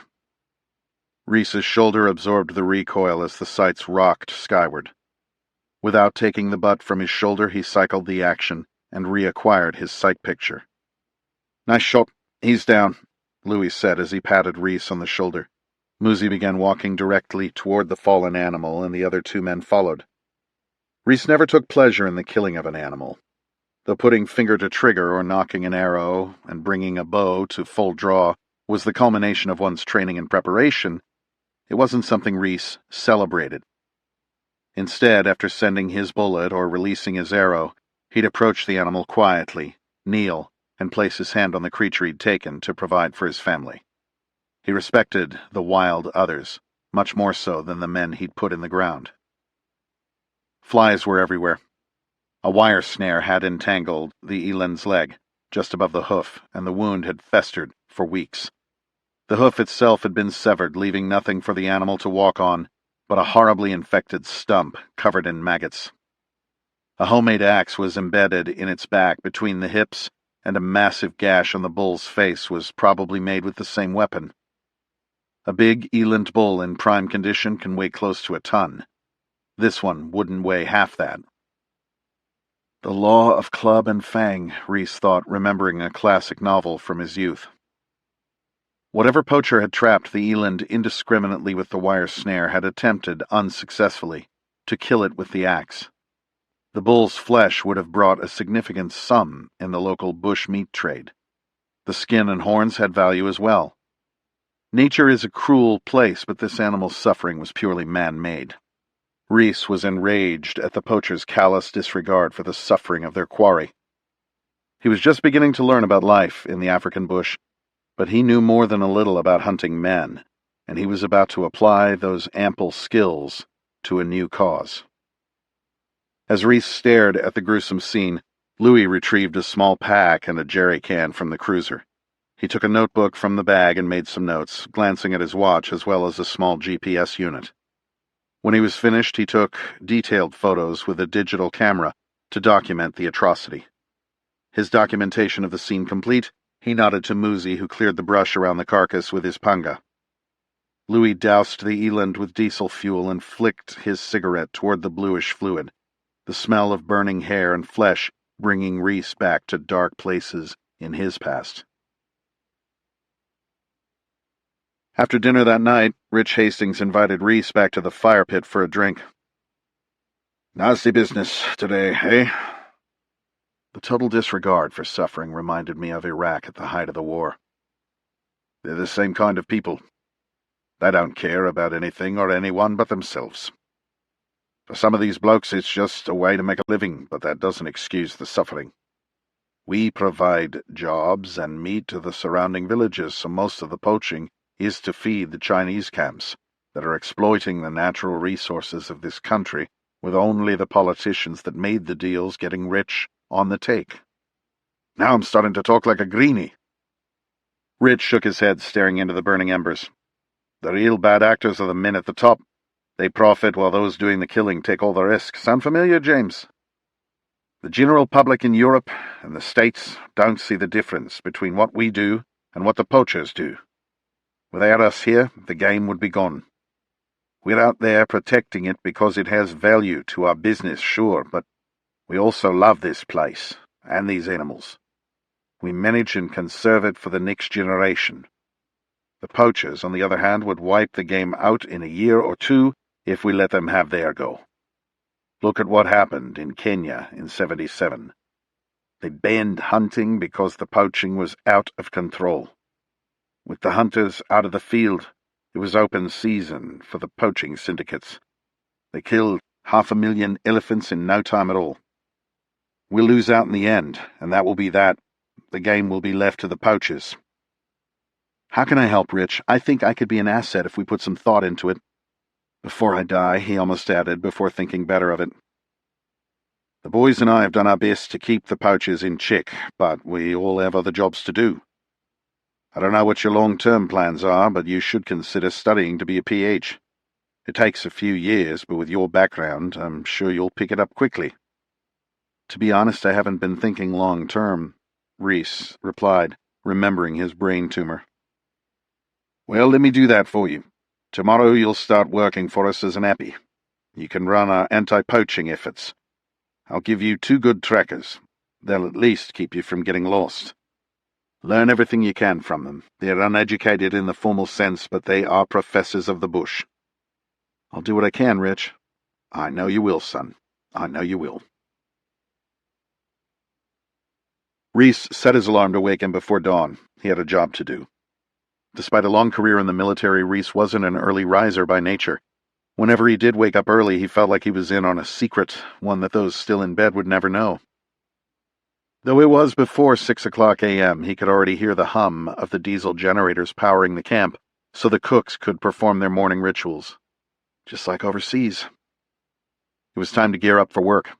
He turned on the small lamp on the bedside table and once again laid out the gear that he'd taken from the boat, this time with more focus. He had his Glock 19, its holster, and 3 spare magazines. There was a Surefire flashlight, a Petzl headlamp, a folding knife, and a Gerber multi-tool. He had his watch, his small Garmin, boots, and new clothing thanks to Richard Hastings. He picked up his Winkler Syoc tomahawk and examined the curved edge, remembering when he'd used it last to remove the head of the man who had arranged the ambush of his SEAL troop in Iraq. All told, it was less than he was used to working with, but it was enough.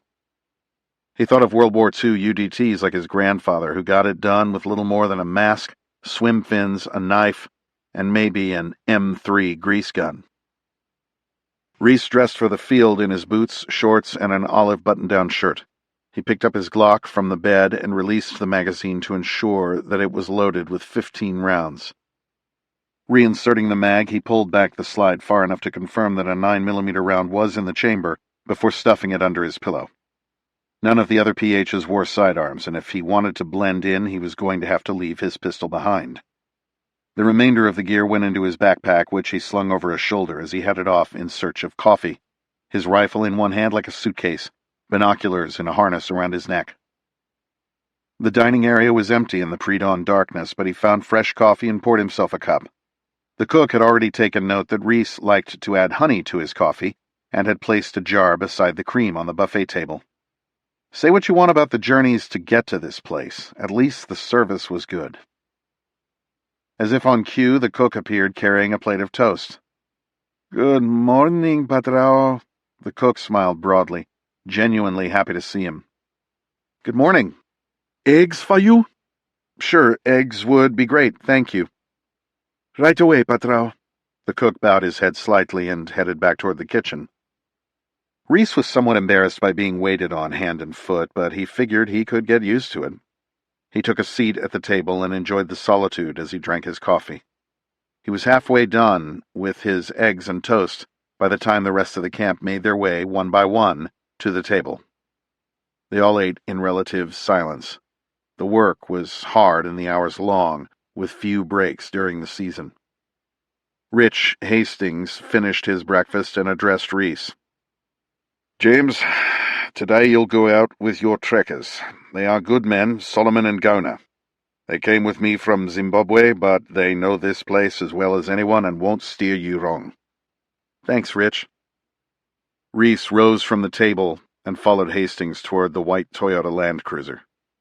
The sun was starting to rise and the camp was bathed in the pinkish-gray light of the African dawn. The two men loading the truck stopped when they saw Hastings and Reece approach and stood next to each other alongside the truck, with their hands at their sides, in a relaxed version of the military position of attention. The taller of the two men was also the youngest. He appeared to be in his 20s, thin and muscular. He wore olive-green coveralls and a British desert camouflage boonie hat with the sides turned up. He was good-looking and carried himself with an air of confidence that set him apart from the other trackers Reece had met. "Reece, this is Solomon." The young man smiled warmly and extended his hand to Reece, who shook it firmly. "Nice to meet you, Solomon." "Very nice to meet you, Mr. Reece," he said in perfect, though accented English. "You can just call me Reece." Reece wasn't worried about using his real name among the workers. If anyone was looking for him, he'd be dead and buried from the tumor long before anyone questioned a game tracker in East Africa about a man last seen on an affluent island off the east coast of the United States. "Yes, sir." The second man was smaller and older, probably closer to Reece's age. His skin was very dark, which contrasted sharply with his tan coveralls and ball cap. A skinning knife hung from the fabric belt around his waist. "This is Gona." "Very nice to meet you as well, Gona." Gona's face remained stoic as Reece shook the man's hand. "Gona, Mr. Reece is a good friend of Utilivu." Suddenly, the tracker's eyes brightened. "Mr. James, you remember me? You remember Gona?" "Gona, of course. Great to see you again," Reece said in the middle of an enthusiastic handshake, remembering the tracker from his trip to Zimbabwe with Rafe all those years ago. "How is Utilivu?" "Rafe is great, Gona. He's really doing well. I know he misses tracking with you." Hastings bid them good luck as they loaded up. Solomon drove, Reece sat in the passenger seat, and Gona rode on the high seat in the bed. They mostly worked the perimeter roads that bordered the concession, looking for signs that poachers had crossed onto the property. There has to be a more effective and efficient way to do this, Reece thought. It was past noon when Reece's stomach began to protest. He'd become accustomed to his hosts dictating the schedule, and it struck him that his men were waiting for him to tell them it was time to eat. "Let's stop somewhere for lunch, Solomon." "Yes, there is a good place just ahead." Solomon's mood brightened at the mention of food. When the truck stopped, Reece climbed into the bed and helped the men unload the chairs, cooler, and other assorted gear that made up the lunchtime spread. He made sure that he was the one setting up the folding camp chairs, setting 3 of them in a triangle under the shade of the tree that they'd parked under. This drew strange looks from Solomon and Gona as they wondered who else might be joining them. When the food containers were opened on the table, Reece motioned for the men to make their plates. No, you eat, Mr. Reece." We're changing things up. You guys eat first. The two trackers exchanged puzzled looks. Go on, make your plates, guys. Reece motioned toward the food.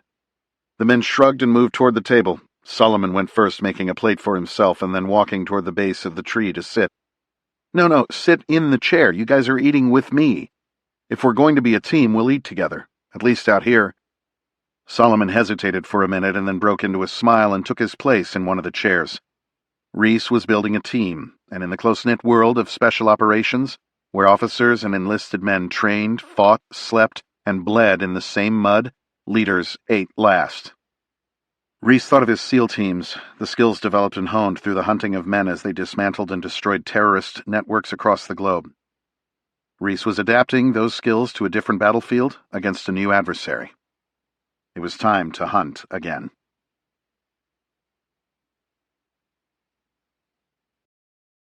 Chapter 25. MacDill Air Force Base, Tampa, Florida. March. Getting up from his office chair was painful for Sergeant Major Jeff Odeke, thanks to the 7.62mm bullet that had shattered his femur in Sadr City a decade earlier. That bullet had turned the 3rd Special Forces Group's most promising sniper into a desk-bound staff NCO. He could have retired medically thanks to the plates and screws that held his leg together, but he felt a duty to train and mentor the soldiers who came after him, passing along his knowledge to the next generation of Special Forces operators. That path led him to an instructor slot at the Special Forces Sniper Course at Fort Bragg's Range 37, a job for which he was perfectly suited. His current position was not so stimulating. As the senior non-commissioned officer of the SOF Warrior Acquisition Office at SOCOM, which was part of the Special Operations Force Acquisition and Logistics Office, the once proud warrior now spent his days going over gear requests instead of teaching snipers to stalk and kill their prey. He'd resigned himself to his fate and dedicated his efforts to putting the best equipment available in the hands of the Special Operations soldiers, sailors, airmen, and Marines still working downrange. He worked long hours to shuttle requests through the acquisition process as quickly as possible, and had learned to navigate this new battlefield nearly as effectively as he'd done in the streets of Iraq. He was still able to contribute at the tactical level by spending much of his free time training SWAT snipers from all over Florida's Gulf Coast. It was his overseas battlefield experience that made the current request on his desk seem unusual. Someone was requesting a pair of Shytac M200 sniper rifles with high-end Night Force optics and a large amount of match ammunition for a joint U.S.-NATO sniper program in Turkey. Relations with Turkey had become increasingly strained as of late, and it struck Odeke as strange that the United States would be urgently shipping them high-end sniper weapons systems. This wasn't a rifle that fit into the traditional military arsenal of either the Americans or Turks. As a sniper, he was very familiar with its extreme long-range capability, and this wasn't something he wanted in the hands of the bad guys on his watch. Trusting his instincts had kept his men alive on the battlefield, and those same instincts were now sounding the administrative alarm. The sergeant major made a few calls to his contacts in the special operations community, and thanks to a friend in the military deputy's office, he was able to trace the request to a call placed from a Senate staffer a week earlier. It wasn't totally out of the ordinary for someone on the Hill to carry water for a weapons manufacturer constituent, but it was rarely for something so specific. Having done his due diligence, it was time to go see the boss. As he pushed himself up from his chair, he took a moment to steady himself before making his way into the glass-paneled hallway that led to the program executive officer's domain. Odeke had encountered a few good officers during his military career, but his current boss was not one of them. Major Charlie Serco was a logistician, and not a particularly good one. He had been a mediocre field artillery officer before transitioning to the Acquisition Corps, where he did nothing but hone his skill for managing his career up the chain of command. The NCOs on his staff were all convinced that his regulation-length brown mustache was the result of the time he spent crawling up the SOCOM acquisition director's ass. This, along with his rodent-like face, led to his nickname, Gerbil. Odake's limp became less noticeable as his leg muscles loosened with each step. Exhaling deeply, he knocked on the gerbil's open door frame. Sir, do you have a moment? Major Serko looked up, surprised to see the hulking and heavily tattooed Native American NCO in his doorway. The man's camouflage uniform was covered with badges and patches that were a testament to his career in special operations. The major stared at the combat infantryman's badge, master-rated parachutist badge, halo wings, and special operations diver badges that decorated the NCO's chest, tangible reminders of a life spent running toward the sound of gunfire. The major's own uniform was almost bare, but for his rank, name badges, and single row of administrative ribbons. The Special Forces Group Combat Patch, Ranger Tab, and President's 100 tab on Odake's sleeve only added insult to the major's injury. Sure, yeah, Sergeant Major, he said, glancing at his watch. Can you make it quick? The walls of the office were covered with photographs and mementos from the major's single deployment to Afghanistan. There was a traditional Afghan pakol wool hat on the shelf, a decommissioned Chinese hand grenade on his desk, and a seemingly endless array of photos depicting the gerbil holding various weapons. Odake was amused by the fact that all the photos appeared to have been taken inside the walls of the sprawling forward operating base that the major likely never left. Sir, I need you to take a look at this. Odake slid the request across the major's desk. Something's not right about it. I checked with some of the guys overseas, and they haven't heard anything about this program. We appear to be exporting weapons to an unknown entity. Serko glanced at the form and frowned. Where did this request come from? That's why I came to see you, sir. It came from Colonel Fenson's office. Someone in D.C. asked him for a favor, from what I hear. The deputy? You expect me to question a request that came down from an 06? Sir, I don't really give a shit who it came from. I'm trying to prevent sniper weapons systems from being used against U.S. forces overseas. Major Serko paused and chose his next words deliberately. You think you're still a sniper, don't you? Better get used to the fact that you're not. You are just another staff NCO. Odake's hands balled into fists as he suppressed the urge to pull the gerbil's spine out through his throat. He took a breath and pressed on in a professional but measured tone. Sir, this isn't about me. This is about keeping weapons out of the hands of our enemies. This request is highly abnormal. No one that I've spoken to has ever heard of a combined U.S. sniper program with Turkey. At best, these rifles are going to be used by the Turks against the Peshmerga. And what, precisely, do you expect me to do about it, Sergeant Major? Sir, perhaps you could reach out to someone on Colonel Fenson's staff and dig a bit deeper. Once these weapons ship, there's no getting them back. Remember all of the weapons we sent to Afghanistan in the 80s? Sergeant Major, have you ever heard the phrase, the nail that sticks up gets hammered down? The chain of command exists for precisely this reason. We must all do our part to keep the machine moving. These rifles need to ship as expeditiously as possible. Serko signed each paper of the form and placed it in the outbox on his desk. Anything else, Sergeant Major? Negative, sir. Odake turned to leave and then stopped. Sir, you don't have to lead men in combat to show courage. What are you talking about, Sergeant Major? It's a pity you don't know, Odake replied, leaving the office with no sign of his limp. Chapter 26. Nyassa Game Reserve, Mozambique, Africa, March. Reece set his mind to developing a strategy to better address the poaching problem. He had his mission, now it was time to gather intel.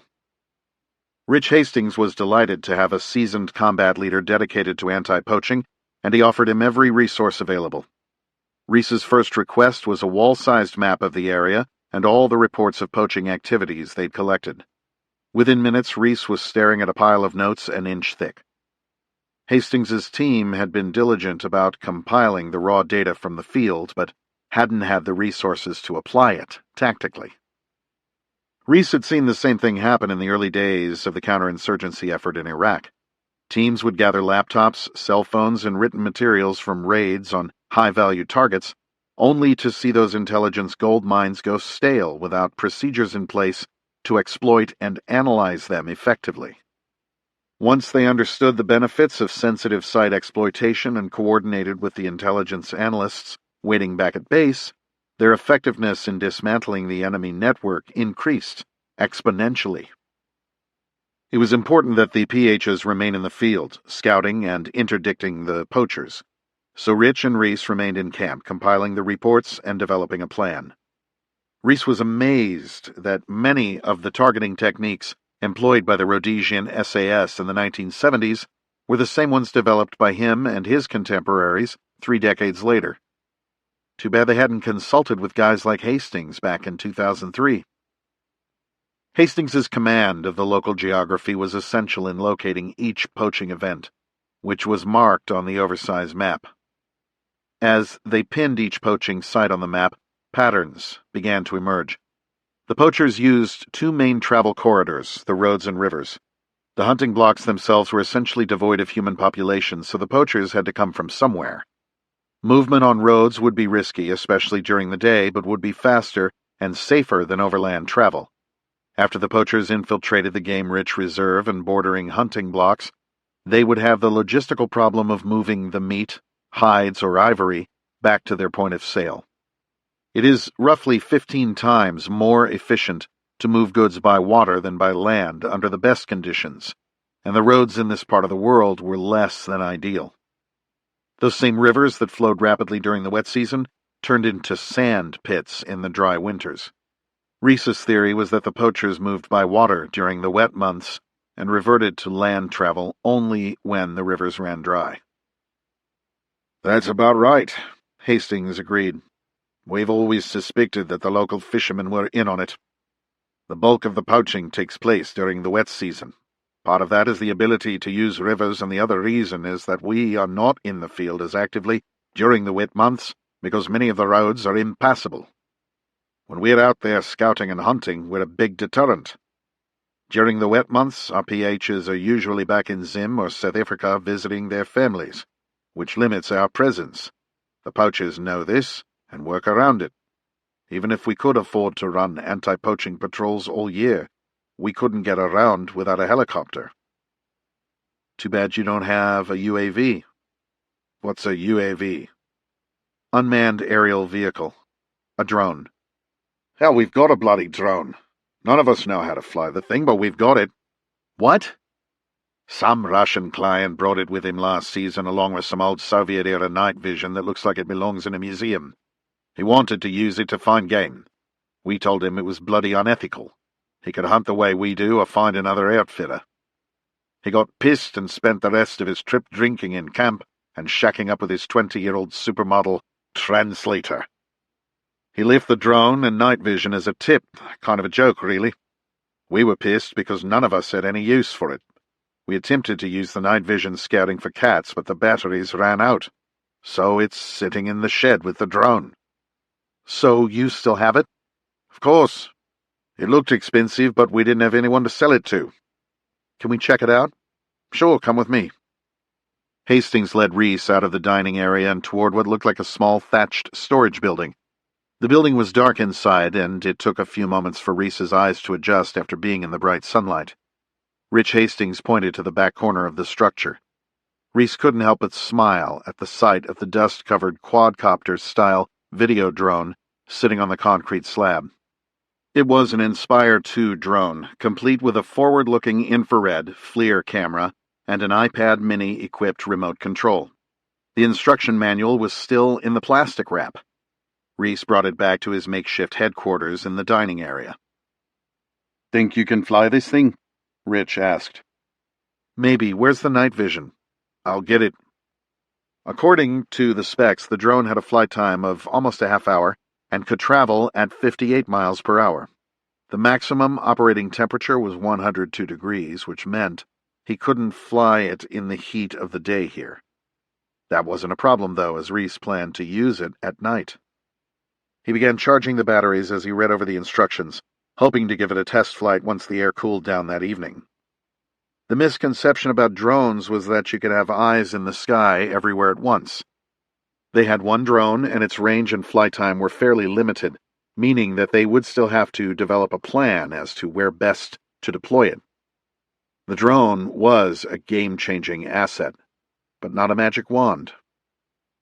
That evening, Reece was ready to give the drone its maiden flight. All the PHs were back from the field, and they gathered around, beers in hand, to watch Reece crash the expensive-looking flying machine. The camp staff weren't exactly sure what was about to happen, but they soon joined the crowd to see the spectacle. Reece feigned confidence as he carried the drone down to the fire pit area overlooking the river. The camp staff murmured in a collection of languages at the sight of the alien contraption. Reece activated the motor and the drone rocketed skyward. The joyful reaction of the native camp staff drowned out the whir of the 4 small rotors, and Reece couldn't suppress his grin. As the device held a hover, the iPad displayed a bird's-eye view of the camp and surrounding landscape. Carefully, Reece steered the drone over the river and eased up to its maximum speed. The flowing river and its banks were thick with animals at this hour, and the view from above was like something on a nature show as Reece steered the craft.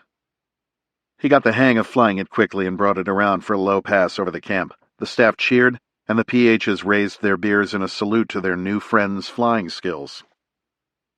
Reece toggled the display to activate the FLIR camera, and the scene was converted instantly to blacks and grays highlighted by the heat displays of the wildlife below. Elephants, giraffes, impala, and even crocodiles showed up in fiery reds and oranges. The craft stopped and hovered over a lioness stalking through the riverine grass in search of prey, invisible to the naked eye but clear as day on the screen. The camp staff were bewildered and amazed at what they saw, unsure whether this visitor in camp was a genius or some kind of magician. After 20 minutes of flying, Reece brought the drone in for a landing to the cheers of the staff and applause of the PHs, who were relieved that their new reconnaissance asset had not crashed. He smiled at the prospect of using it in operations against his new enemy. Chapter 27. Nyassa Game Reserve, Mozambique, Africa, April.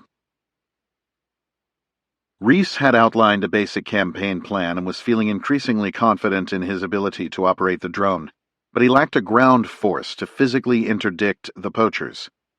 His research indicated that the poachers were part of a larger syndicate, as vast and complex as the terrorist organizations he'd targeted in the military. Endemic corruption at all levels of government, low socioeconomic conditions, and high demand in Asia were fueling an illicit trade that generated more money than the illegal trafficking of small arms, gold, diamonds, or oil. There wasn't much Reece could do about the demand, but he could impact the supply. Reece was in Mozambique to keep a low profile, not to end up in what he assumed would be one of the worst prisons on Earth. That meant he couldn't lead the anti-poaching teams themselves, as doing so would require interaction with authorities, something that he intended to avoid.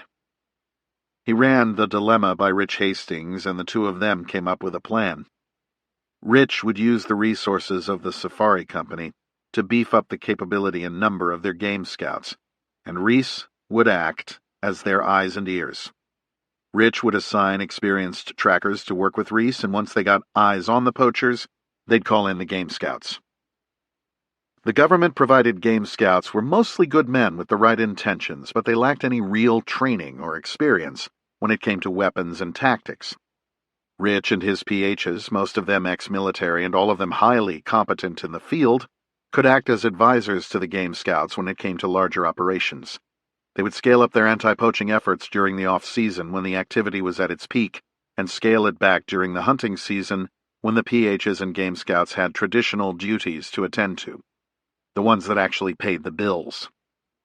Reece would focus most of his time on coordinating the anti-poaching efforts while doing some general scouting for the safari operations as an apprentice or appy PH.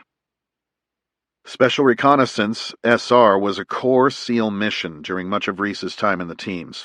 More recently, the SR role was spun off to specialized teams on each coast that performed highly technical surveillance operations in support of direct action elements like Reece's troop. Even though Reece hadn't done an SR-only mission since his first deployment to Afghanistan shortly after 9/11, it was something that he and his men had trained to do for years. In his war against the poachers, Reece would shift back to the SR role full-time. It would take some adjustment not to be the one leading the strike force onto the objective, but it was the smart play. Instead of being the quarterback on the field, Reece would become the offensive coordinator, calling the plays from the skybox. The fishermen steered the dugout canoe carefully to avoid the boulders at the river's bend. Without a moon, the stars still gave the older man enough illumination to navigate the waters he knew so well. The light, reflecting off the calm surface, made steering the boat as easy as navigating a modern highway. Not that he'd ever seen one. He used his hand-hewn steering pole to stop the craft, listening intently for any sign of movement on the nearby bank. All he could hear were the normal forest sounds, a steady hum of birds and insects, interrupted by the occasional bark of a baboon. Satisfied that he was alone, he pulled the canoe toward the shoreline. "Okay, he's moving again," Reece said quietly into the Motorola handheld radio, staring intently at the IR image on the iPad, tethered to his drone's controls. "He's 10 meters out from the bank, 100 meters south of the scouts." He heard Hastings's radio brake squelch twice, indicating that he'd understood. Reece was sitting on the tailgate of his Land Cruiser, on the opposite side of the river from the action, coordinating the events as they played out before him on the screen. "Land-based guys are moving toward the bank with the cargo. Let's wait until he gets out of the boat to intercept. He's 5 meters out. He's beached. He's out of the boat. Time to move." Reece could see the 6 game scouts move forward in a line formation, with Hastings at their center, keeping them moving in the right direction. When the scouts were 30 yards from the bank, the 2 land-based poachers dropped their cargo and fled to the east. "Coming your way, Louis," Reece advised. The PHs and their trackers were waiting in a blocking position directly in line with the poachers' escape path. Louis waited until they were 10 yards out before he fired a round from his massive 500 nitro over their heads. The fireball and concussion from the express rifle left the poachers in shock as they dove to the ground at the feet of the blocking force. Louis and the other PHs quickly pounced on the men and secured their hands with thin rope as they searched them for weapons. The main force of game scouts tackled the fisherman as he tried to climb back into his beached canoe. The lead game scout placed the 3 men under arrest, carefully inventorying their contraband from the scene, with everything catalogued and photographed for use during prosecution. All told, the men seized a .375 H&H magazine rifle, along with 10 rounds of ammunition, a Chinese-made single-shot shotgun with 2 shells, 2 axes, 3 pangas, and a tireless bicycle loaded down with 150 pounds of elephant ivory from what looked to be 9 different elephants, all of whom were young bulls and cows. The 3 men were a sight to behold, barefoot and dressed in hand-me-down clothes from Western tourists, including, ironically, the Dartmouth crew jersey worn by the getaway canoe driver. The men were separated and questioned with audio recordings made of each interrogation. They had no idea that their apprehension had been guided by one of the most wanted men in the world, aided by technology they didn't know existed. Reece sat back and smiled. This was their 3rd interdiction operation in 2 weeks, and the men were really getting the hang of it. They'd taken 13 poachers into custody and seized guns, ammo, ivory, meat, hides, and a truckload of wire snares. In this little corner of Africa, they were beginning to make a difference. Reece shook hands with Muzi and Gona and thanked them for the great job they'd done in helping him track the poachers to their point of exfil. It was after midnight. Reece and his team would be back at it in the morning. Without the wartime stress of preparing for and leading men into combat that had preoccupied him in the SEAL teams, Reece's mind was clear and calm. He rose with the sun, pushed himself hard all day, and slept soundly at night. He'd found peace here in the primal rhythm of the wild. He had a mission, an enemy, and was part of a team he trusted. He had purpose. His sun-streaked hair hung to his shoulders, and his beard nearly touched his chest. His skin was burned to a shade of walnut from his time at sea and from the relentless African sun. The simple but nutritious diet of game, meat, and vegetables, coupled with the nearly constant physical activity, had made his body lean and hard. The chiseled separation between his muscles was visible, as were the thick veins on his arms. His body fat hadn't been this low since he'd completed Buds nearly 2 decades earlier. He wore khaki shorts and an olive-green cotton safari-style shirt with the RH Safaris logo embroidered above his chest pocket. His boots were locally made buffalo hide veldskon, and he wore a wide-brimmed slouch hat. The old 404 rifle had become a trusted friend that was never more than an arm's length away, and he wore its thick cartridges on his belt, like a gunfighter. He looked far less like a fugitive naval officer from California and more like an African-born professional hunter. After 2 months of anti-poaching operations, Reece and his team had taken a serious toll on the opposition. They'd arrested 36 men, both local bush meat poachers as well as those working under professional poaching syndicates, burned numerous camps, and seized 3 pickup truck loads of wire snares. Word had gotten out that this was no longer a good place to be if you weren't respecting the game laws. Rich was confident that they would see game numbers rise sharply in the concession as a result. With the change in season, hunters from the United States and Europe had begun to arrive, and the PHs shifted their focus to the day-to-day operations of the safaris, while Reece continued to scout for poaching activity. The bush pilot who brought the hunters into and out of the camp's airstrip would sit idly in camp during safaris, keeping the plane ready in case of a medical emergency that would require an air evacuation. He was bored to death waiting for the call that never came, so Reece put him to work. For major operations, he became the drone pilot, and Reece became the ground force commander for the game scouts.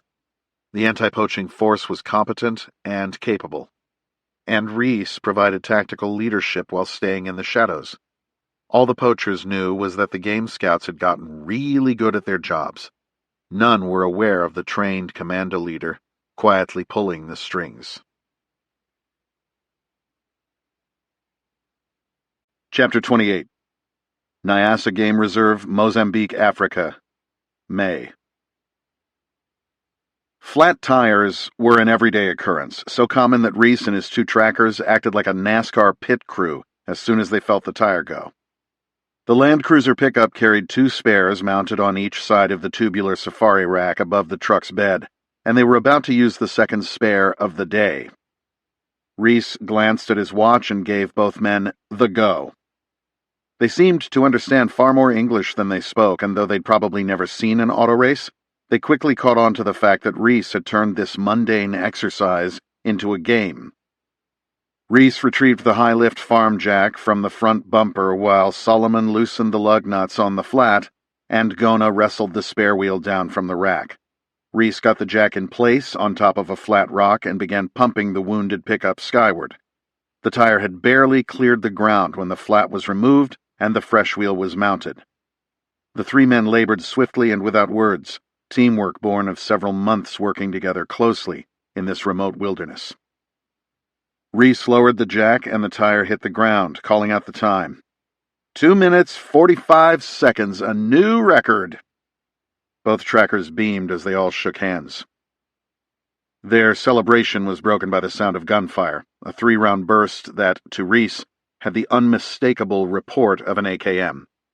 The only AKs in the block belonged to the government game scouts who accompanied the hunting parties, and they would be dozens of miles from Reece's location, according to their last radio call. The shots could have come from only one source: poachers. Reece reached into the rack behind the cab of the pickup and slid his rifle out of the soft, zippered case that protected it from the elements. He retracted the bolt slightly and confirmed that a round was in the chamber before closing the bolt and checking the safety. He opened the flap on his leather belt pouch and was satisfied to see the 5 massive brass cartridges gleaming in the East African sunlight. He took the Motorola 2-way radio from his belt and attempted to call back to base camp. Base, this is James, over. Base, this is James, do you read me? No response, just static. Shit. Base, this is James. If you can hear me, we've got full auto gunfire just south of the Lugenda River near the boulders. Moving to take a look. Reece turned down the volume on his radio and took a deep breath. He nodded to his trackers and pointed toward the sound of the shots. Without hesitation, all three men moved at a light jog down the red dirt track. Even after working with them for months, Reece was constantly in awe of their tracking skills. Not only could they follow a track over hard ground, they could often do it at a running pace. Solomon's finger pointed toward the ground, and he took a left turn into the Miombo forest. As they entered the bush, they slowed to a walking pace and moved as stealthily as possible. No words were spoken.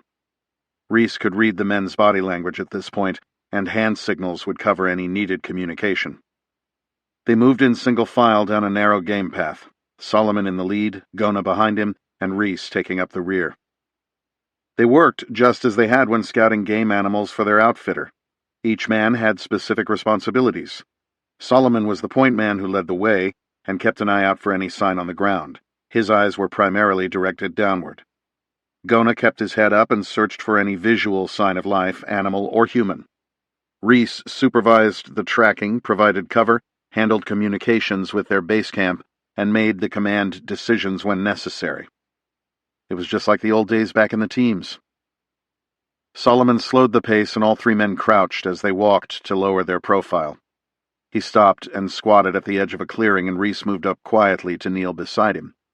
The tracker nodded toward the source of the gunfire. 4 poachers.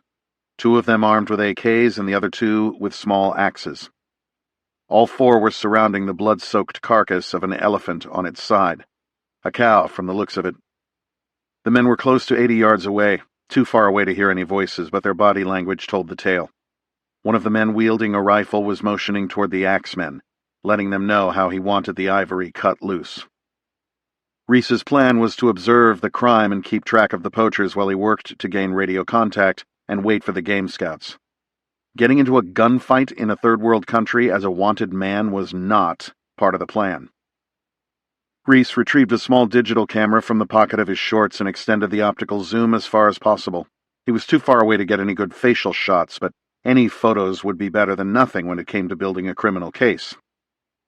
He took a few pictures and was putting the camera back in his pocket when he heard a crashing sound to his left.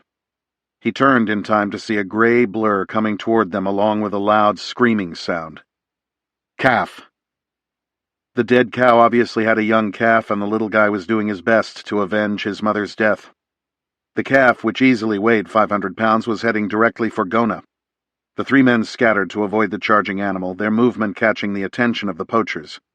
Gunfire erupted across the clearing, and Reece heard the unmistakable crack of high-velocity rifle rounds passing just over his head. "Get down!" he yelled, diving to the ground and flipping the safety catch on his 404 to fire. Lying on his side, he put the silver sight bead on the closest poacher and pressed the trigger without conscious thought. The big bullet found its mark with an audible slap, and Reece rolled to his right while working the bolt to reload. He made his way to his feet and, in a crouch, ran to his right to flank the remaining gunman, who he could still hear firing in long bursts. Taking cover 6 feet behind the trunk of a large tree, Reece worked to get a visual angle on his next target. He saw a lone figure kneeling near the elephant's head, struggling to change magazines on his rifle. Reece dropped down to one knee, took an extra second to be sure of his aim, and sent a 400-grain solid through the man's chest. The man dropped instantly, his rifle and magazine falling into the dust in front of him. Reece saw no sign of the 2 men armed with axes, but could see both AKs on the ground, so he was reasonably sure that they hadn't armed themselves to mount a counterattack. Head count, he thought, racing back toward where he'd last seen his trackers. His heart sank when he saw Gona leaning over Solomon, who was covered in blood. Reece unzipped the wounded man's olive jumpsuit and quickly identified 2 bullet wounds, one to the upper chest and one to the abdomen. He gently rolled him over and determined that there was an exit wound on his back from the chest wound, but not one from the abdominal hit. Solomon was conscious, but obviously struggling to breathe. "Gona, run back to the truck and get the aid kit. The red bag, hurry!" Gona took off at a dead run toward the truck as Reece tried to calm his wounded friend. "You're going to be fine, buddy. We'll get you to a doctor." Reece grabbed the Motorola and turned the volume up before keying the mic. "Base, this is James. Over." Nothing. "Base, this is James. Solomon has been shot. I say again, Solomon has been shot. Over." No response. Breathe, buddy. Relax and breathe. Solomon's eyes were wide as he struggled for breath. Reece knew that he needed to get the wound sealed up fast. On a deployment, he would have had the tools to provide immediate aid with a blowout kit secured to his gear, but here, he had to wait for Gona to return with the bag, wasting precious seconds. Rifle in hand, Reece rose to a squat to peek above the low brush where Solomon was lying, and confirmed that the clearing was still devoid of life.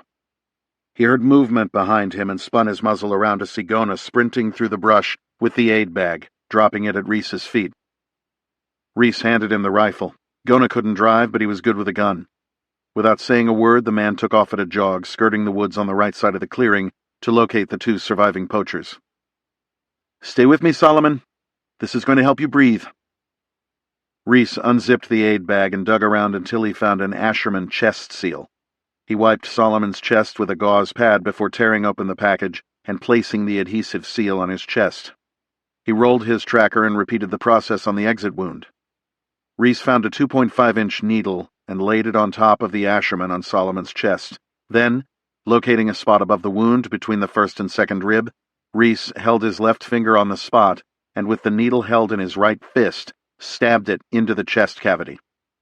He heard a hissing sound and watched with relief as Solomon was able to take a breath. When the hissing stopped, he removed the needle and laid it back on the bandage. The breathing situation handled for now, Reece searched the bag until he found a large dressing. There was a small section of bowel herniating out of the abdominal wound that needed to be addressed. Reece used his fingers to spread the wound and moved the abdomen from side to side as he gently eased the exposed intestine back inside. The wound wasn't bleeding much, so Reece was hopeful that the bullet hadn't hit the liver. He covered it with the large dressing and wrapped the attached ace-style bandage around Solomon's body until the dressing was secure. "How's your breathing?" Reece asked. "Water. Shamwari. I must have water."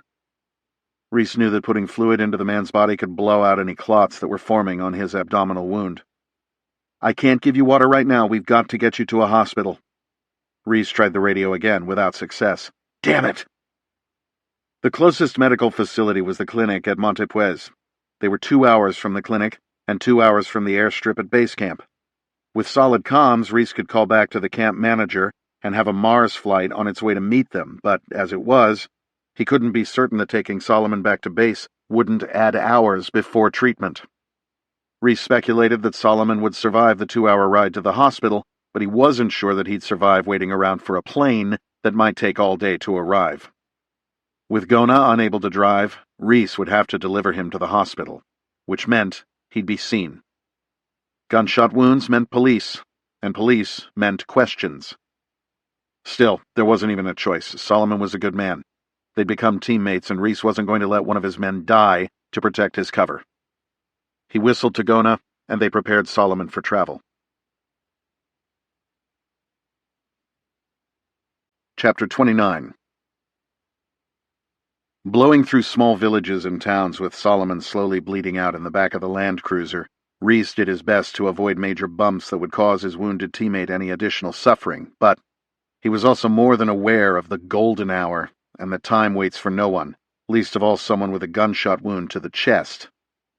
Reece sped around women carrying goods on their heads, boys in donkey carts made from old cars and pickup trucks, and the occasional automobile. He certainly wasn't winning any hearts and minds. He didn't dwell on the men he'd just killed in the African bush. He was back in operator mode, doing what he did best. He was protecting his team, and to Reece, that was as natural as breathing. No more than a gas station with a few small stores, the tiny enclave of Montepuez was also home to a small medical clinic.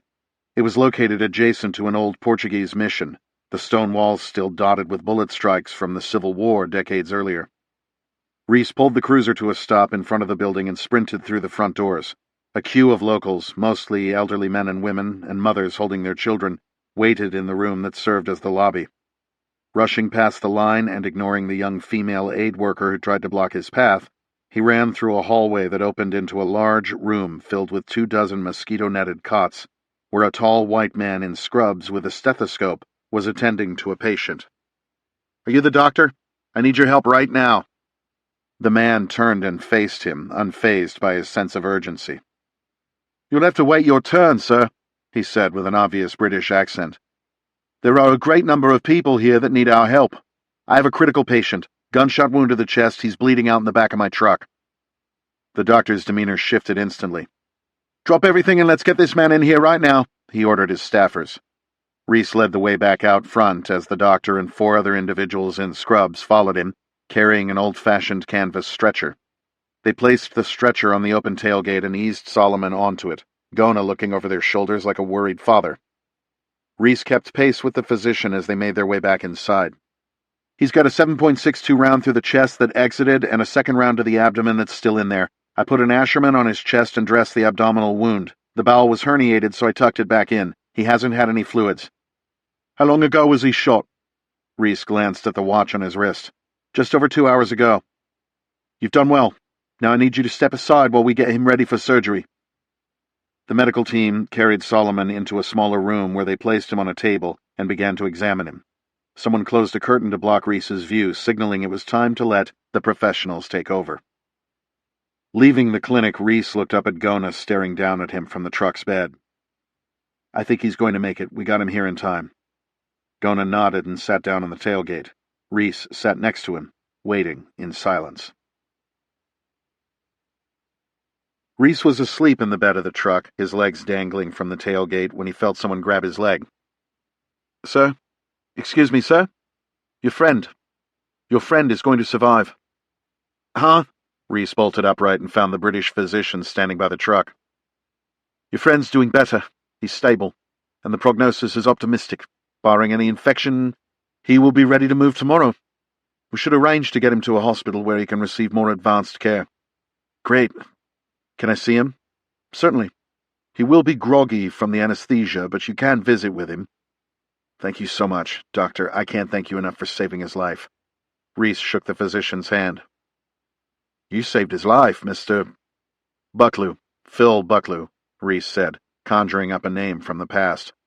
He trusted the team at Hastings' concession, but not an unfamiliar European working in a medical clinic. "Where did you receive your training, Mr. Bucklew? Clearly this isn't your first time treating a gunshot wound." "I was a medic in the Army." "The U.S. Army?" "Canadian." "Ah, I see. Well, you may see your mate now." Reece headed for the door and looked back at Gona, who sat timidly on the truck's roof. He waved for Gona to follow him and went inside. Solomon was lying on a cot on top of a metal table, his chest and abdomen wrapped in bandages. An IV ran to his arm and an oxygen line wrapped below his nostrils. His face had a grayish hue and his ordinarily fit body hung limp. Reece stood by his side and put his hand on the man's forearm. Gona entered the room slowly and stood in the corner, clearly uncomfortable. "It's okay, Gona. Doctor says he'll make it. We'll get him moved to a hospital and he'll be back on his feet in no time." Gona nodded, concerned for his close friend, but reassured by Reece's words. Reece didn't want Solomon to wake up alone, but he also knew that he needed to coordinate his transfer to a more advanced medical facility.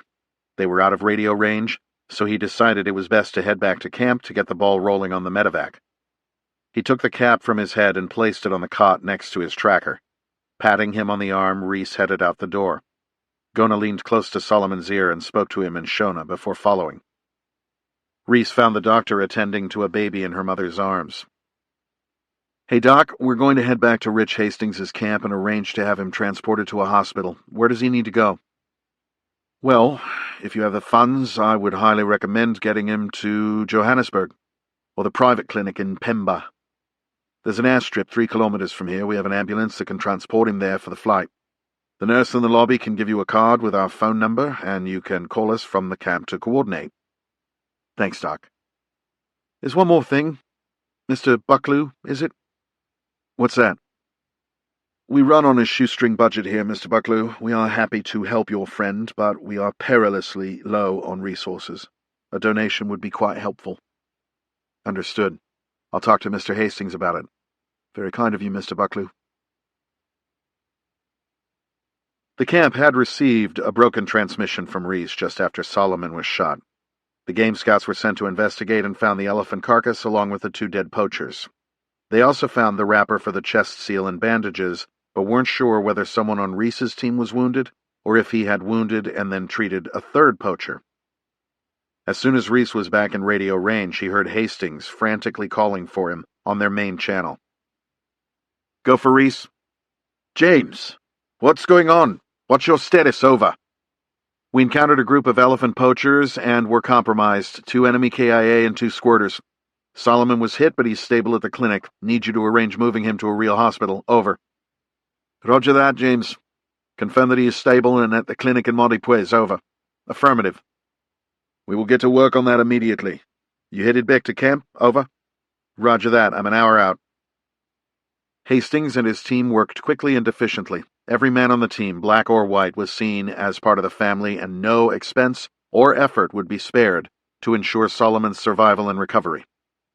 The pilot, still waiting for a commercial flight to arrive in Pemba, was dispatched to Montepuez to pick up their wounded man. As soon as he was airborne, Hastings called the clinic to let them know that the plane was on its way. Solomon was loaded into the clinic's humble ambulance and transported the short distance to the airstrip. Within 3 hours of Reece's radio call, Solomon was being treated at the private hospital in Pemba. Chapter 30. Tirana, Albania. May. Amin Nawaz slid his aging fingers from one prayer bead to the next as he recited the dhikr. This was his 3rd location in as many nights, which is how he had lived into his 50th year, an old man in a profession where men died young. La ilaha illallah. There is no God but God. To an outsider, it would look like contemplation or meditation, which, in a sense, it was. In what had become a lifetime of war, the dhikr had been a constant, an escape, the one place Nawaz found peace. The one place I can go to remember. The war against the West had entered a new phase. Nawaz had been at it long enough to recognize that. Today he was having a tougher time concentrating than usual.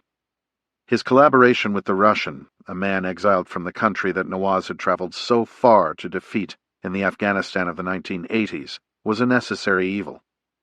This time of war, terror, and treachery made for more than a few strange bedfellows, just as it had decades earlier, when the United States and Saudi Arabia had collaborated to fund the Mujahideen with money and weapons to turn against their common enemy. Little did they know they were sowing the seeds of a new battle in an ancient war. Nawaz was nothing if not a pragmatist. The Americans had been very successful in shutting down the flow of money that had once run so freely through Saudi Arabia. If the former Russian GRU colonel wanted to finance the Al-Qaeda operation in Europe, so be it. That he understood Hawala from his time in the waning days of the Soviets' misadventure in Afghanistan allowed them to conduct business off the radar of the NSA, whose analysts fought their war with algorithms from climate-controlled offices in Fort Meade, Maryland. Nawaz would use the Russian until his usefulness expired. Then he would kill him. Astaghfirullah.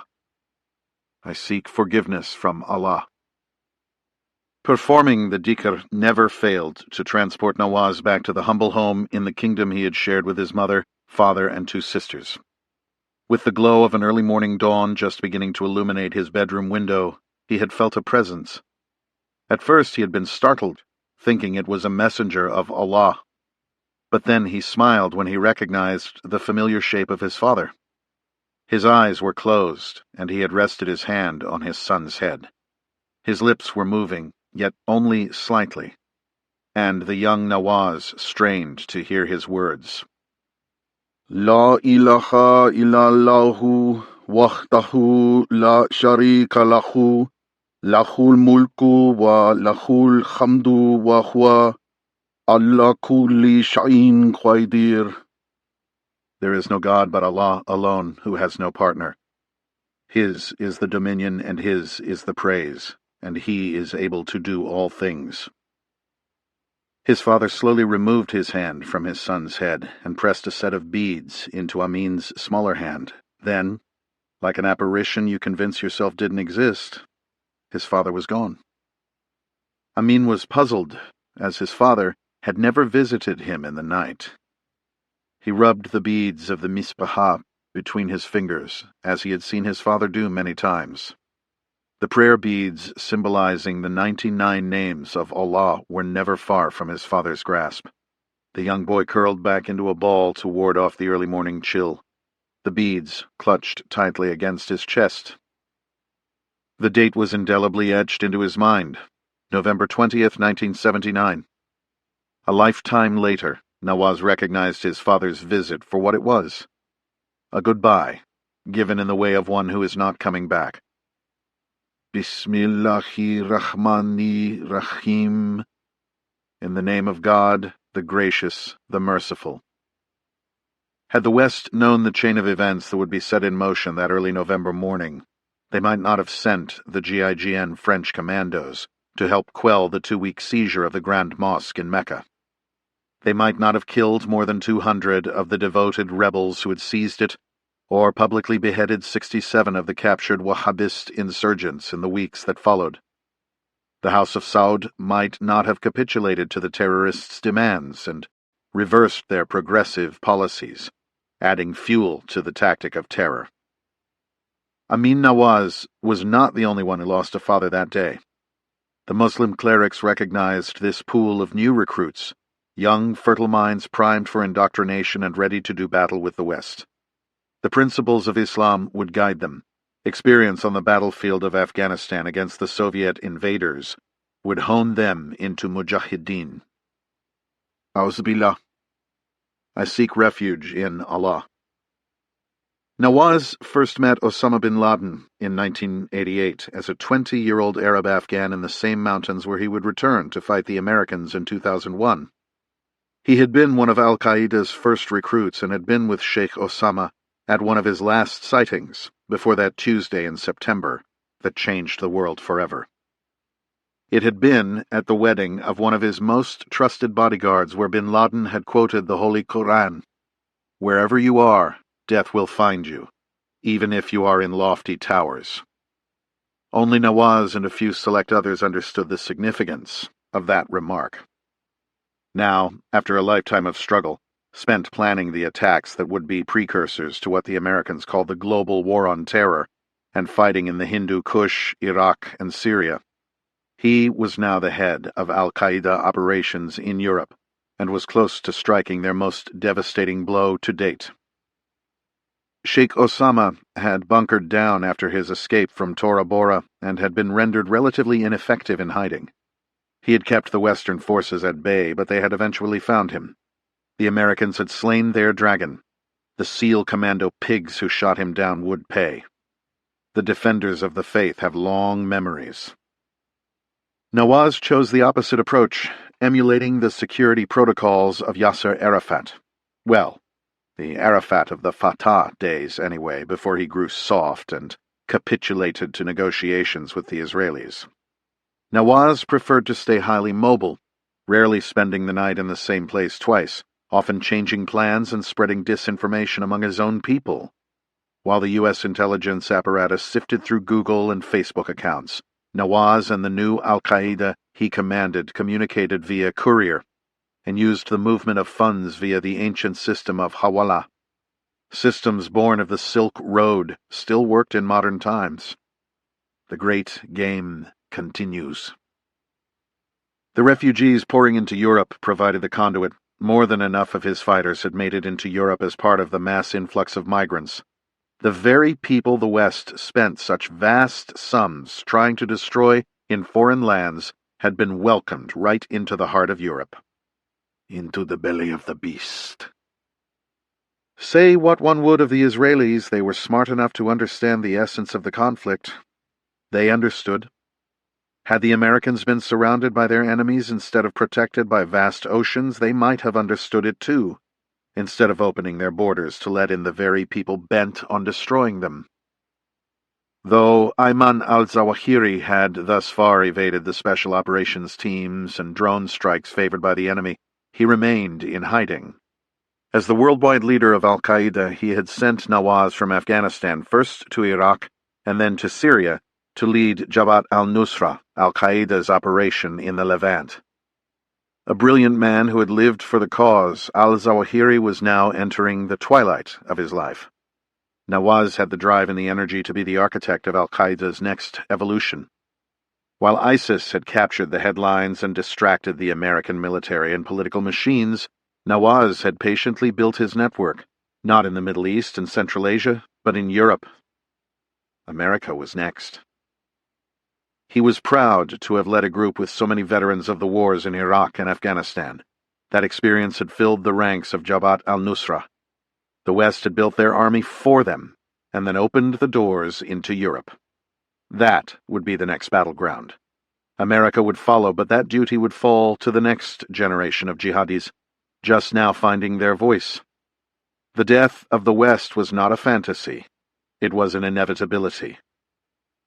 Subhan Allahi wa bihamdihi subhan Allahi la'atim. Glory be to Allah and praise Him. Glory be to Allah the Supreme. It had been close to 40 years since his father had last placed his hand on Nawaz's head, and it had been not quite 20 years since the lofty towers had been brought down by Allah. Stupid Americans! Didn't they comprehend what was happening? They were killing themselves. While they foolishly spent their treasure and spilled their blood in Iraq, Afghanistan, and Yemen, the very ideology they were fighting to defeat was moving into their cities, their schools, their very government. The freedoms the West championed so proudly would be their ultimate downfall. Those freedoms would be targeted and exploited. Their freedoms were their weakness. Know thy enemy. Didn't they realize that 9/11 hadn't been planned in the caves of Afghanistan?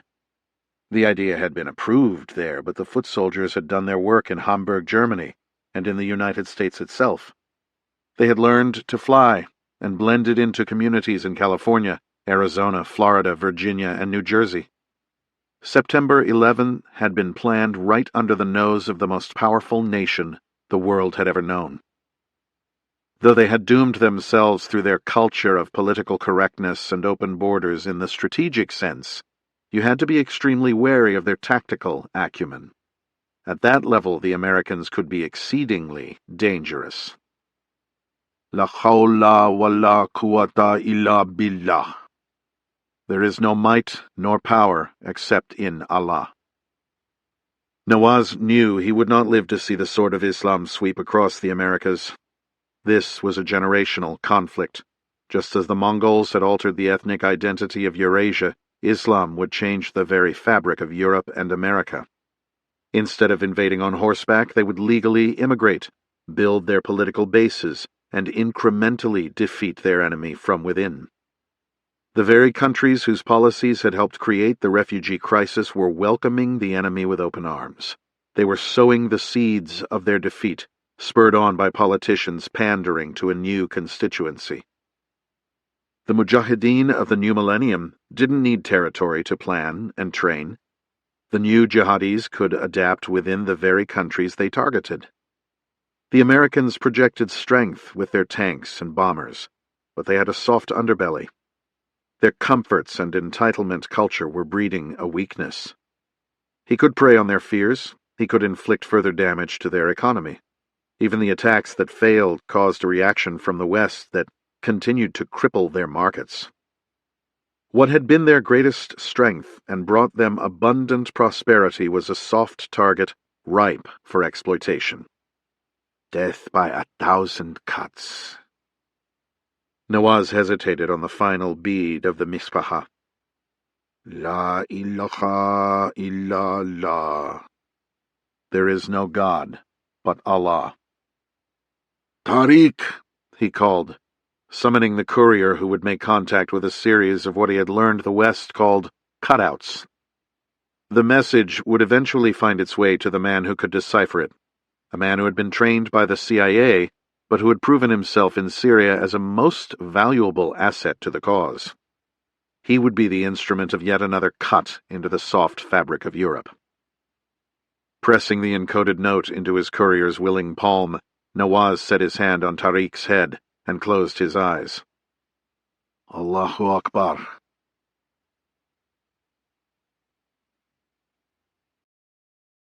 Chapter 31. Nyassa Game Reserve, Mozambique, Africa, July. Beast Reece, the Motorola radio lying on the seat next to him squawked with Rich Hastings' voice. Go for Reece. There's a man here to see you. A Yank, over. Shit.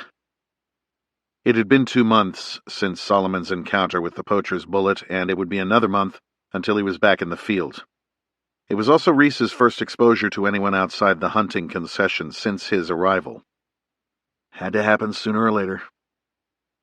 Check. Did he say who he was? Negative. He was polite but firm, eh? One of us, from the looks of him. I tried to run him off, but he knows you're here. Over. Roger that. I'll be there in an hour. Reece out. Reece stopped the cruiser and explained to Gona that he needed to head back to camp. Gona nodded down from the high seat and didn't ask any questions. Reece did a 3-point turn in an open area and began making his way back, though he wasn't exactly in a rush to see whoever it was who was waiting for him. If they knew he was here, there was no sense trying to make a run for it. They'd have UAVs or other assets on him, and Reece had done enough running. He saw a lone, black Land Rover Defender 110 parked in front of the lodge as he pulled into camp. At least whoever had come for him had good taste in vehicles. Instead of pulling around to the back, he stopped the truck next to the Defender and walked up the path toward the broad veranda.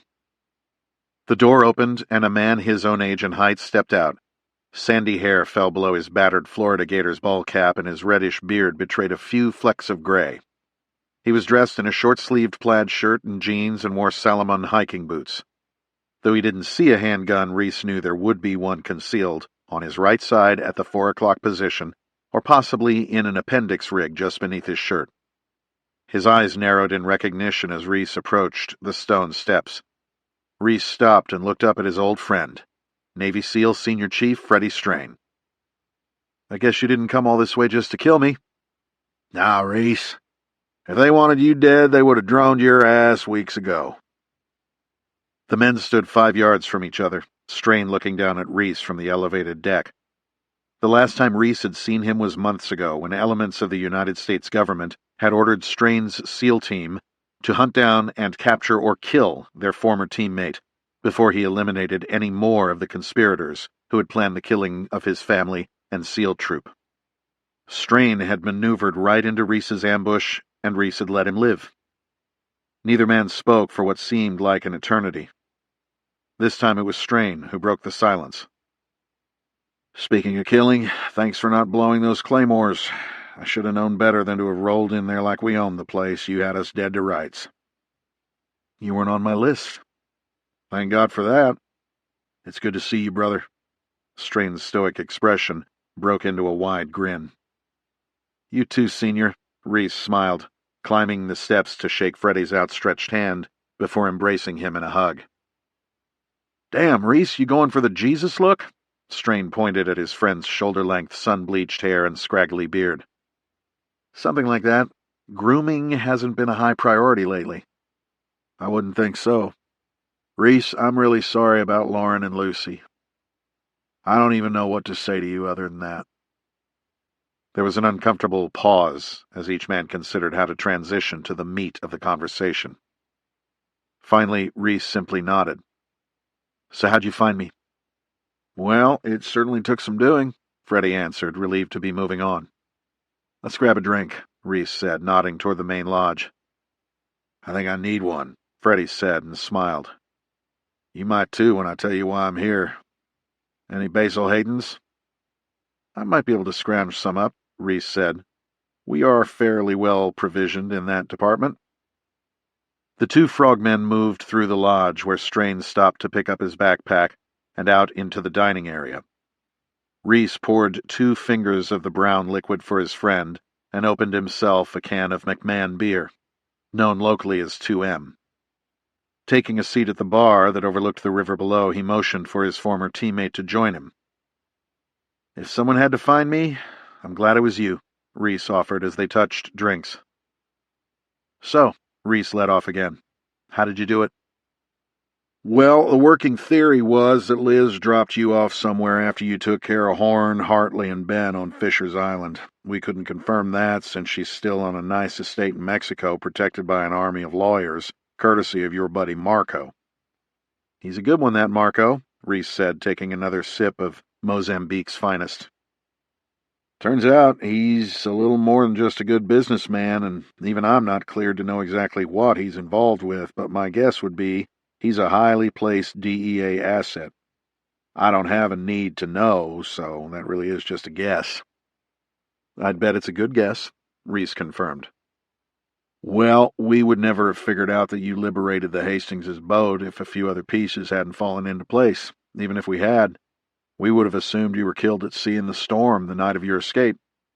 Never in a million years would we have thought to look for you here, Fred continued, gesturing at the surrounding wilderness. It was a bit of a trek, Reece admitted with a smile. I'll say. I'd love to hear how you did it at some point. Trade secrets, my friend. And maybe a bit of luck. To be honest, it was a lot of luck. They say it's better to be lucky than good, Reece. Isn't that the truth? But you didn't find me because some yacht club finally noticed a boat went missing. True. It started with the East African desk at the agency coordinating with the NSA on Chinese interests in Mozambique. The signals guys intercepted a series of Chinese intelligence reports detailing a major shift in anti-poaching efforts on this particular concession. The meat poachers feed the workers the Chinese use to support their mining and logging operations, and it was beginning to impact their productivity. It's nice to know it was working. Yeah, enough for them to mention it to hire. Now that alone would never have raised any eyebrows, but when a white guy with an American accent claiming to be a former Canadian Army medic brings a wounded tracker into an East African medical clinic without a good explanation as to why he knows how to do a tension pneumothorax and apply an Asherman chest seal, well, that's not something they see every day. Unfortunately for you, the doctor that you encountered is an MI6 asset. Are you kidding me? Is there anyone in this country who isn't some kind of spook? You would have gotten away clean not very long ago, but our intelligence collection capability has grown exponentially over the years. That, along with our ability to sift through mountains of information, can now be done at speeds unheard of in the past. I still don't see how a cable saying the Chinese have some hungry workers, coupled with a stitched-up game reserve tracker, led them to believe I somehow made it from New York to Mose when they weren't looking for me here to begin with. It wasn't them, Reece. It was me. Reece looked quizzically at his former sniper school spotter. I know you, remember? And I know Rafe. And I know that you two spent time at Rafe's uncle's hunting operation in Africa when you were in college together. Thanks for remembering, Reece said sarcastically, taking another long drink. Africa got me thinking. So I checked on all Rafe's family's East Coast-based planes and boats. Guess which one disappeared the same night you did? You missed your calling, Freddie. You should have been a detective. Maybe in my next life. And Reece, next time you kill the Secretary of Defense and unravel the biggest government conspiracy in modern history, you might not want to give your name as Phil Bucklew to a British spy at an East African medical clinic. Reece shook his head. Yeah, using the name of one of the legends of naval special warfare was probably not the best move. After that, we put up a UAV and have had you under surveillance for the past couple weeks. Facial recognition works even from 15,000 feet. Lucky me. Freddie paused. I guess you know I didn't come all the way here to go hunting with you. I figured you were here to kill me or arrest me. I'm guessing arrest me. That's where this gets complicated. I'm leaving here as soon as we're done, but I'm not dragging you out against your will. Let me run this by you and you can make the call. You'll want to hear it all, though. Doesn't seem like I have much of a choice. I have something I need you to see, Freddie said, sliding off his bar stool and motioning for Reece to follow him. Might want to snag a couple more drinks. Strain pulled a tin of Copenhagen from the pocket of his jeans and packed it with several flicks of his wrist. He opened the tin and put a pinch of tobacco between his lip and gum before offering the can to Reece, who shook his head. When did you start dipping? When the wife made me quit drinking, Fred responded, motioning to the bourbon in his hand with a gleam in his eye. I think she meant only in the States, though. I'm absolutely sure that's what she meant. How is Joni? She's good, man. She never really loved Virginia Beach, so she was happy when I got out and could live wherever she wanted. We're down in South Carolina near her family. So you're not at the command? No, I got out a few months back. Things got really weird after you skipped town. Your friend Katie's reporting put the spotlight on all of the Hartley's shenanigans, and the shit rolled downhill pretty hard. I don't blame you for what you did, Reece. If we had had any idea what the real story was, we'd have helped you knock those bastards off instead of targeting you. Reece nodded. So I guess I'm public enemy number one. Yes and no. When the whole story came out, it certainly eased up the pressure to find you or confirm your death at sea. The conversation shifted to the Hartleys, the Capstone finance operation, and all that. Even the conspiracy theory people started looking mainstream. You became a little bit of a Robin Hood type. There were James Reece sightings everywhere. You were like Elvis for a while. What about my friends? Reece asked, not mentioning names. The reporter, Katie, she's untouchable, at least for now. No one would go near her with a 10-foot pole. She had the best law firms in the country lining up to insulate her from questioning by any government investigators. DOJ is ready to go after your friend Liz Riley and have her extradited to the U.S., but the president has them at bay for now. Why would the president do that? Wasn't he part of Hartley's bunch? Jesus, you don't know, do you? Strain looked bewildered. Know what? That the president resigned over this whole thing. What? That's crazy. Yep. The fact that he was letting the SecDef run DOD like it was her own kingdom and piggy bank was too much for even the media. How could you not have heard about that? Guess I just wasn't looking. You can really lose yourself out here, Reece said, gesturing to their surroundings. The only news comes in over a radio in the main office, and most all of that is local. This is the land that time forgot. Well, the long and the short of it is, the media loved a good story even more than they loved the administration. The Republicans in Congress had all of the wives and kids of the dead guys from your troop on TV demanding his resignation, and it worked. He stepped down, and Roger Grimes, the VP, took over to finish out his term. He's a good guy, old Army 06 that they put on the ticket to keep Middle America happy. He never really fit in with the old boss, and he's already said he's not running for re-election. The parties are going nuts. Hartley was the Dems' chosen one, and with her gone, they're slashing each other's throats trying to posture for the job. The Republicans smell blood, and half the governors in the country are now looking to run. It will be a crazy primary on both sides. Anybody could win. Fun to watch for a political junkie like me. I still can't believe you haven't heard any of this.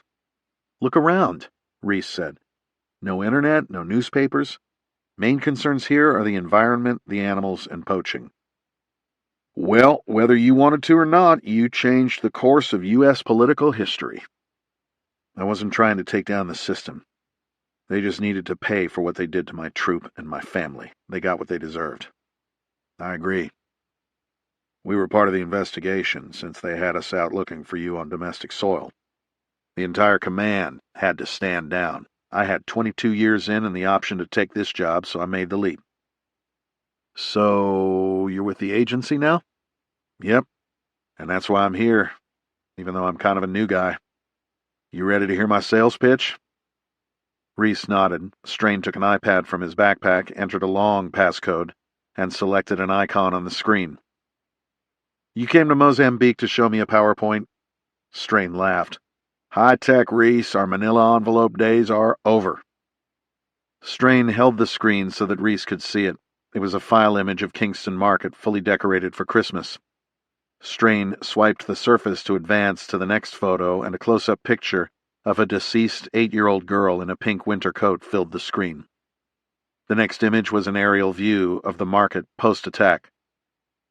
Kingston Market on the outskirts of London. They had a Christmas event with a VBIED and bottlenecked the crowd here at the other end. 2 guys with PKMs opened up on the survivors from these 2 rooftops and then blew themselves up with S-vests. It was bad. Really bad. They killed close to 300 people outright, with more dying later in the hospitals. Total dead was 378. Hundreds more were wounded. A lot of amputations. More than half of the victims were kids. Reece looked away from the screen. Yeah, man, bad stuff. Strain continued.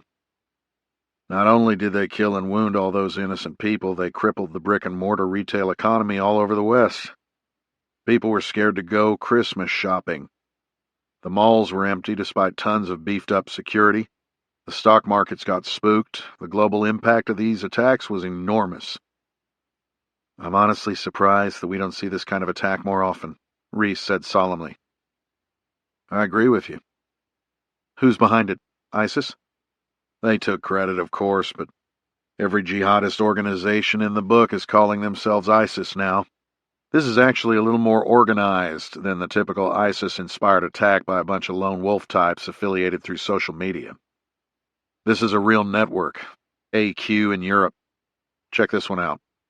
Strain moved to another series of images. Right after the market attack, they hit a formation of British paras with a mortar barrage during an awards ceremony. Poor guys had just returned from Afghanistan and got ripped up right before their Christmas leave. Only reason they didn't kill the Prince of Wales is that his motorcade arrived late. So this isn't a one-off. No, as a matter of fact, they just killed the NATO commander in Brussels, an Army 4-star. They blew him up in front of his wife. He was all set to retire, too. Good guy, from what I understand. Bastards, Reece said, shaking his head. But what does this have to do with me? The charge that killed the general, it was delivered via drone. What? That's right. Defeated the armor in his vehicle by putting a drone on the roof with a shaped charge. An EFP sliced him in two, same way you killed that Jaish al-Mahdi lieutenant in Iraq back in '06. That was an agency deal, buddy. And that drone was huge. Experimental CIA bird, if I remember correctly. You're right, technology has come a long way since then. UAVs are smaller, more powerful, GPS programmable, but the idea is the same, so we started tracking down everyone involved in your op in Baghdad. We think you know the cell leader responsible for the NATO attack. Strain swiped to display an image, obviously taken by a surveillance team with a long telephoto lens. No way. Is that Mo? Reece asked, unable to contain his surprise at the photo of his old comrade. That's right, your buddy Mohammed Farouk from Baghdad. The agency trained him to build mini EFPs and taught him how to fly a drone to deliver an explosive payload. He fell off the radar back in the summer of 2014 when ISIS started sweeping across Iraq. He'd worked with the coalition and would be a dead man if they caught him, probably tortured first. He was rumored to be in Syria working with the al-Nusra Front, an anti-Assad group now called Jabhat Fatah al-Sham. Next thing you know, AISI spots him in Italy, which is where this photo came from. They lost track of him after that, and no one thought much of it until these attacks. What makes you think he was involved? Why wouldn't he just disappear? Mo's no terrorist.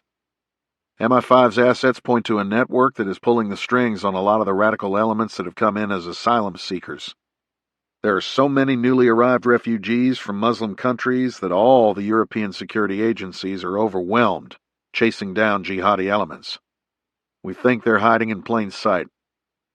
Strain advanced to a new image. This is Amin Nawaz. He's a Saudi but hasn't set foot in the kingdom for close to 20 years. He's original Muj, Afghanistan, Iraq, Syria, and now Europe. He's running the show while UBL's son Hamza bin Laden prepares to take the reins. Wasn't bin Laden's son killed in the raid in 2011? That was a different son. Hamza was off at a terrorist training camp studying the family business, so he lived to fight another day. Until he's ready, Nawaz is the #1 terrorist on our list and the mastermind of these recent attacks in Europe. Multiple independent sources with reliable reporting histories confirm that Mohammed Farouk and Amin Nawaz work together in Syria. We think that your buddy Mo runs one of his cells in Europe. He would be highly trained courtesy of the program you ran with the CIA in Iraq and his follow-on experience in Syria with Nawaz. Reece shook his head. I can't believe Mo is involved, but nothing out of Iraq should surprise me, I guess. Still don't understand what this has to do with me. Mo and I were friends, but that was a long time ago. I haven't seen or spoken to him in at least 10 years. We know. I'm here because you are the only one, as far as we can tell, left alive who worked with him. How can that be? Reece asked. A lot of SEALs rotated through that position over the years, not to mention the scores of agency people. It's really not as many people as you think. I've been through the documents. Brent got killed in Coast, and Eckert had a heart attack in freaking Vegas, of all places. He was at SHOT, and somebody joked that the president had signed an executive order banning ARs and 30-round mags. He just fell over dead. Weirdest thing. The last guy's Landry, who just also happened to be working with you and Mo on the drone op in Iraq. No one knows where he is. That's probably for the best. I had a run-in with him in Iraq when we were both working with Mo. He liked the interrogations a little too much. Caught him going off the reservation on the Iraqi side of camp. I reported it up the CIA chain. Never heard anything after that, and I was rotated out soon afterward. I never liked that guy. But I don't think he's bright enough to build an EFP without blowing himself up. That very well may be. The agency is trying to track him down, and they have some questions for him. Why do you need somebody who knows Mo to take him out? Can't the Brits just pick him up? They're great at this sort of thing. That's the catch. We don't want him dead. We want someone that he knows and trusts to flip him. Use him to track down Amin Nawaz and dismantle the network. If he's already swapped sides once, we know he's not an idealist. We just need to make him an offer he can't refuse. We need Nawaz's head on a spike, Reece. It's kind of like a shark attack. The public isn't going back into the water until we show them a dead shark. You're not going to start playing Lee Greenwood and tell me that my country needs me, are you? Nope, you only fall for that once. Reece sat in silence, staring past Strain. Then, you know I'm dying, right? The tumors that the Hartley's medical experiment gave me and my team, they're terminal. Fred grinned. Funny that you mention that. You are going to want to hear this. He closed the slideshow and selected an audio player icon, tapping it twice to make it play. A voice from the past filled the African air. Hello, Mr. Reece. This is Dr. German. We've been trying to get in touch with you. We usually don't leave messages like this, but I wanted you to hear this as soon as possible. Your biopsy came back, and under the circumstances, it is the best news that we could expect. Your tumor is what's called a cerebral convexity meningioma, which is a very common and slow-growing lesion. Based on the type and location of the mass, I am very confident that I can remove it surgically. We are talking a 75% or better survival rate. It could be causing you headaches, which is nothing to be alarmed about. Please call us back, and my assistant will schedule you an appointment for a follow-up. We can speak in more detail at my office. Again, sorry to have to leave this on your voicemail, but I didn't want you to worry needlessly. Have a great day, and enjoy your new lease on life, Commander. Reece's entire body flushed. Whatever Freddy said next came through as complete nonsense, like he was underwater. It's real, Reece. You're going to be fine, bro. Welcome back to the world of the living. What the... Where did you get that? It was on your voicemail, man. It was just sitting on your voicemail. Reece stood and walked away from the table, fighting a sudden smothering sensation. He found himself by the stone fire pit overlooking the river below. Was it possible for him to live again, after all he had done? His family was still dead. Dead because of a conspiracy to monetize a war by those who had never spent a day in combat, content to sit back immune to the consequences of their vile decisions. Or so they believed. He stood there alone for several minutes until he heard Strain's footsteps behind him. I'm done working for the government, Freddy. I'm done with that life. I understand, Reece. And I know this is a lot to process. It's not just about you, though. I'm not even going to lay the line on you about protecting civilians and all that, even though it's true. Remember what I said about DOJ being ready to prosecute Liz? Yeah? Reece's jaw tightened in anger. That's a stick, Reece. If you don't play ball, they'll go after her. Aiding and abetting. Conspiracy.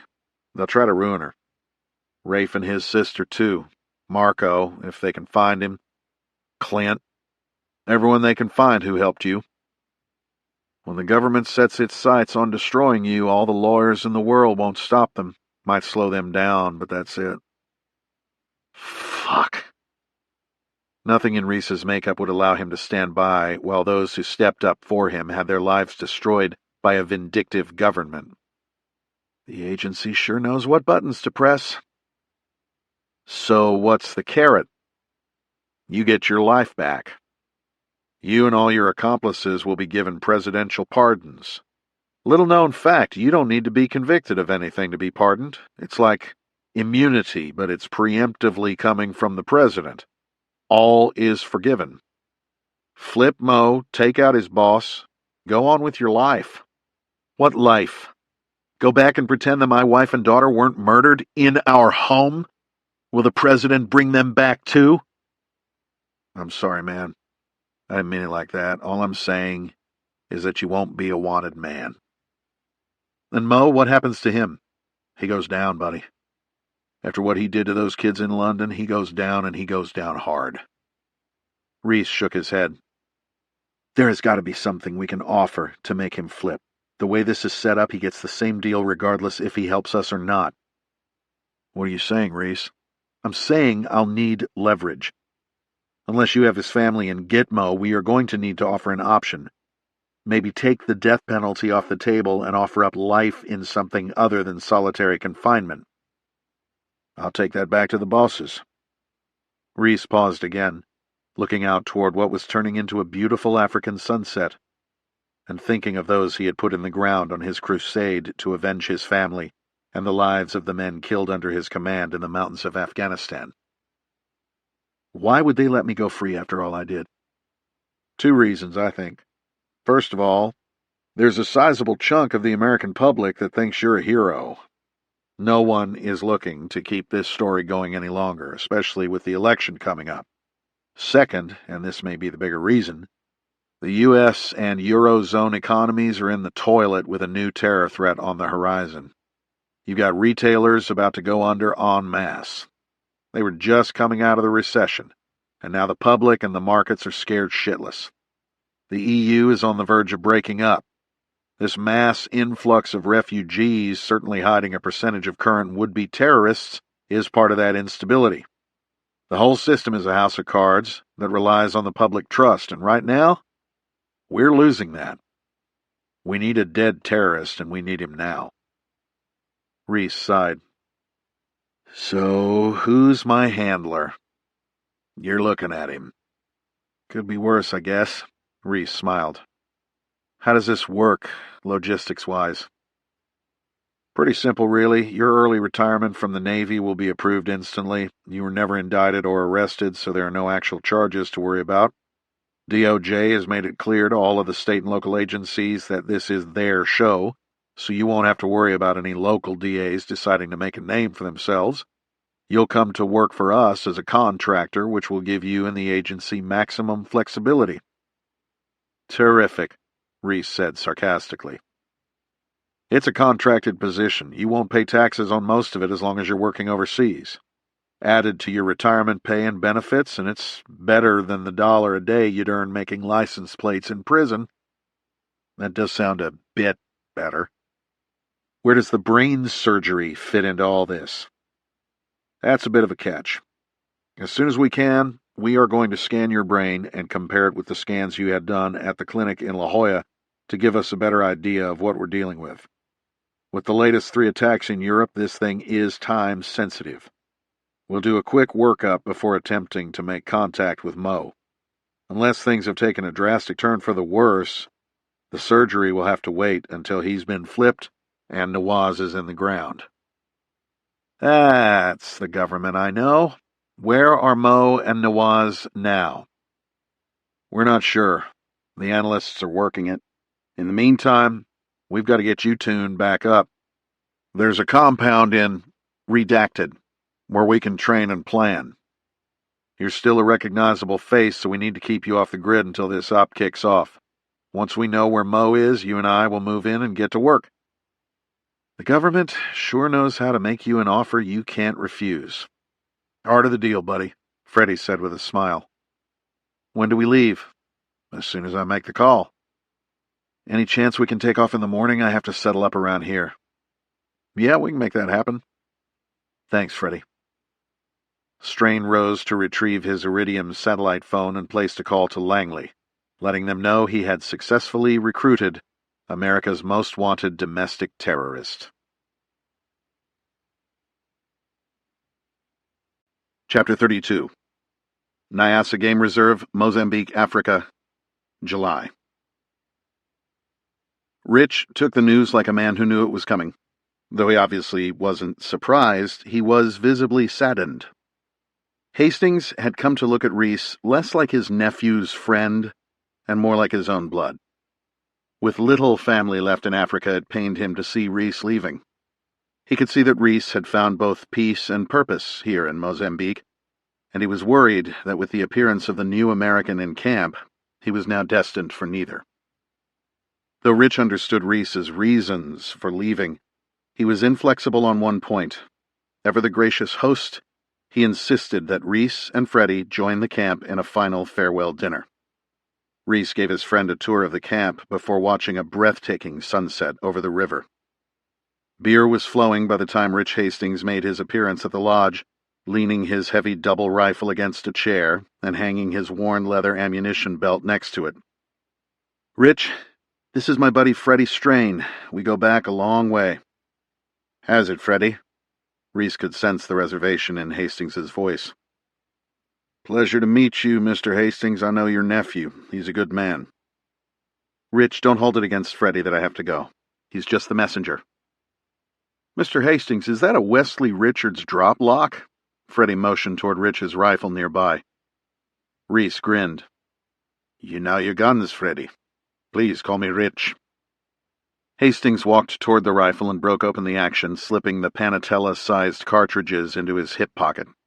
He offered the gun to Freddie, who set down his drink and wiped his hands on his pants to ensure that they were dry. He took the rifle as if it were the Queen's scepter, eyes wide. To the casual observer, the rifle looked a lot like a double-barrel shotgun. It was, in fact, a massive rifle with juxtaposed bores larger than a half-inch in diameter. Often referred to as an elephant gun, its 750-grain bullets would stop a charging Tyrannosaurus. This particular model was crafted by one of the gun trade's most prestigious makers in Birmingham, England, during what is widely regarded as the golden age of gun-making. A new one would run the buyer about as much as a Range Rover, and even one with this many miles on it would fetch a working man's annual salary at auction. $577. Wow. Wesley hasn't made 100 of these, Freddie said as much to himself as those around him. That one is number 25, Hastings proclaimed with pride. That would make it between the wars, would it not? Indeed it would, lad. This rifle belonged to my father and his father before him. Even Hastings couldn't help but smile now. He looked on as his new guest slowly turned the gun to admire the exquisite rose and scroll engraving, the swirling grays, blues, and purples of the faded case-colored frame, and the rich marbling of the reddish walnut stock. Though the gun was close to 100 years old and had been carried for countless miles in the bush, it was in surprisingly good condition. Every ding in the stock, every tiny scratch in the metal, told a story. The most prominent sign of wear on the gun came near the twin muzzles of the thick barrels, where the deep blued finish was worn silver, like the pale skin under a man's wristwatch. Rich had carried the rifle over his shoulder with his right hand gripping the barrels in the African style. Over the decades, the sweat and friction from Hastings's hand had worn completely through the finish. "Why is it called a drop lock?" Reece asked, baiting Freddie into showing his encyclopedic knowledge of firearms. "May I?" Freddie looked at Hastings with hesitation. "Please do." Strain snapped the barrel shut, turned over the rifle, and removed the checkered walnut forend. He lifted a hinged plate on the bottom side of the rifle's action and removed a jeweled metal part. "This is one of the locks." Freddie held the Victorian-looking steel object in his palm. "These guns were designed to be used in places like this where there were no gunsmiths to be found for hundreds of miles, and where sending the rifle back to England meant weeks of sea travel." The best of them came with a spare set of locks that the hunter could carry in his gear and replace in the field if something broke. As you can see, these locks drop right out of the bottom of the action, hence the drop lock, Freddie concluded, winning Rich over with his knowledge and enthusiasm for the classic rifle. Throughout dinner, Rich captivated Strain with war stories from the Rhodesia days. Reece couldn't recall an instance when Freddie had stayed quiet for so long. As they finished the feast of Cape buffalo fillet and fresh vegetables, Rich took a more serious tone. I won't pretend that I don't know who you two blokes will be working for, but let me explain my reservations. When our Prime Minister agreed to end the Bush War and turn the country over to majority rule, a man named Abel Muzorewa was elected Prime Minister and led the interim government. He was a good man, a bishop of all things. The war didn't stop, though, because the bloody communists didn't control Parliament. Those pulling the strings in Washington and London felt that the new government was too cozy with the European settlers, so they sent in the CIA to disrupt things. We caught them red-handed, meddling in our constitutional process, and we rounded up the entire ring. In exchange for their agent's return, the U.S. government agreed to drop their sanctions and recognize the interim government. Like fools, we took the deal, and Carter and his people stabbed us in the back, pretending it never happened. Now, I don't blame the CIA men. They were following orders. They were tools, though, pawns of a government that would break any agreement to get what they wanted. The CIA actually had the gall to try to recruit me to bury weapons caches and mark coordinates for possible runways, DZs and LZs. But that's a story for another day. Don't forget what I told you, boys. You're good blokes. Be wary of politicians meddling in the affairs of other nations, ordering young men like you to their deaths in exchange for re-election. After an uncomfortable pause, Louis made a toast to Reece, which broke the tension and effectively ended the dinner. It was time to say goodbye to the camp staff, the trackers, the cooks, the skinners, the maids, the people whom Reece had grown to know like family over the past 4 months. They stood single file in the main lodge, with hats in hand as a sign of respect. One by one, they approached Reece and either hugged him or shook his hand. Reece had a gift for each of them, a headlamp, a knife, a pair of boots that looked as though they might fit. He gave away virtually all his possessions. These seemingly ordinary items were treated as treasures by the staff. Finally, the procession thinned out, leaving only Gona and Solomon. Gona, a man of few words, said nothing lest the tears that filled his eyes spilled down his cheeks. "Saramushe, Gona," said Reece. Gona merely nodded in response, gripping Reece's hand tightly, before half-hugging him and turning quickly away. Solomon stood alone in his olive coveralls, looking none the worse for wear, despite having recently been on the brink of death.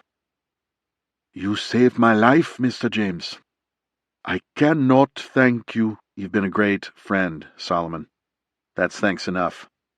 Take care of yourself, and take care of Gona, too. I'll come back one day." That brought a wide smile to Solomon's face.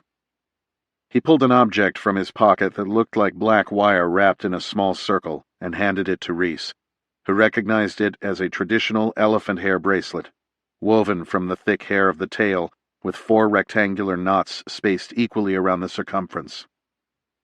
"This is from the cow, Mr. James, where I was shot. I hope that she brings you luck." Now it was Reece's turn to choke up, knowing that Solomon had walked miles to the site of his own near-death shooting to recover the slain animal's tail and weave it into a bracelet for the man who saved his life.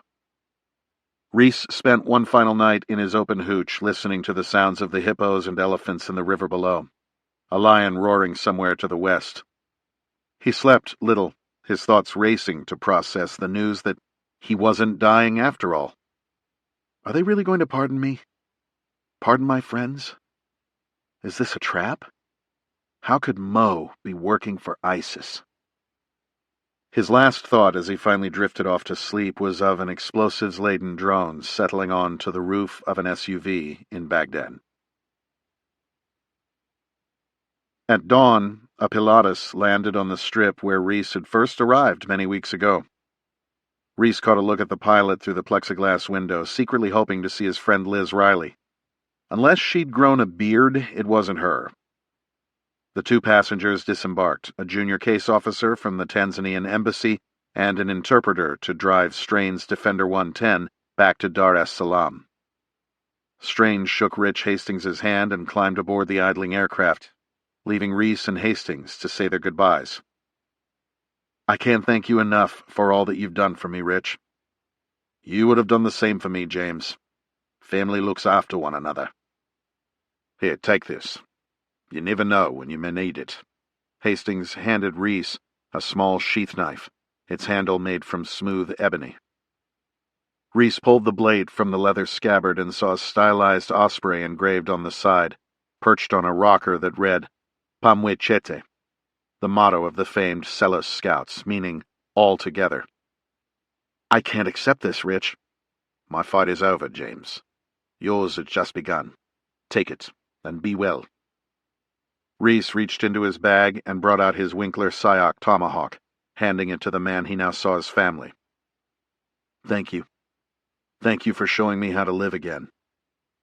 Before the older man could protest, Reece turned and boarded the plane. As they lifted off, he saw Hastings standing beside his white Land Cruiser, watching yet another son depart old Africa. Part 2. Transformations. Chapter 33. South of Redacted, July. The flight to Redacted was uneventful. A bird from a covered air program run by the agency delivered them to Redacted. Reece remained quiet most of the trip, reflecting on his last few months in the bush and processing the news that Freddie had brought him from halfway around the world. I am going to live. That meant he had to live with the pain of losing his wife, daughter, and unborn son. He also had to make peace with the fact that he was going to work for the same government that had tried to destroy him. He was being given a second chance. Just one last mission, and he was free. Free to do what? That was a question he needed some time to work out. Reece had been prepared for death for so long, ready to join his wife and daughter. Had he forgotten how to live? "Nice truck," Reece commented, gesturing toward the beige Toyota Hilux waiting on the tarmac. "I know. These things are great. Too bad you can't get them in the States. You don't still have that old Land Cruiser, do you?" "Ha, well, I did until a few months ago. Had I known I wasn't dying, I might have stashed her away for a rainy day." Reece smiled, climbing into the passenger seat as Freddie put the truck in gear and began to weave his way toward the exit. Reece had first met Freddie Strain when they were both enlisted SEALs just prior to 9/11. Fred had enlisted a year after Reece. He had a reputation as a smart guy and a capable operator. They were in the same sniper school class and were assigned as shooting partners, which meant they were more or less married for the duration of the school. "What are we listening to? Is this Waylon Jennings?" Reece asked, as a pseudo-psychedelic country rock melody floated into the air. "This is Sturgill Simpson, man. Great sound. Reminds me of the country my dad would play back in the 70s. Freddie had grown up in Stuart, Florida, which is just south of Fort Pierce, where the original Navy frogmen were trained during World War II. When Freddie should have been studying, he was fishing and diving off the nearby Atlantic coast, or swatting mosquitoes while working on old cars in his family's garage. He came from a blue-collar family in a very white-collar town, and had a bit of a chip on his shoulder when it came to others' expectations of him. He was an avid reader and scored highly on all the aptitude tests, but he just couldn't make himself care about high school. Other than a few history courses that piqued his interest, the only A's on his report cards came from the multiple shop classes that he took each semester. On Veterans Day of his senior year, his dad took him to the annual muster at the UDT SEAL Museum in Fort Pierce, the site of the old training grounds. Freddie watched in awe as active duty SEALs performed live demonstrations of raids and ambushes, complete with blank-firing machine guns and demolitions, scaled the sides of the museum building without ropes, and parachuted onto the museum grounds from aircraft circling high above. The following Monday, he was in the recruiting office signing delayed enlistment papers.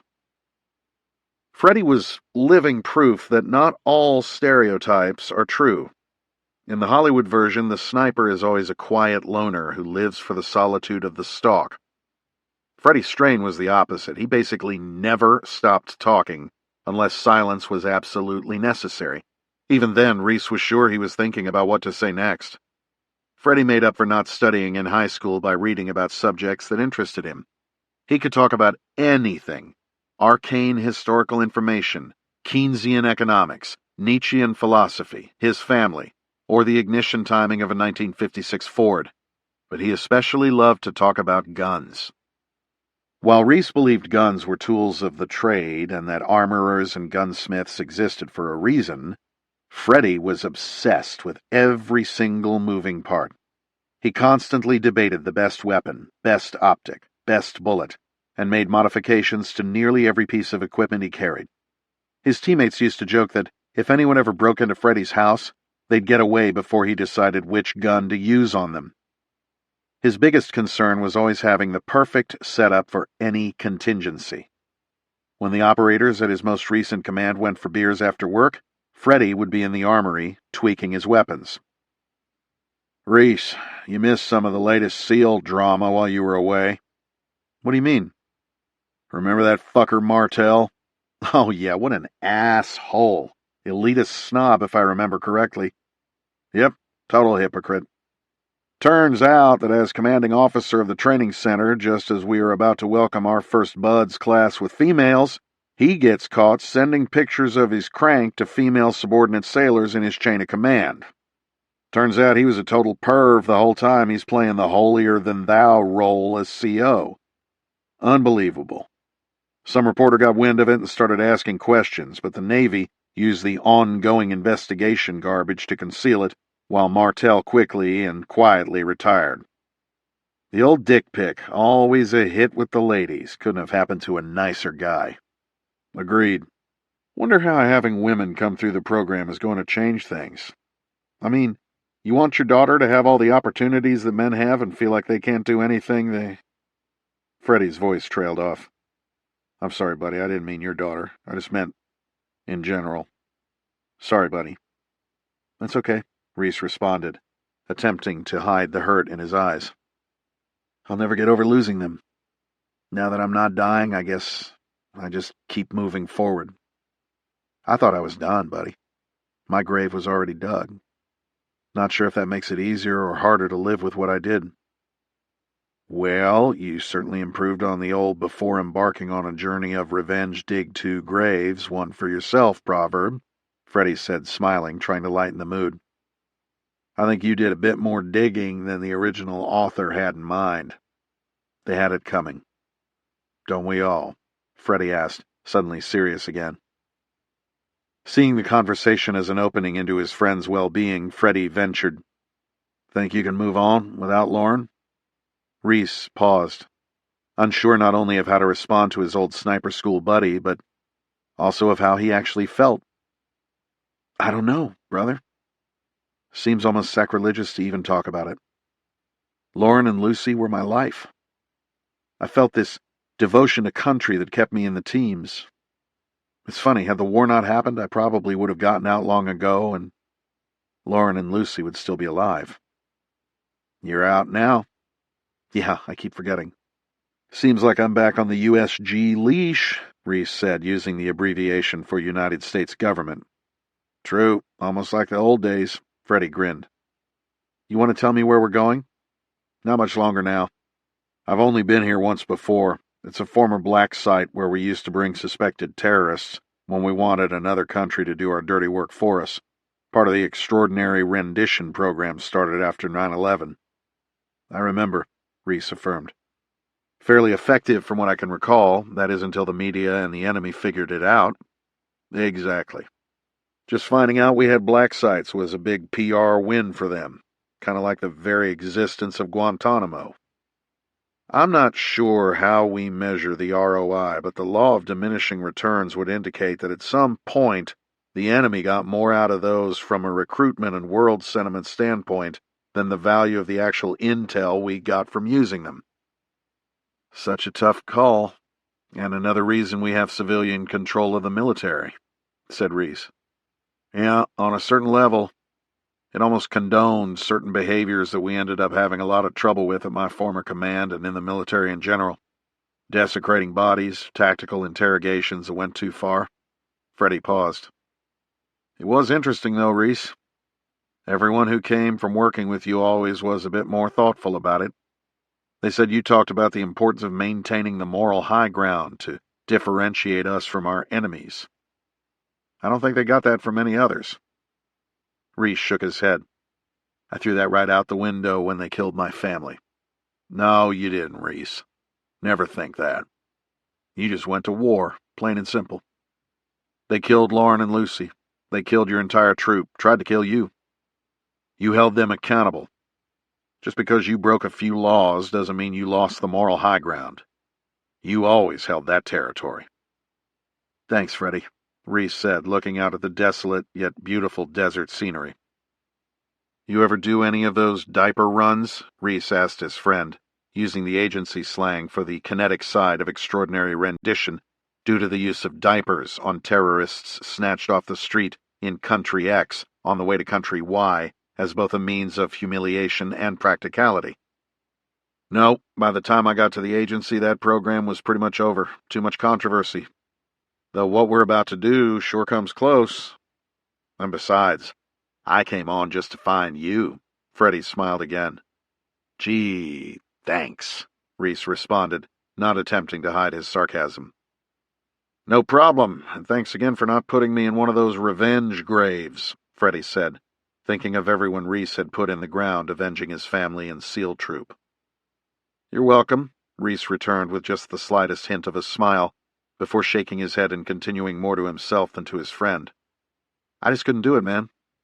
I saw you down there in the kill zone, and suddenly everyone down there became a version of you. Guys with families, kids, dogs, aspirations, dreams. Not only did you save everyone's lives that day, you probably saved mine. I'm not sure I could live with myself had I followed through with it. I was just so blinded by what I needed to do that I almost ambushed a troop, just like the SecDef and Admiral Pilsner ambushed mine.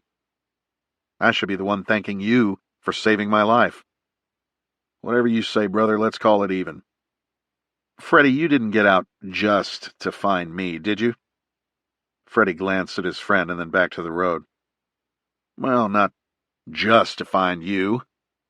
Although that's what sealed the deal on going to the agency, and in all honesty was a huge part of it. I had to find out why you didn't kill us all that day when you had us in a textbook ambush. I looked at the Claymore setup after we assaulted Ben's cabin, came up empty, and patrolled back to the trailhead. I sent some of the reconnaissance guys out to locate possible hide sites, and sure enough, they found where you had set up. Looks like you had most of the Team 7 armory laid out up there. Laws, an AT-4, an MK-48. It was a good position. Yeah, well, thanks again. Freddie paused. But like I said, that wasn't the only reason I left. Really? I thought you loved the teams. I did. Remember the witch hunts that went down in the wake of the tell-all book on the Big Mish? Freddie asked, referencing one of the many non-fiction books on the Osama bin Laden mission. I remember. What a shit show. The same people that gave the green light to that Hollywood movie starring active duty SEALs and benefited more than a little bit from Bud's tours they gave wealthy donors to the different SEAL foundations suddenly got convenient cases of amnesia. They fried a bunch of guys for off-duty employment, from what I remember. Yeah, that's about the gist of it. Years before, I had done some teaching at a hunter's marksmanship program in Texas called Blade Lands Ranch. That place is amazing, Reece said in acknowledgement. I took my snipers out there before our last deployment to Iraq. Beautiful facility in the hill country. Guy that started it made a fortune selling a microbrewery to Coors or Budweiser or something, right? That's right. Black Buck Brewery. Great stuff. Anyway, some of us in our off time would go out there on leave to pick up a few extra dollars helping people prepare for hunts in Africa or Alaska, getting their rifles dialed in, teaching them how to dial and hold, that sort of thing. Well, after the tipping point of the UBL books, they came after everybody doing outside employment. They said we were teaching sniper tactics and giving away TTPs. Of course, that wasn't even close to what we were doing. I learned that the justice system is not always out to do what's right. They are out for the win. It was an eye-opener. Sounds like I should have added a few people to my list, Reece offered with a slight smile. Ha!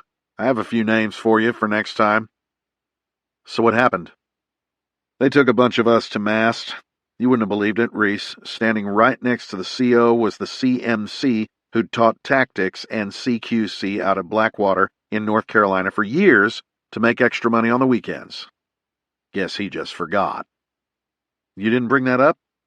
Reece, you know me better than that. Not my style. Besides, he has to live with it, and if I remember correctly, his wife had more platoon hats than he did. Karma's a bitch sometimes. You actually already took care of one of them, Admiral Pilsner. Turns out he was even dirtier than we thought. His wife was funneling money from one of the SEAL-oriented foundations into an offshore account and selling influence through guided tours and access. Emails proved Pilsner knew all about it. If you hadn't killed him, he would have gone to jail for a long time. I think old Mrs. Pilsner got 6 years in the federal penitentiary. Probably be out in 4, I'd imagine. Looking out the window as the desert started to turn rocky and the redacted began to take shape in the distance, Reece swallowed and asked, "How's your son?"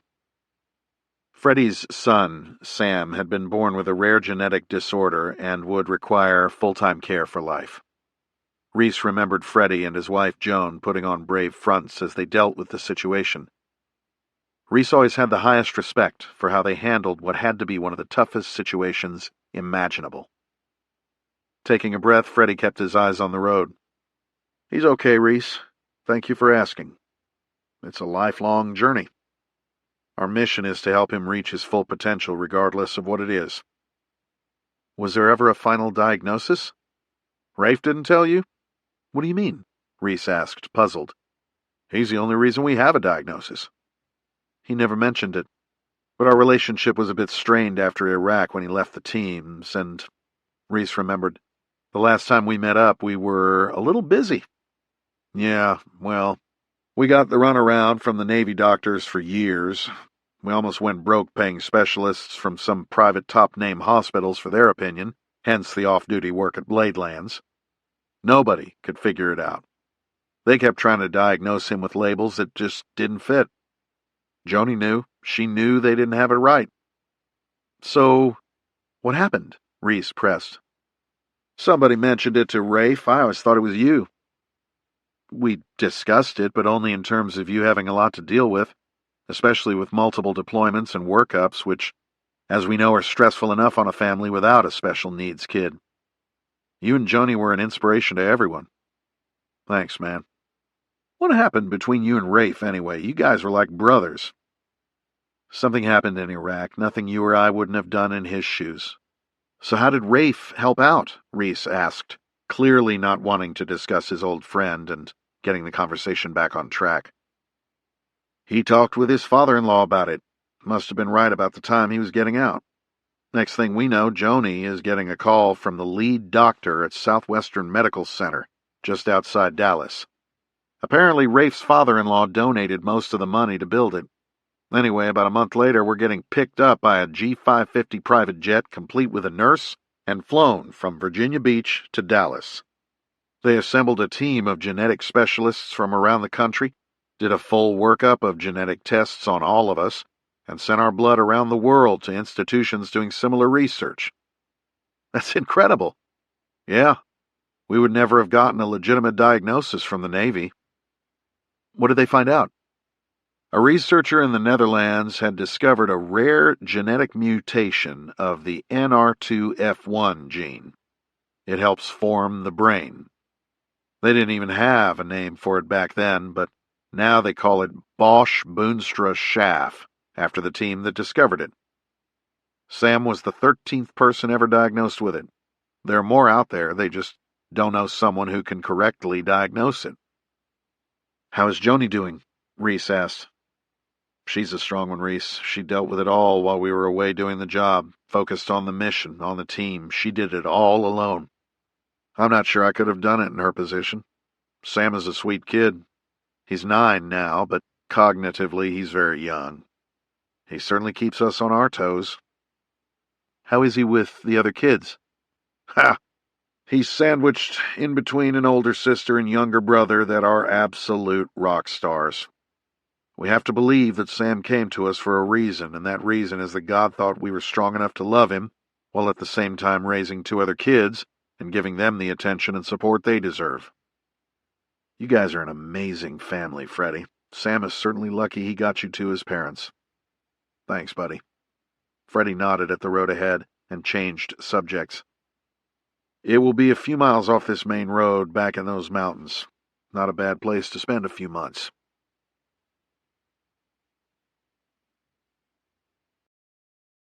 Chapter 34. Redacted Black Site, near Redacted, July. With the Redacted visible to the north and the rocky terrain flanking each side of the road, the Redacted looked like some of the Nevada training sites where Reece had learned to call in aircraft for bombing runs, known as close air support. Strain slowed the Hilux as they approached a stone-walled compound surrounded by open fields. He tapped the horn, and a few seconds later, the corrugated metal gate was pushed open by a muscular Westerner wearing hiking boots, desert tiger stripe pattern camouflage pants, and body armor over a brown t-shirt. Topped off with a thick reddish beard, Oakley sunglasses, and a battered ball cap, his appearance screamed private security contractor. His Glock sidearm was visible in a holster at his waist, and Reece was sure that a long gun was somewhere within arm's reach. The contractor returned Fred's wave as they rolled through the open gate. "Welcome to Falcon Base, Reece."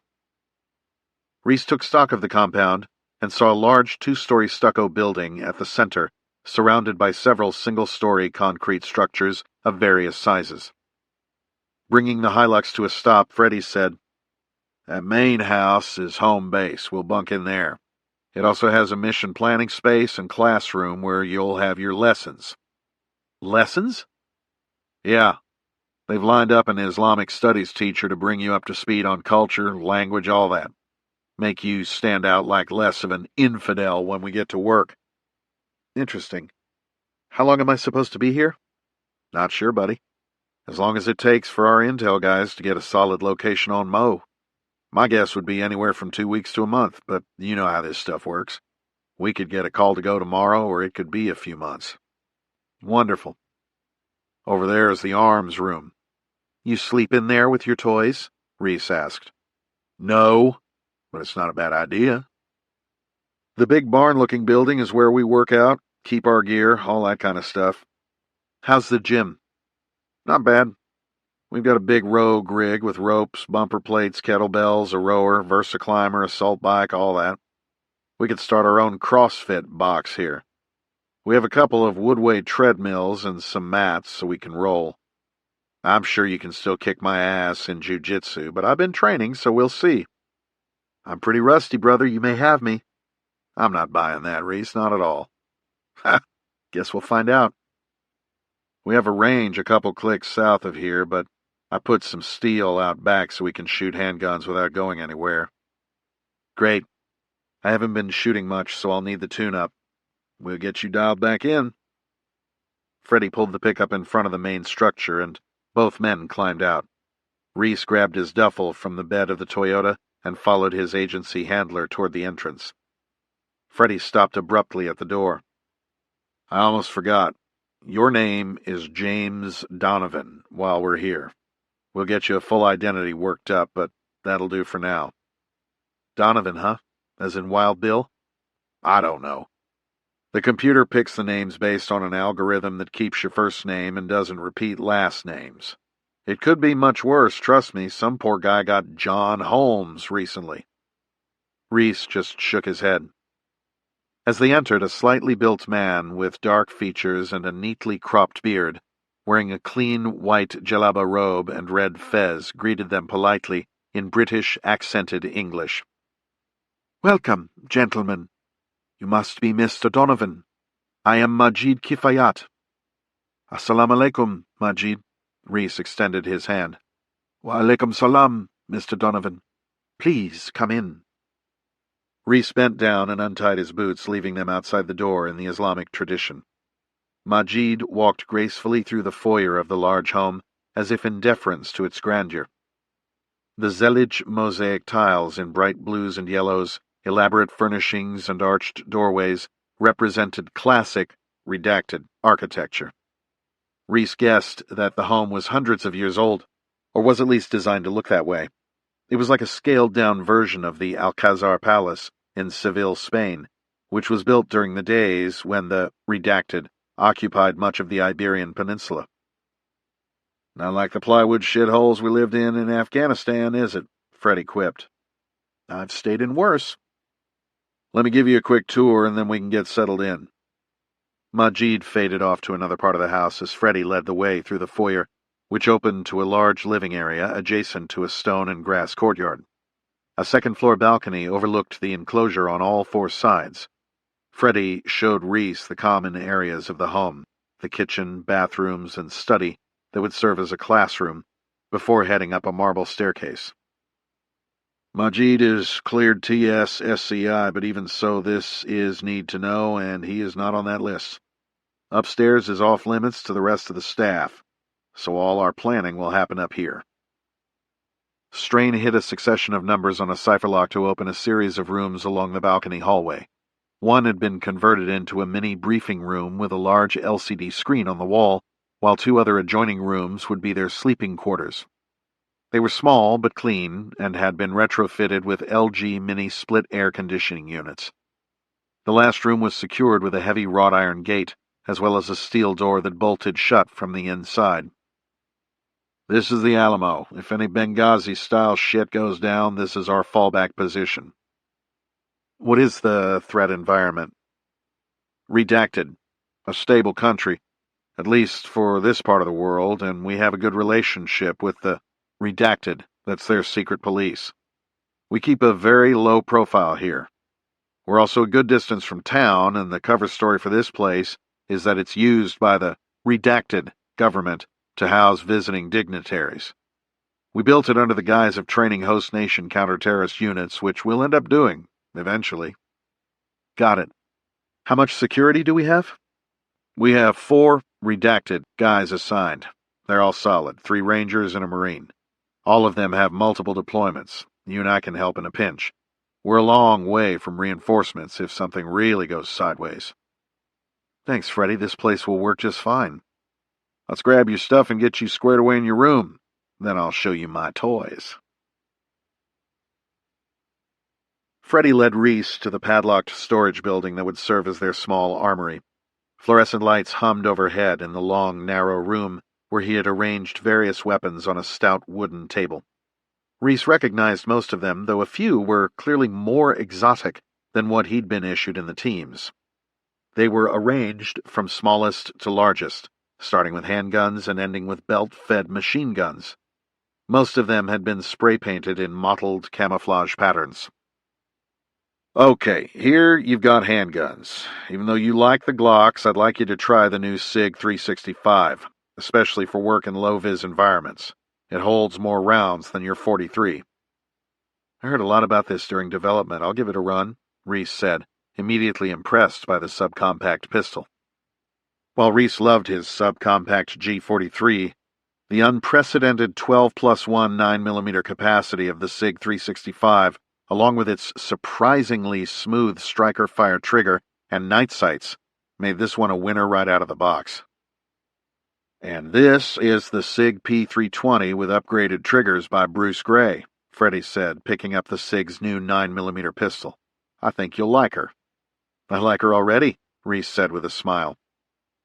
SIG had recently won the highly sought-after, nearly decade-long process to replace the Beretta 92F and supply the U.S. Armed Forces with a new advanced pistol, a variant of the SIG 320, now adopted as the M17 M18.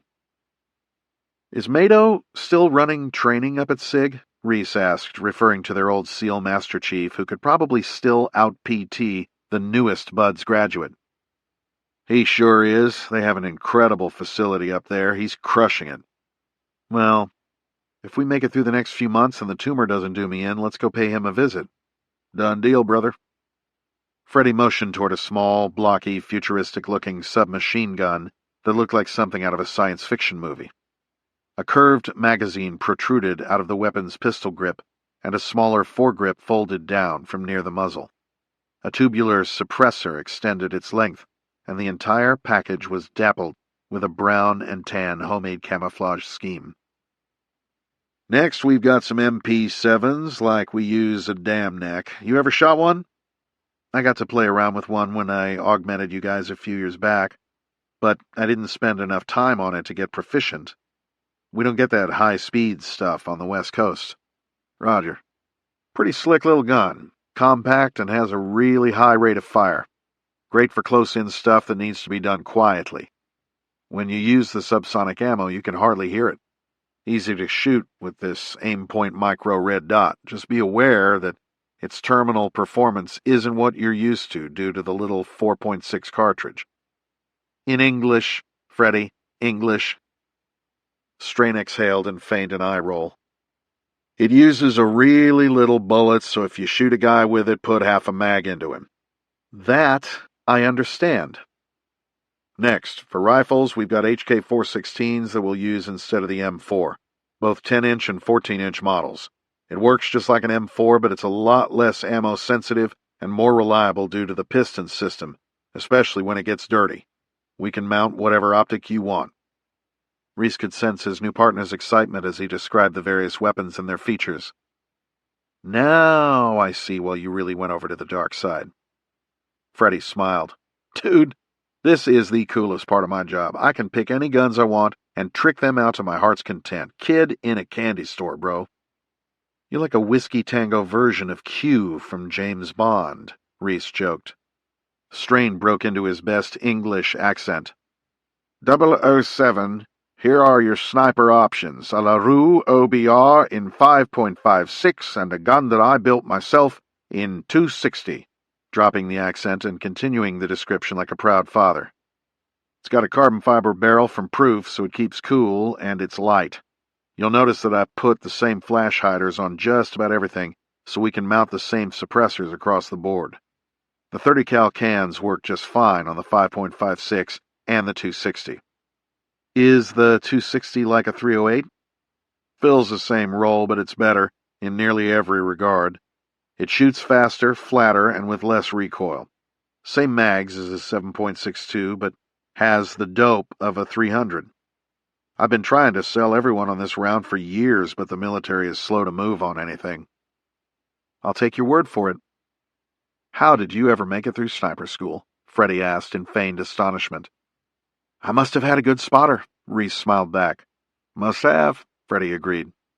Anyway, I doubt we'll do anything super long range, but we have an Accuracy International in 300 Norma, and even a Barrett M10750 if we need it. We've got some belt feds as well as a bunch of anti-armor stuff, plus we have demo. He pointed to a row of tubes leaning against the back wall of the room. Law rockets, AT-4s, even a Javelin in that case back there. Those things are like $250,000 a pop, but certainly do the job. Well, I'll be sure to use those sparingly. Reece noticed a row of Ops Corps ballistic helmets fitted with L3 Technologies GPNVG-18 night observation devices hanging on the wall, the best NODs that money could buy. The devices were easily recognizable thanks to the 4 panoramic lenses that gave the user better peripheral vision than with other models. 4 bangers, huh? That's rich kid shit. Taxpayer money spends easy, man. Those things are so much better than the stuff we used to use.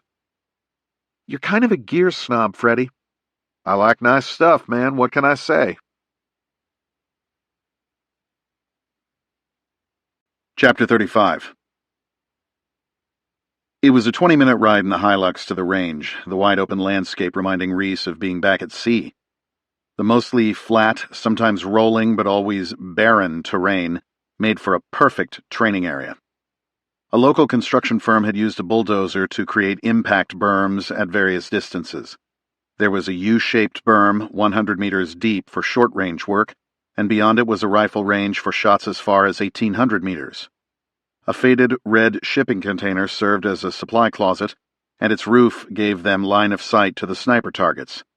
There were steel plate targets of various sizes and shapes scattered across the landscape, allowing for shots at just about every conceivable distance. What looked to be an inoperable Mercedes sedan from the 1970s sat inside the perimeter. "Let me guess, that's my ride?" Reece quipped. "Yeah, man, sorry about the windshield. We'll have to get you some goggles." As they parked, Freddie's usually casual tone and body language shifted to all business. "Okay, we'll start with some handgun work, then get you going on the MP7 before moving to the 416s. We can mess with the long-range stuff another day." "Sounds good, buddy." Freddie unlocked the shipping container and swung open the heavy steel doors. Inside were cases of spray paint, assorted cardboard targets, additional steel plates, several cases of ammunition, and pieces of plywood cut into various shapes. "Help me with this barricade." Freddie motioned to a vertical plywood facade, with steps down one side and filled with holes of varying shapes and sizes. They carried the mock barricade to the center of the range and set it up next to the Mercedes. "Go ahead and get the kinks out with your 9mm while I get some of this other stuff set up. There's ammo in the back of the truck." Reece nodded and walked toward a row of 3 steel silhouette targets. It occurred to him that the last time he'd fired a handgun, it had been into the mouth of a federal agent responsible for killing his family. It was difficult for his mind to reconcile that act with the fact that he was back in the employ of the United States government. Crazy world. Reece was wearing the SIG 320 in a holster on his belt rather than his usual Black Point Tactical Mini wing concealment rig. There was no reason to try to conceal a handgun while wearing full battle gear. Skills such as shooting are highly perishable, and Reece hadn't done any serious firearms training in close to a year. Being an expert in anything means doing the basics exceptionally well, so Reece started with the fundamentals. Putting on his ear protection, he took a deep breath to focus. Then, standing 10 yards from a steel plate, Reece drew the handgun from his holster, his left hand meeting the gun at his pectoral muscle as the muzzle rotated toward the target. He pushed the SIG out with both hands, gripping firmly until his elbows nearly locked, pressing the trigger as he drove the gun swiftly toward the target. His eyes met the front sight just as the trigger broke, and his brain recognized the instant gratification of a center mass hit on the steel target as the gun recoiled slightly upward. Keeping his trigger finger on the trigger, he scanned to the left and right of his target before moving his finger to the frame to look behind him for threats, before replacing the handgun in his holster. Situational awareness. He drew again, a bit faster this time, and put 2 rounds into the target in quick succession. He repeated the process until the magazine ran dry, performed a slide-lock reload, stepping to his left, and fired 2 more rounds. He moved farther from the targets and began engaging multiple plates in rapid succession, quickly transitioning from one to the next. Speed came back quickly thanks to hundreds of thousands of rounds fired over the past 18 years during similar training sessions. He had burned his way through 10 magazines when he saw Freddie watching him over his left shoulder during one of his post-target scans. "Just like riding a bike, looking sharp, Reece." "Thanks. Feels good to be back at it." "I bet. Let me paint these targets and we'll get dialed in on the fun gun." Freddie shook a rattle can of spray paint as he approached the targets that were covered with the gray splatters of Reece's pistol rounds. He recoated them with glossy white paint and waved for Reece to follow him to a folding table with the suppressed MP7 and a row of loaded magazines. Freddie picked up the tan and brown camouflaged submachine gun and pointed the muzzle skyward. "Okay, Reece, this will be a new toy for you. This thing shoots really fast and has almost no recoil. It's also exceptionally quiet with serious penetration, so if the bad guys are wearing armor, it's a better choice than a handgun. We started using them at Dam Neck, and a lot of guys fell in love with them." Freddie retracted the small stock to its rear position and folded down a stubby grip below the barrel. "You can shoot it like a handgun in a pinch, but you won't hit much. The mags go in the grip like an Uzi and hold 40 rounds. You cock it here, and the selector is here." He demonstrated, handing the firearm to Reece. It might look like it works like the old MP5, but that's just because it's an HK. It'll operate like an M4 from your perspective. Have at it. Slow is smooth, smooth is fast. I've heard that somewhere before, Reece said, remembering the old SEAL adage. Reece loaded a magazine into the hollow grip and moved the safety selector to semi-auto. His eye quickly found the crisp red dot of the aim point microsight, and he pressed the trigger. The shot was totally underwhelming, with almost no discernible recoil and minimal report, reminding him of the pellet rifle his grandfather had given him as a kid. A single tiny speck of gray was visible at the center of the target 30 meters away. He flipped the selector to full auto and leaned a bit harder into the gun to control its rise. Reece tried for a short burst, and 5 or 6 suppressed rounds spat from the muzzle, pinging against the steel target downrange. The gun barely moved. He fired a longer burst, 10 or so rounds, and was amazed by how controllable the little gun was.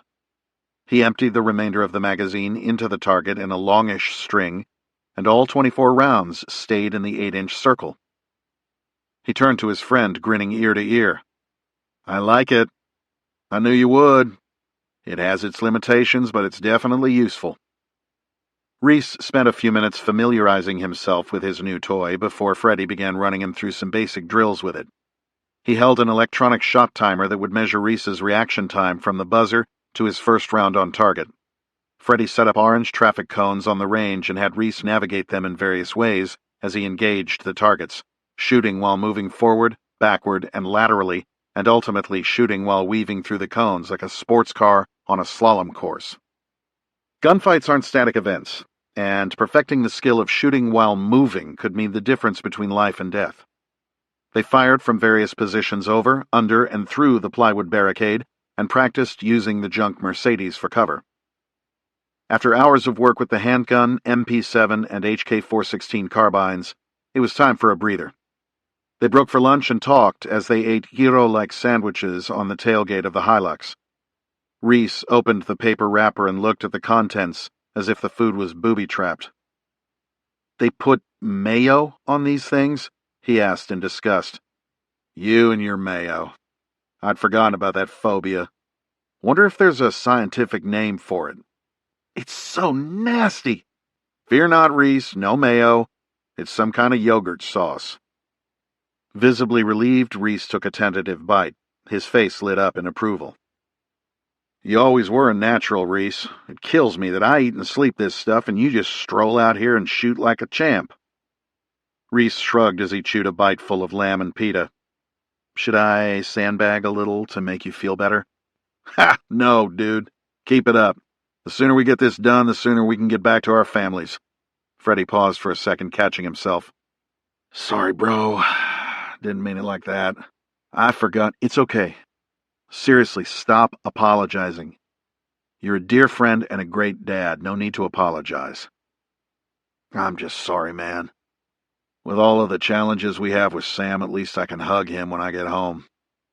I admire the hell out of you and Joni. You guys never complain, never ask for anything, you just get it done." "You play the cards you're dealt, Reece. That's all you can do.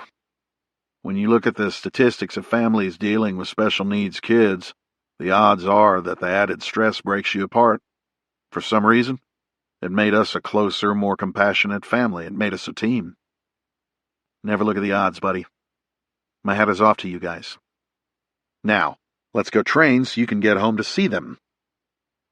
After lunch, both men strapped on their heavy chest rigs, harnesses of nylon webbing laden with body armor, gear, and loaded magazines.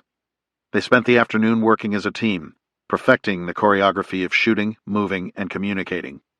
They began at a walking pace and progressed rapidly to full speed.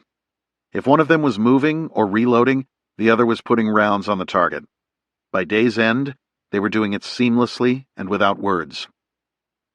When the sun went below the horizon, they attached NODs to their helmets and repeated the drills in darkness, their infrared lasers painting the targets invisible to the naked eye. The only sounds came from the hard ground crunching beneath their boots and the suppressed gunshots from their muzzles. To the two professional commandos, who had spent more than half of their lives working at night, both in training and on combat deployments, their actions were as natural as breathing. Chapter 36. Iraq-Syria border, August. Lieutenant Colonel Saeed had received the encrypted message on his phone the previous evening and had spent the day planning and coordinating. He'd picked 15 of his best men and called it in as a training mission. An Mi-8 from their air wing, flown by Iraqi pilots trained to fly with NODs over the pine forests of the Florida Panhandle, courtesy of the CIA, took off under the cover of darkness and flew them to this rendezvous site. As the men waited in the darkness, they smoked and checked weapons and gear, joking with one another, just like every group of soldiers in history. Saeed loved his men and observed them with both pride and sadness. To many, it would seem odd for an Iraqi Special Operations commander to be handing his troops over to work under a former general in the Syrian army, but to Saeed, nothing was strange anymore. Times were simpler under Saddam, when ruthless loyalty to the Ba'ath Party and its leaders was all that it took to thrive. Following the 2003 invasion, Saeed had worked for the Americans and then the inept and corrupt government they'd left behind in their hasty departure. He'd fought ISIS as they swept across much of the only country he'd ever called home, and watched with even more confusion as they were beaten back by the Iranian-influenced Shia militias and the Kurds, who were still allied with the Americans. Would he work for the Turks next? The Iranians? Who knew? He would serve nearly any master so long as they were in power. That's how you lived in a place like Iraq. It had always been all about survival for him and his family. Side jobs, such as this one that had brought him to the middle of the desert, would help ensure that he had the resources to someday move his family to a safer place. One of his men spotted the trucks driving in complete darkness across the flat desert terrain. This was his cue to leave. He hugged each one and bid them farewell, hopeful that he would see them again. "Captain Daraji," Saeed said, motioning to the officer in charge. "Yes, Colonel. You will be picking up 2 local assets when you land. Their handler will be briefing them up. For them, it is about the cause. For us, it is about payment." "Understood, Colonel," Daraji said, snapping a smart salute. "Ma'al salama." "Fi aman Allah," Saeed responded, returning his subordinate's salute. As Saeed boarded the now empty cargo bay of the helicopter, he asked his creator to watch over them. He didn't need to wait around to see what would happen next. His men would board the trucks and be driven into Syria to a military airfield under Assad's control, where they and their gear would be transferred to an AN-26 cargo aircraft. This twin-engine workhorse was built in the former Soviet Union and could serve as everything from a flying hospital to a bomber. It lacked the range to reach their destination on a single tank of fuel, so they would fly over the Mediterranean Sea until they refueled at a remote airstrip in the failed state of Libya. From then, God willing, it was on to the target. Chapter 37.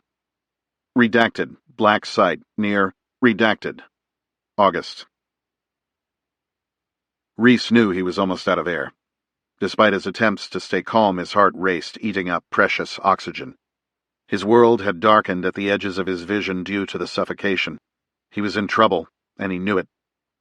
He was suddenly with his father, hiking a steep muddy trail canopied by the thick vegetation of North Carolina's Nantahala National Forest. His father's career in what they thought was the Foreign Service meant long periods of separation, so Reece cherished the time they spent together. They'd walked down a twisting narrow path to a surging waterfall, hidden miles from the nearest highway. The steady rains in these mountains provided a constant source of creek water that had worn the rocky face so smooth that you could actually slide down part of the falls in the seated position and splash into the deep pool at the bottom. It was a place where people had gathered long before any Europeans had stepped ashore in the New World, and it was still special. The heavens opened, and within seconds they were drenched from an abrupt deluge of rain. Their respite from the summer heat had become a shivering battle for warmth. His father took a look at his son, whose face was a mask of misery, and decided that they would hike back to the Wagoneer at the trailhead, which meant a steep and muddy climb in the torrential downpour. James's little legs powered along as best they could, attempting to match his father's long and powerful stride. "Come on, Jamesy, you can do it, buddy. Just put one foot in front of the other." James wasn't about to let his father or himself down. He'd climb 3 steps forward and slide 2 steps back in the slick brown ooze that the trail had become, but kept moving forward, his legs feeling like jelly. Thomas Reece wiped the crystal of the faded steel dive watch on his wrist. 20 more minutes and we're back at the car, James. Just don't quit, buddy. Life is hard sometimes, but if you stay with it and keep moving forward, you'll prevail. Trust me." Reece kept hiking, maintaining a stiff upper lip and a stride that mimicked his father's gait. He tripped over twisted roots on the trail, his muddy sneakers squished brown water with each step, but he pressed on. "You've got it, son. Never quit." He wasn't going to quit. Reece was suddenly back in the present, sweat stinging his eyes. He struggled to free himself, but the hold was too strong, the other man's legs locking his neck in a delta of flesh and muscle and restricting the flow of blood and oxygen to his brain. His opponent was on his back with one hand pulling Reece's right arm across his body and the other pulling downward on his head. The man's right thigh was pressed against one side of his neck and a bent leg hooked over the back of his head, compressing Reece's own shoulder into his throat. In jiu-jitsu terms, the man had Reece in what was known as a triangle choke. He had set the trap perfectly, and Reece had taken the bait. "Damn, this guy is strong!" Reece sucked oxygen and for a moment gained absolute clarity regarding his position. The proper technique for escape from a triangle had been drilled into him years before by 6th-degree Brazilian Jiu-Jitsu black belt Master Renzo Gracie at his academy in New York. Though they trained constantly in Virginia Beach, Reece and his platoon still made the 6-hour pilgrimage to Manhattan to train with the grandson of legendary Gracie Jiu-Jitsu founder Carlos Gracie as often as they could. With a surge of energy, Reece postured up, craning his neck upward in the process. The man saw his attempt to escape and increased the force upon Reece's neck. Using all his strength, he moved his hips as high as possible and began to move laterally, slowly turning his body at a right angle to that of his adversary. Like a coiled spring, Reece snapped his hip against the man's legs, breaking the choke.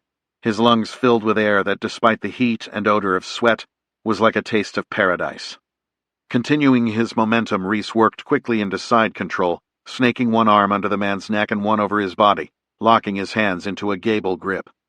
It was a chance to suck in critical oxygen, clear his mind, and regain his composure after nearly blacking out only seconds earlier. Taking the initiative brought by his position, Reece threw his leg over the man's body and climbed astride, putting him into mount, the most dominant position in ground fighting. He grasped the man's arm and pushed it to the ground, causing his rival to turn onto his side in defense against the shoulder lock. As he did so, Reece slid farther up his torso and took his adversary's exposed back.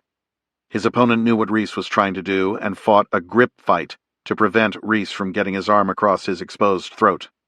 Reece used his legs like hooks, sliding them around the front of the man's body like a constricting snake. His arm slid past his opponent's sweat-soaked hand and wrapped over the neck. With his opposite hand, he locked it into the crook of his elbow, using it as a fulcrum against the throat and carotid artery. With a technically perfect rear-naked choke, there is essentially no escape. The other fighter had 3 to 5 seconds before he would black out. Reece felt the tap on his forearm and released his grip. Freddie Strain gasped for air. "Shit! I thought I had you with that triangle." "You almost did," Reece admitted, sucking in precious oxygen. "Thanks for not making eye contact." Both men laughed at the tired jiu-jitsu joke. Reece lay back onto the mats and took some deep breaths. "I'm proud of you, James. You didn't quit." His father tousled his son's wet hair in the front seat of his faux-paneled Jeep back at the trailhead. "Remember, a fight isn't just about surviving, it's about prevailing. There's a difference." These weeks of training in Redacted had hardened his resolve and cleared his mind. Reece had become a warrior again. After their rolling session, Reece and Freddie ran a few laps around the inside wall of the compound before getting into their morning workout. Like most of the Special Operations community, their physical training centered on useful strength, cardiovascular endurance, and durability, which, as both of them were pushing age 40, was increasingly important.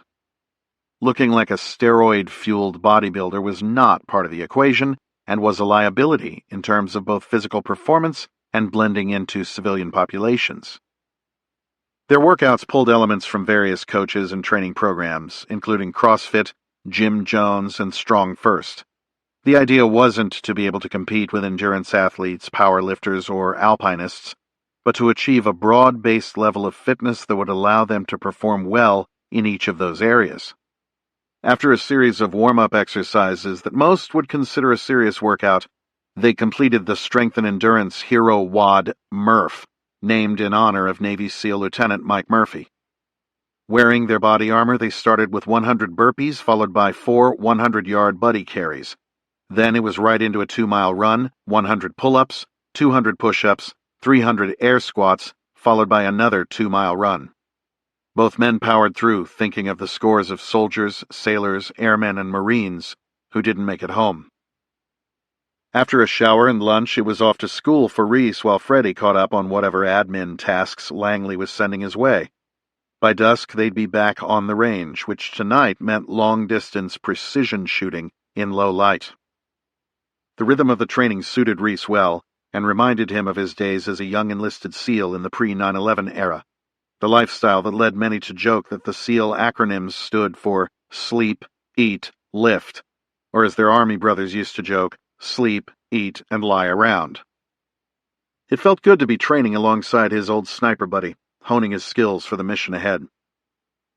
"A file came in on Mo from Langley," Freddie said as they packed up their rifles under a beautiful starlit sky. "Makes for some interesting reading. I printed it and left it in the briefing room safe. Give it a look tonight. Might help shed some light on where he is and why he's turned." Reece nodded. If his old friend really had switched sides after their time in Iraq and was now running a terrorist cell in Europe, Reece was going to have to be at the top of his game. Later that night, Reece turned on a small lamp at his desk, opened the CIA file on Mohammed Farouk, and began to read. Mo's father had been an academic, educated first at the University of Baghdad, majoring in biology, and then studying abroad, where he completed his PhD in plant toxins from the University of East Anglia's School of Biological Sciences in Norwich, England.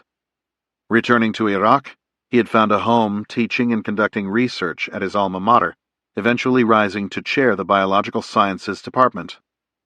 Both of Mo's older sisters were studying at the university where their father taught, and would sometimes stop by to visit him between classes.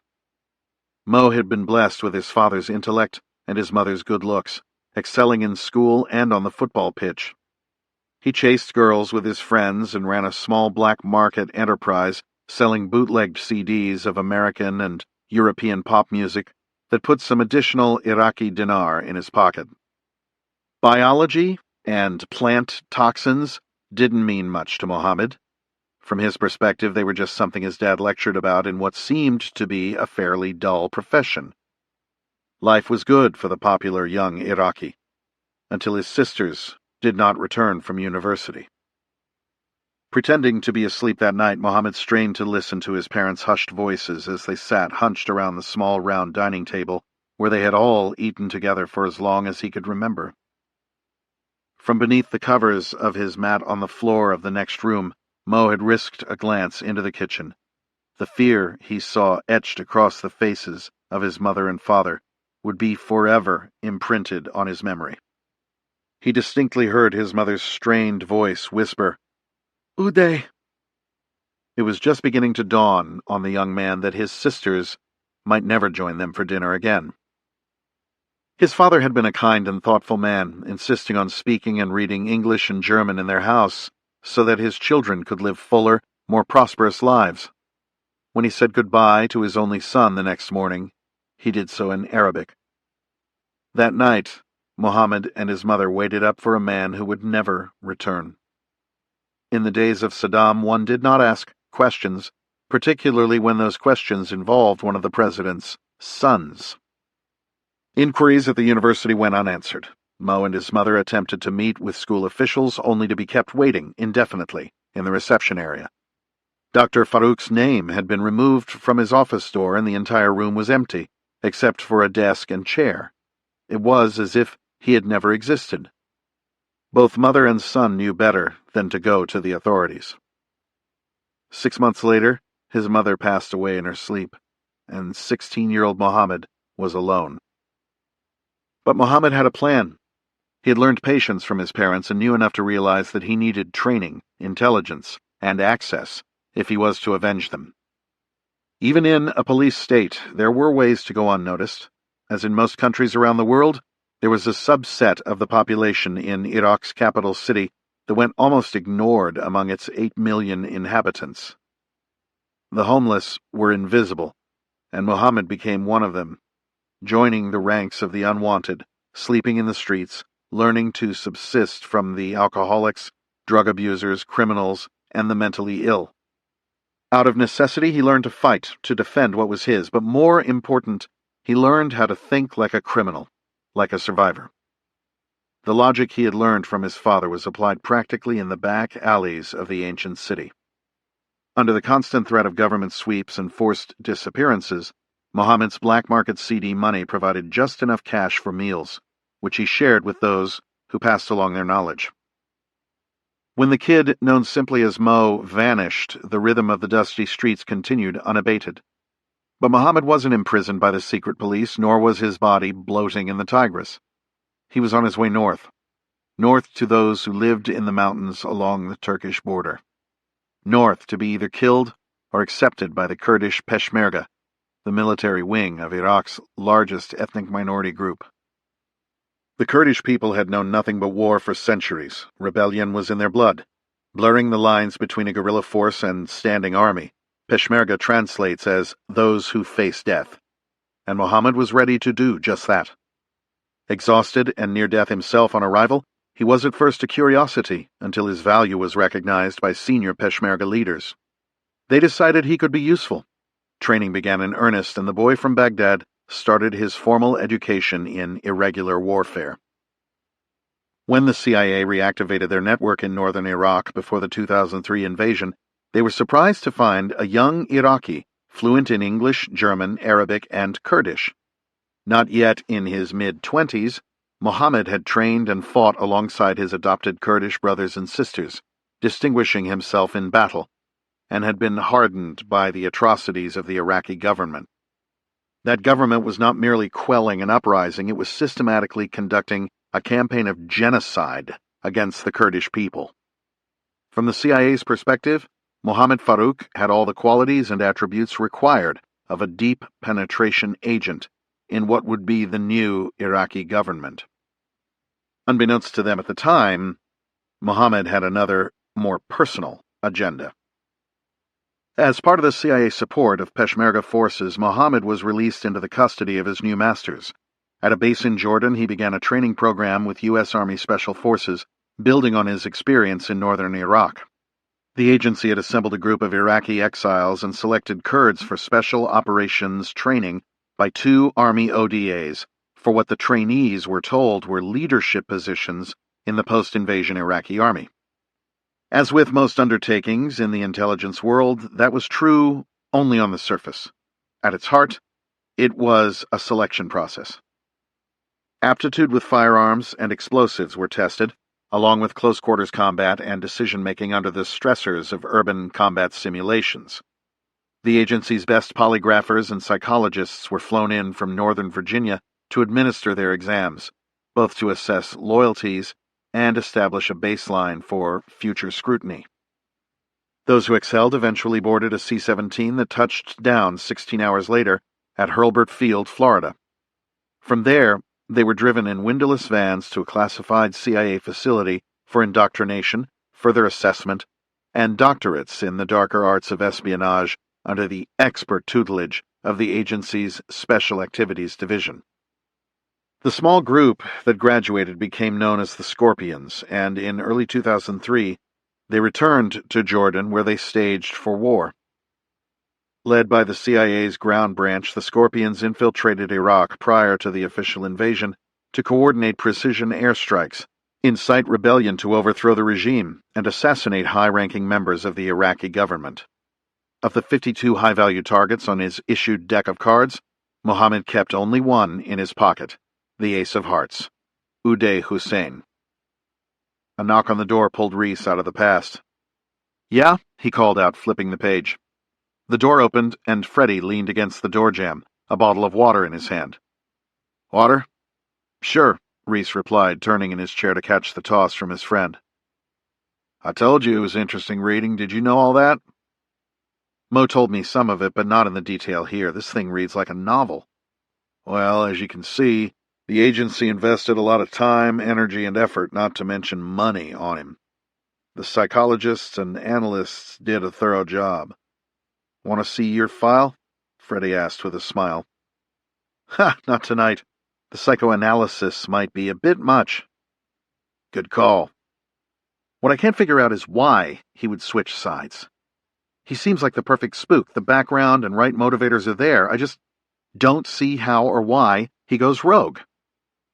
"Obviously the big brains at Langley couldn't figure it out either. Get some rest, buddy, and let me know if that file sparks any ideas." Sleep did not come easily. Reece's thoughts kept returning to a young orphan living in the treacherous streets of Baghdad, dreaming of revenge. Chapter 38. Mr. Donovan, I fear if I do not know the nature of your mission, I will not be able to assist as readily as I might.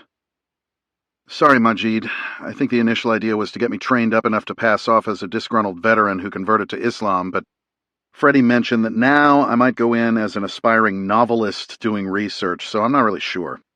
I did my best to study the enemy while in the military, but I fear I fell short. I don't mean that all Muslims are the enemy. It just came out that way. Majid smiled, his wise professor's eyes betraying the fact that he genuinely liked his new pupil. "Mr. Donovan, Majid, how many times do I have to tell you that it's okay to call me James?" "Ah, yes. James. Part of this training is also to familiarize you with your new last name. Mr. Donovan, it is." Reece smiled. They'd had this conversation before. He'd come to thoroughly enjoy his time spent with Majid and never tired of hearing him speak. Majid had been put through the ringer by his native country of Great Britain and a foreign one, Egypt. After what Reece had suffered from elements of his own government, he felt a certain kinship with Majid. If Majid could forgive, maybe Reece could too. "As I was saying, Mr. Donovan, if you could tell me the country in which you were going to attempt this foolish stunt, I could be of more use." "I honestly don't know exactly where I'm going. I need to make contact with an old friend through the Muslim community, somewhere in Europe, I think." Reece smiled at the man he now considered a friend. "Majid, I wish we'd had you around a few years back. Maybe we wouldn't be in this mess of a global insurgency." "Unfortunately, I was on the other side then, Mr. Donovan, as you well know." They had discussed this many times, but Reece kept coming back to it. How someone who had been through what Majid had experienced could be so positive and energetic was inspiring beyond words. "I guess we are all on our own path, huh?" "I can certainly affirm that, Mr. Donovan. It took more years than I care to remember, but I am at that stage in life where I have taken accountability for my past actions. My only desire is to pass along my experience so that others can make more informed decisions that influence the narrative and counter-narrative by extremists on both sides. Though you know I dislike characterizing things in such polarizing terms. It's not as easy as a clash of civilizations. It's more nuanced than that, as we've discussed before. This is not about destroying infrastructure or assassinating various so-called leaders. This is a war of ideology, and it won't be won or lost on the battlefield." "Agreed," Reece said, shaking his head. "We can hit them every night where they sleep in Afghanistan, Iraq, Yemen, Syria, wherever they seek refuge, and still not defeat the idea that is militant Islam. Have I ever told you what Dr. Muhammad Badi told me when we were imprisoned together in Masra Torah prison?" Majid asked his student, referring to Cairo's infamous prison where he had spent considerable time. He said, "Ideas are bulletproof." Yeah, I've heard something similar before. I think it was, "You can't kill an ideology." Kind of reminds me of our response to that same ideology with a war on terror. We declared war on a tactic, while what we are really doing is countering an idea. Politicians thought we could kill our way out of it. Maybe they thought we'd kill our way to their next election victory. Perhaps, Mr. Donovan, perhaps, but I urge you not to be too hard on them. To borrow and paraphrase from your Bible, they know not what they do. I understand, but we trusted our leaders, both elected and uniformed, to study and understand the conflict. We had let things fester for so long that any other response wasn't even on the radar. It was war. Yes, and that is why, after all these years, I wish to share my journey with those who can make a difference for future generations. My son in London will be on his way to college soon. I missed most of his life, and he's never forgiven me. I let my hate of the West guide my every move. From the fights with skinheads in Essex to my recruitment by Hizb al-Tahrir, I bought into the us versus them narrative and truly believed that a global caliphate would right the wrongs I felt from the bullying and beatings by the white fascists who roamed Essex looking for smaller groups of packies to torment and harass. Today I feel sorry for them, but more important, I understand them. They fell for the same narrative, albeit the other side, but the same narrative nonetheless. How did prison not turn you into a more hardened jihadi like we always hear about on the news? I'm not saying that never happens, Mr. Donovan. I'm saying that it didn't happen in my case, and strangely enough, had I not been imprisoned in Egypt in the same cell block as Dr. Badi, I might either still be in there, or I might be planning the next 9/11. Well, I guess I'm glad, Reece said with a semi-confused look on his face. Ha! As strange as it sounds to say, I would not change a thing. It was just happenstance that I ended up in Masra Torah.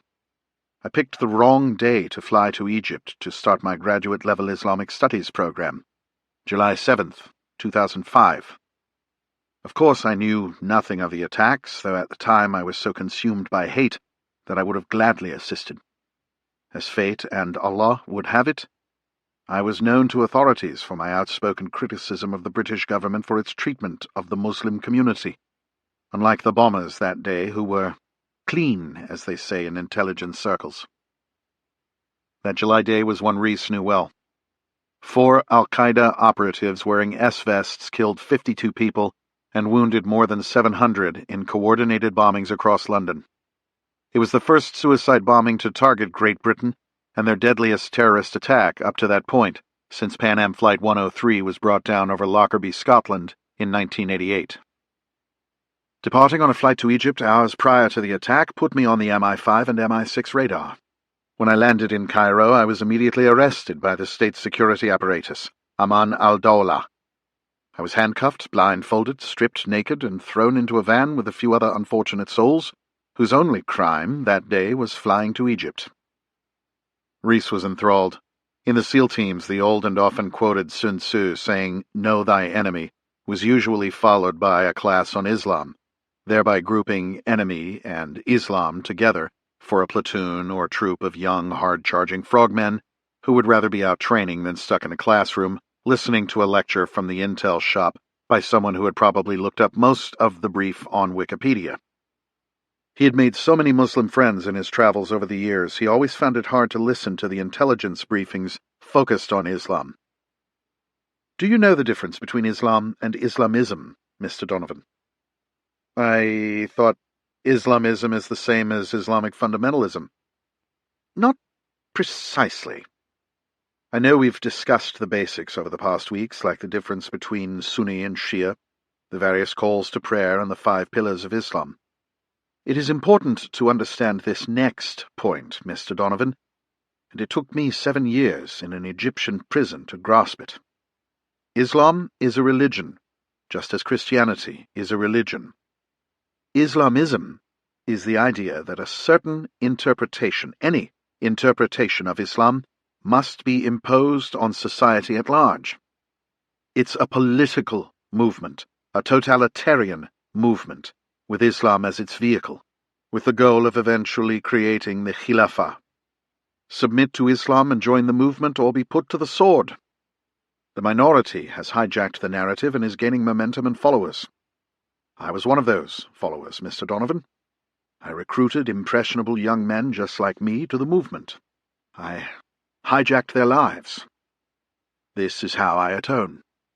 I share my story with the younger minds coming up through the ranks at MI5 and MI6, and have been fortunate enough to do the same at your CIA, FBI, and occasionally the Department of State. And it was Dr. Badi that changed your outlook and understanding of your religion. Not of my religion, Mr. Donovan, but of the movement. Though he is very old now and has accepted that he will die in his prison cell, Dr. Badi is the current leader of the Muslim Brotherhood.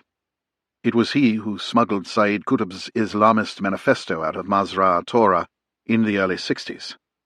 It is ironic that that very text ignited an already simmering movement of militant Islamism and inspired Osama bin Laden and Ayman al-Zawahiri to form al-Qaeda.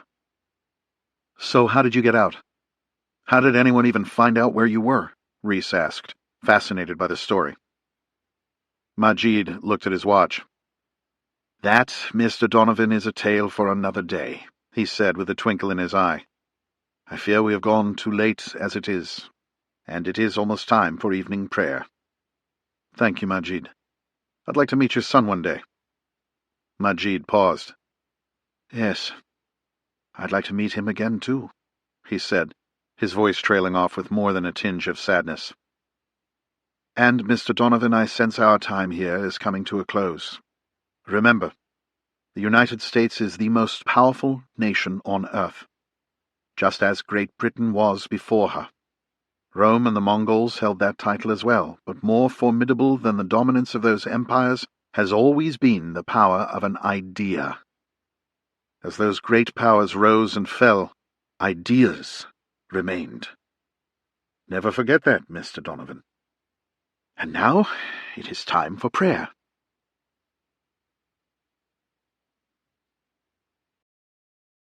Chapter 39. Reece was awake, staring up into the darkness when he heard the dog barking in the distance. You might have the best plan, the most high-tech equipment, and the best trained operators, but the dogs could always give you away.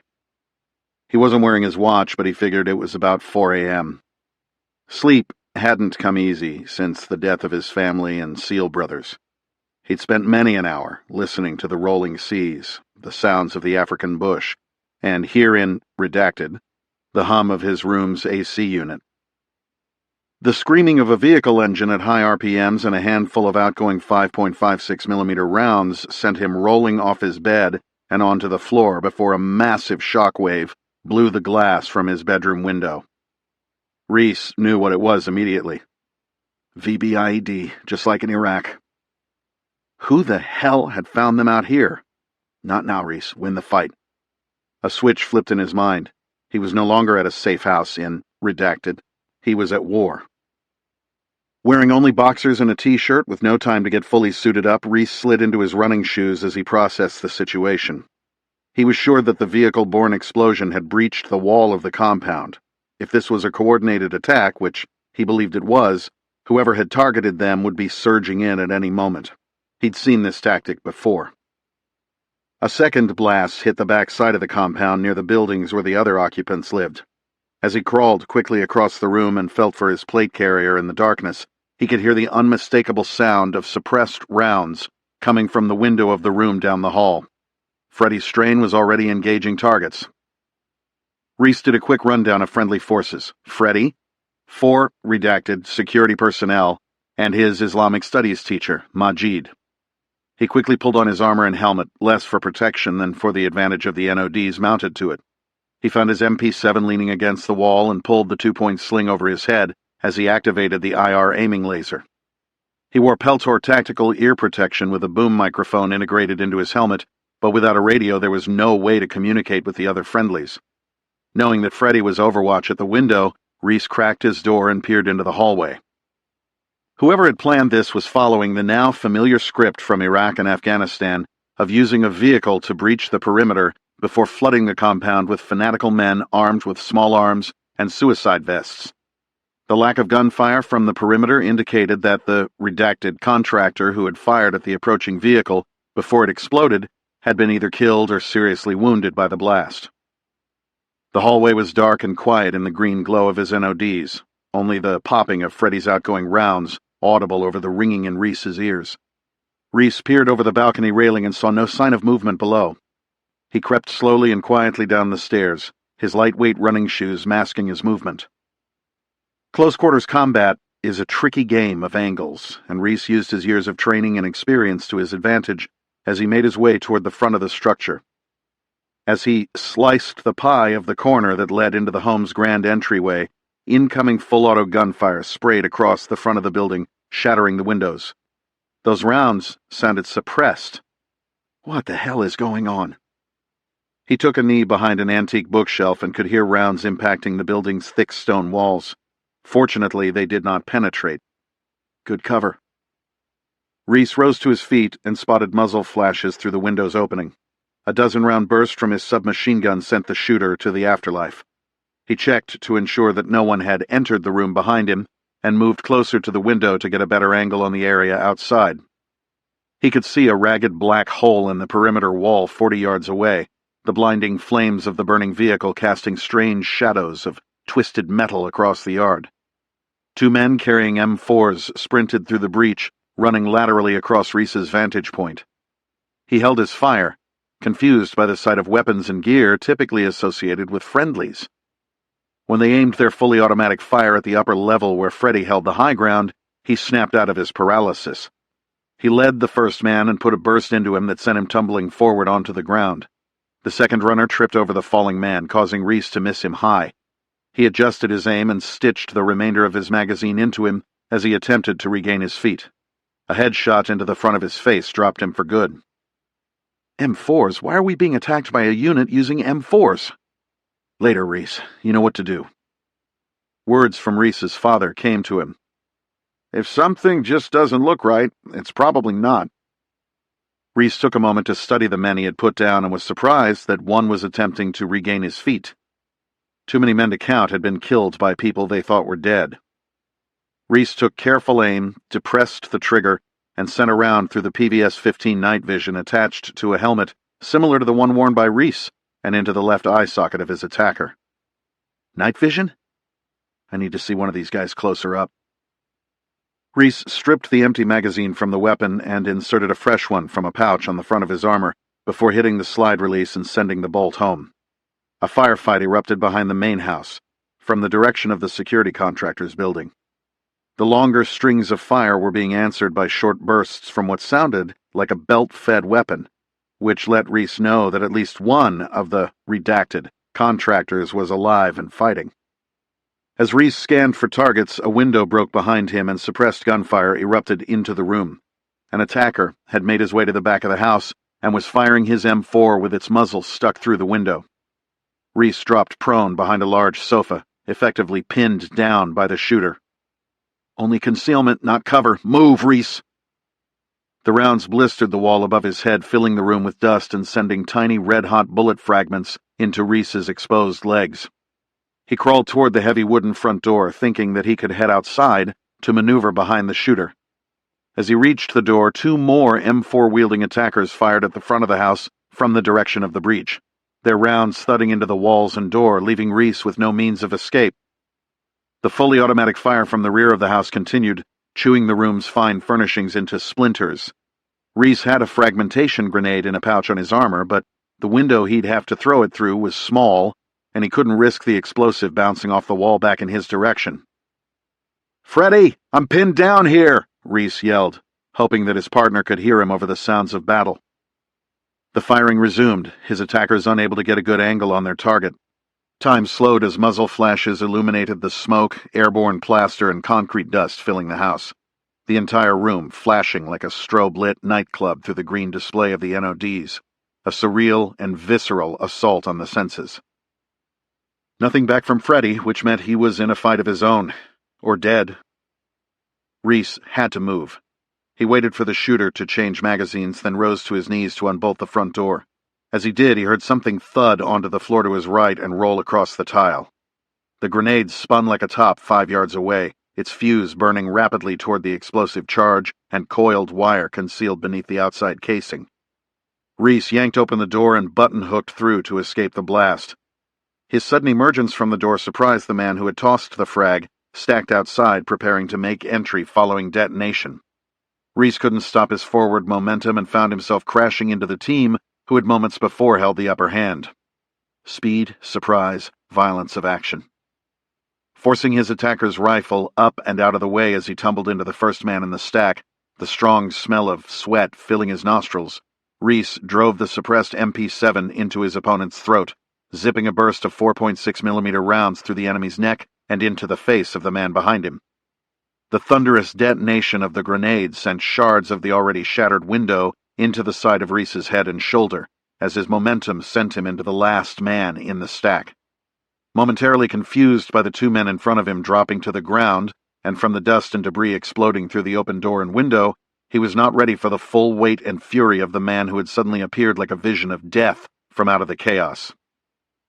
With his NODs dusted out from the explosion, Reece felt more than saw the man in full battle gear before him, his MP7 caught up in the collision of man and gear. Face to face with the enemy, his MP7 knocked to the side, Reece seamlessly transitioned to the knife on the front of his body armor, crashing the gap and indexing the chest plate on the man before him with his elbow, using it as a reference point to sink the blade into his throat. Quickly, Reece stepped left to sweep the man's leg and put his startled enemy on the ground. A knife fight is not like it's portrayed in the movies. It's close, it's personal, it's visceral. It's the most primal and devastating thing one man can do to another, and sometimes men die hard. Reece did not shy from the task. From his dominant mount position, he drove his shoulder down and into the pommel of his blade, driving it deeper into the unprotected neck of his adversary, whose body, mind, and spirit were finding the reserve of strength and energy known only to those on the brink of death. Reece grabbed his opponent's NODs, twisting them from his head, finding the carotid artery with the edge of his blade and trapping the arm, while moving his blade just below the armpit and driving it into the lungs. Avoiding the body armor designed to protect, Reece used it as a guide. Sliding perpendicular to find the side control position, Reece transitioned his blade just below the body armor and above the pelvis, stabbing it in and ratcheting it back and forth to create a massive wound channel in the man's guts. In the violence that is hand-to-hand combat, seconds seem like minutes and minutes seem like hours. Only 5 seconds had elapsed since Reece had connected with the man whose life he was now extinguishing.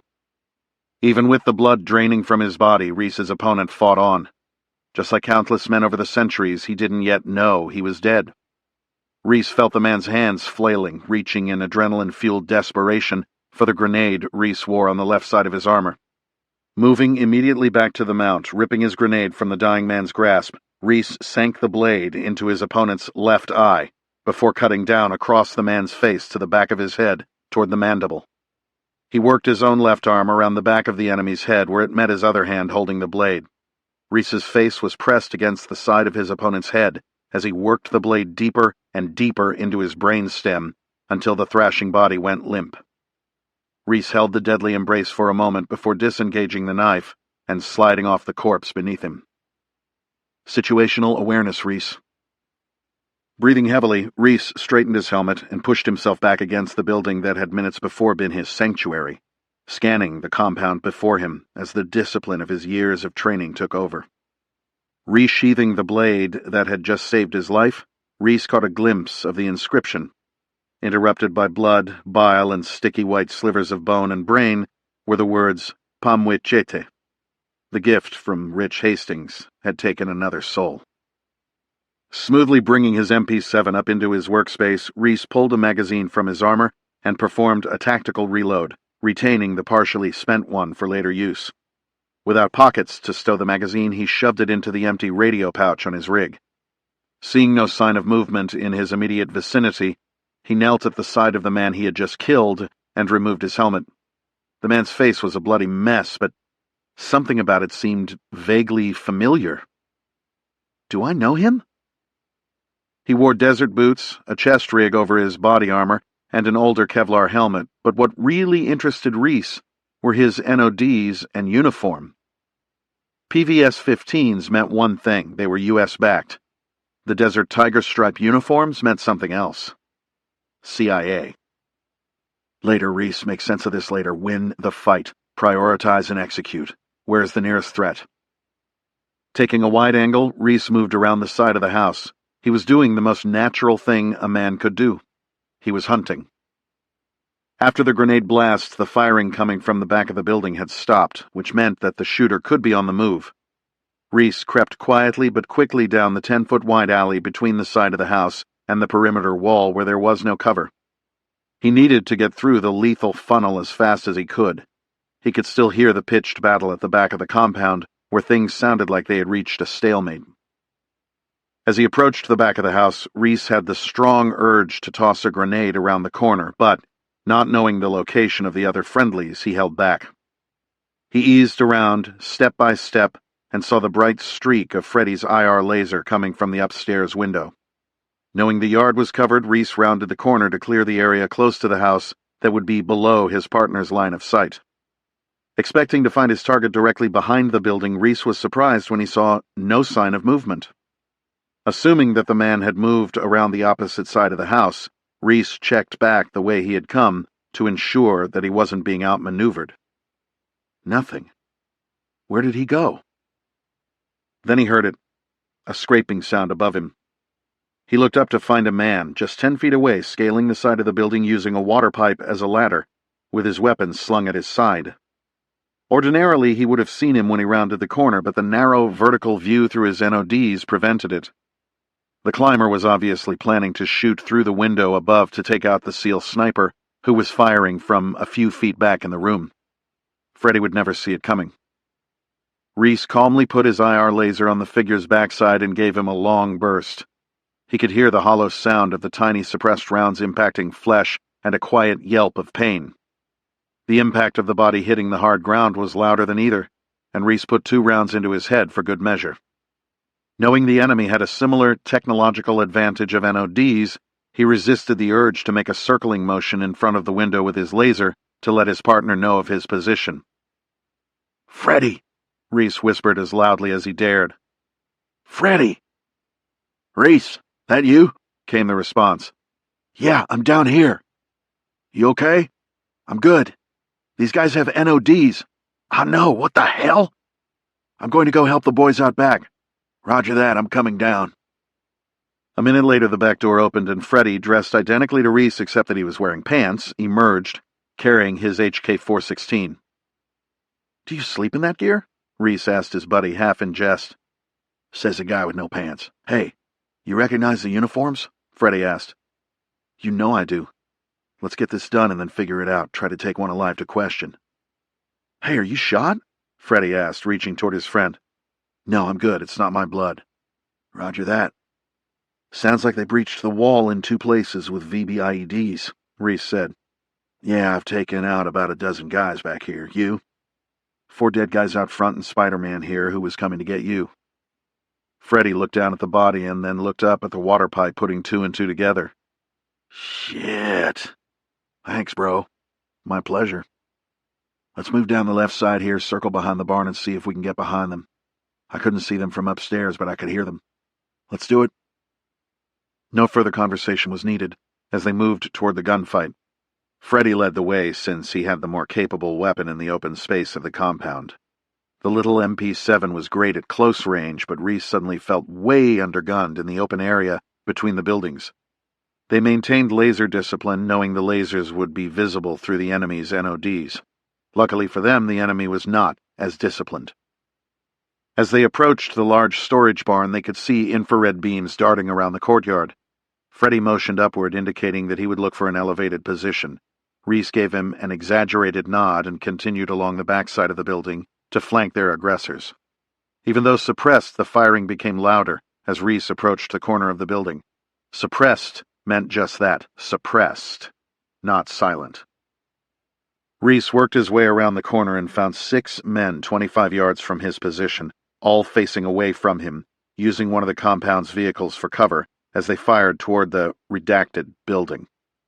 He ducked back behind the barn and pulled the fragmentation grenade from his kit, removing the electrician's tape from the pull ring.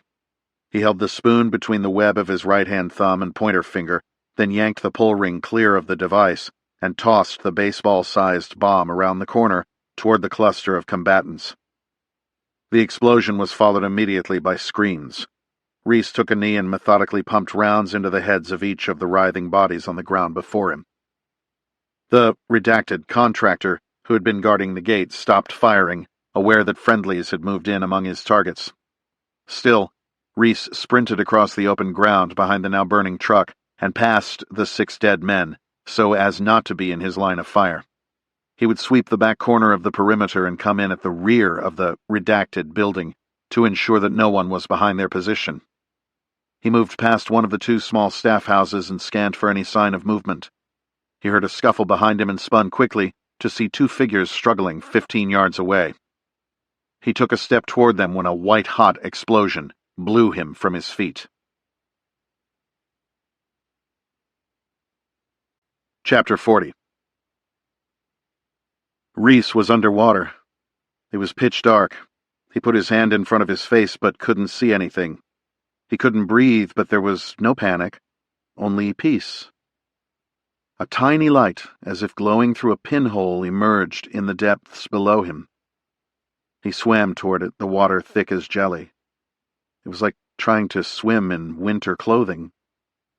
He heard a faint voice that sounded like Lauren's. He swam harder downward toward it.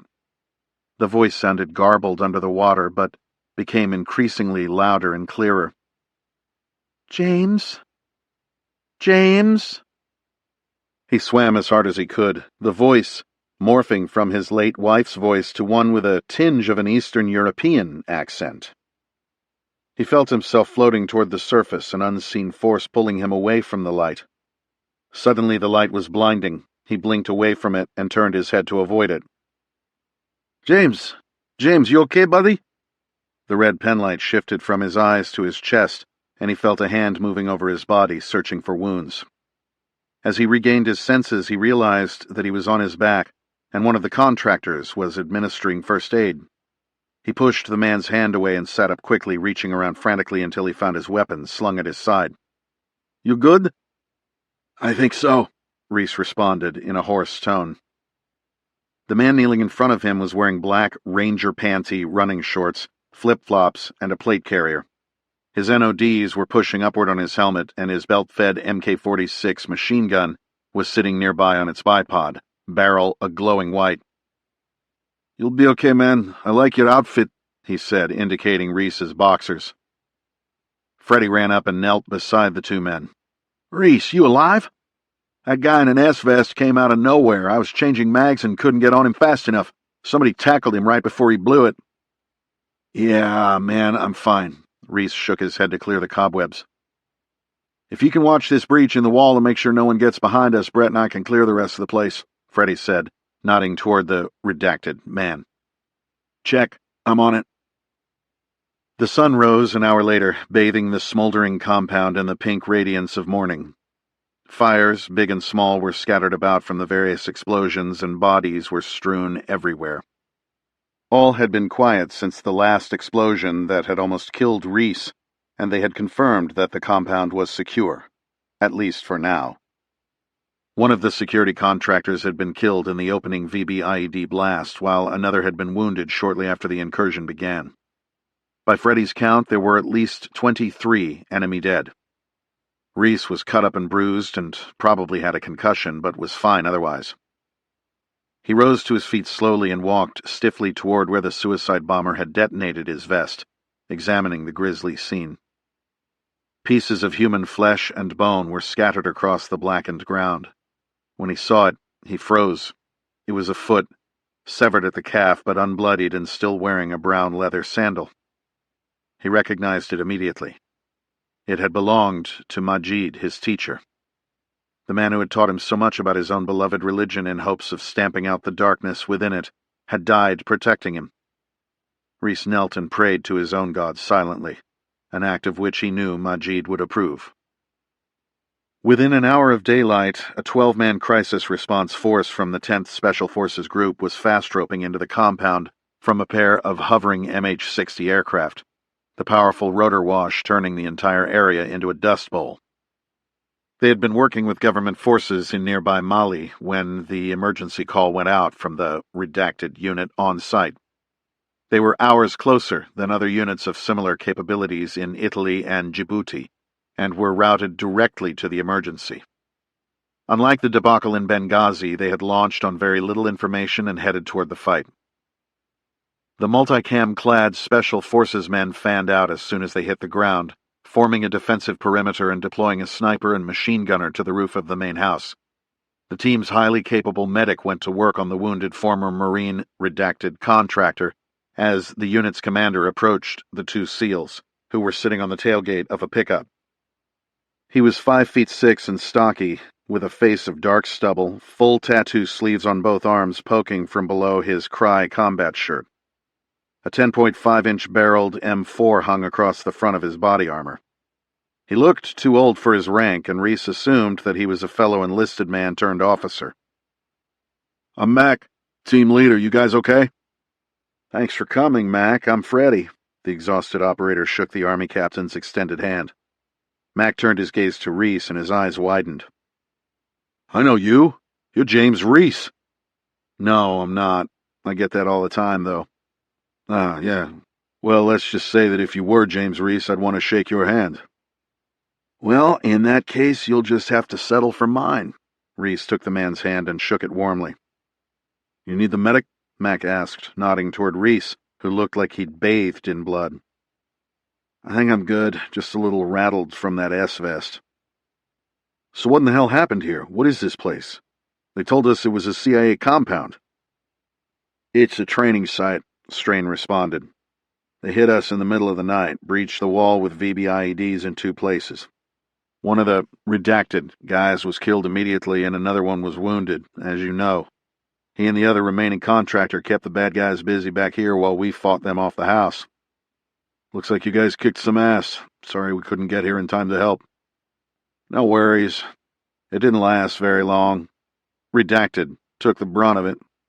They hit the wrong end of the compound in force if they were trying to get us. You actually made it here faster than I thought." "You can thank the 160th for that," Mac replied, referring to the Army's 160th Special Operations Aviation Regiment, which was widely regarded as having the best helicopter pilots in the world. "Any ideas on who they might be? Seems too coordinated for locals, and the gear is almost better than ours." "I have an idea," Reece replied. "Well, my team will run biometrics on them. If they're on any databases, we'll know ASAP." "Sounds good. Thanks, Mac." "I've got to check on my team. Holler if you need anything. We have a perimeter set up and there's a pred on station, so rest easy." Reece nodded as the Special Forces captain jogged off toward the main house. "You know who they were, don't you, Freddy?" "I do, but I can't bring myself to believe it." "They were agency trained, buddy. Someone at Langley wants us dead." "We've trained and outfitted a few different units in this part of the world, Reece. Some of them are not under agency control anymore, but they still have our weapons and haven't forgotten our training." "Is it possible that someone inside doesn't want us to take down Nawaz? Even crazier, could Nawaz have someone in the CIA?" Reece asked. "That doesn't seem possible, but stranger things have happened." "Remember what Hastings told us the night before we left Moe's?" "Yeah, I remember," Freddy confirmed. "He told us not to trust the CIA. More specifically, he warned us not to trust the politicians that control the CIA." "Maybe he was right." "I'm sure the redacted is on their way," Freddy said, changing topics and referring to the redacted secret police. "We need to get you out of here. CRF can stay and secure the site while we drive to the embassy. We're obviously compromised." "Roger that. I'll get packed up." "Don't be a tough guy. Why don't you go see the 18 Delta before that shit gets infected?" the former SEAL senior chief said, using the military occupational shorthand used to classify Special Forces medics. I will, Freddy. Who knew we were here? It's a short list, and I'm going to find out everyone who was on it. They were halfway to redacted when a call came through on the sat phone. Freddy mostly listened, chiming in only occasionally in affirmation, then ended the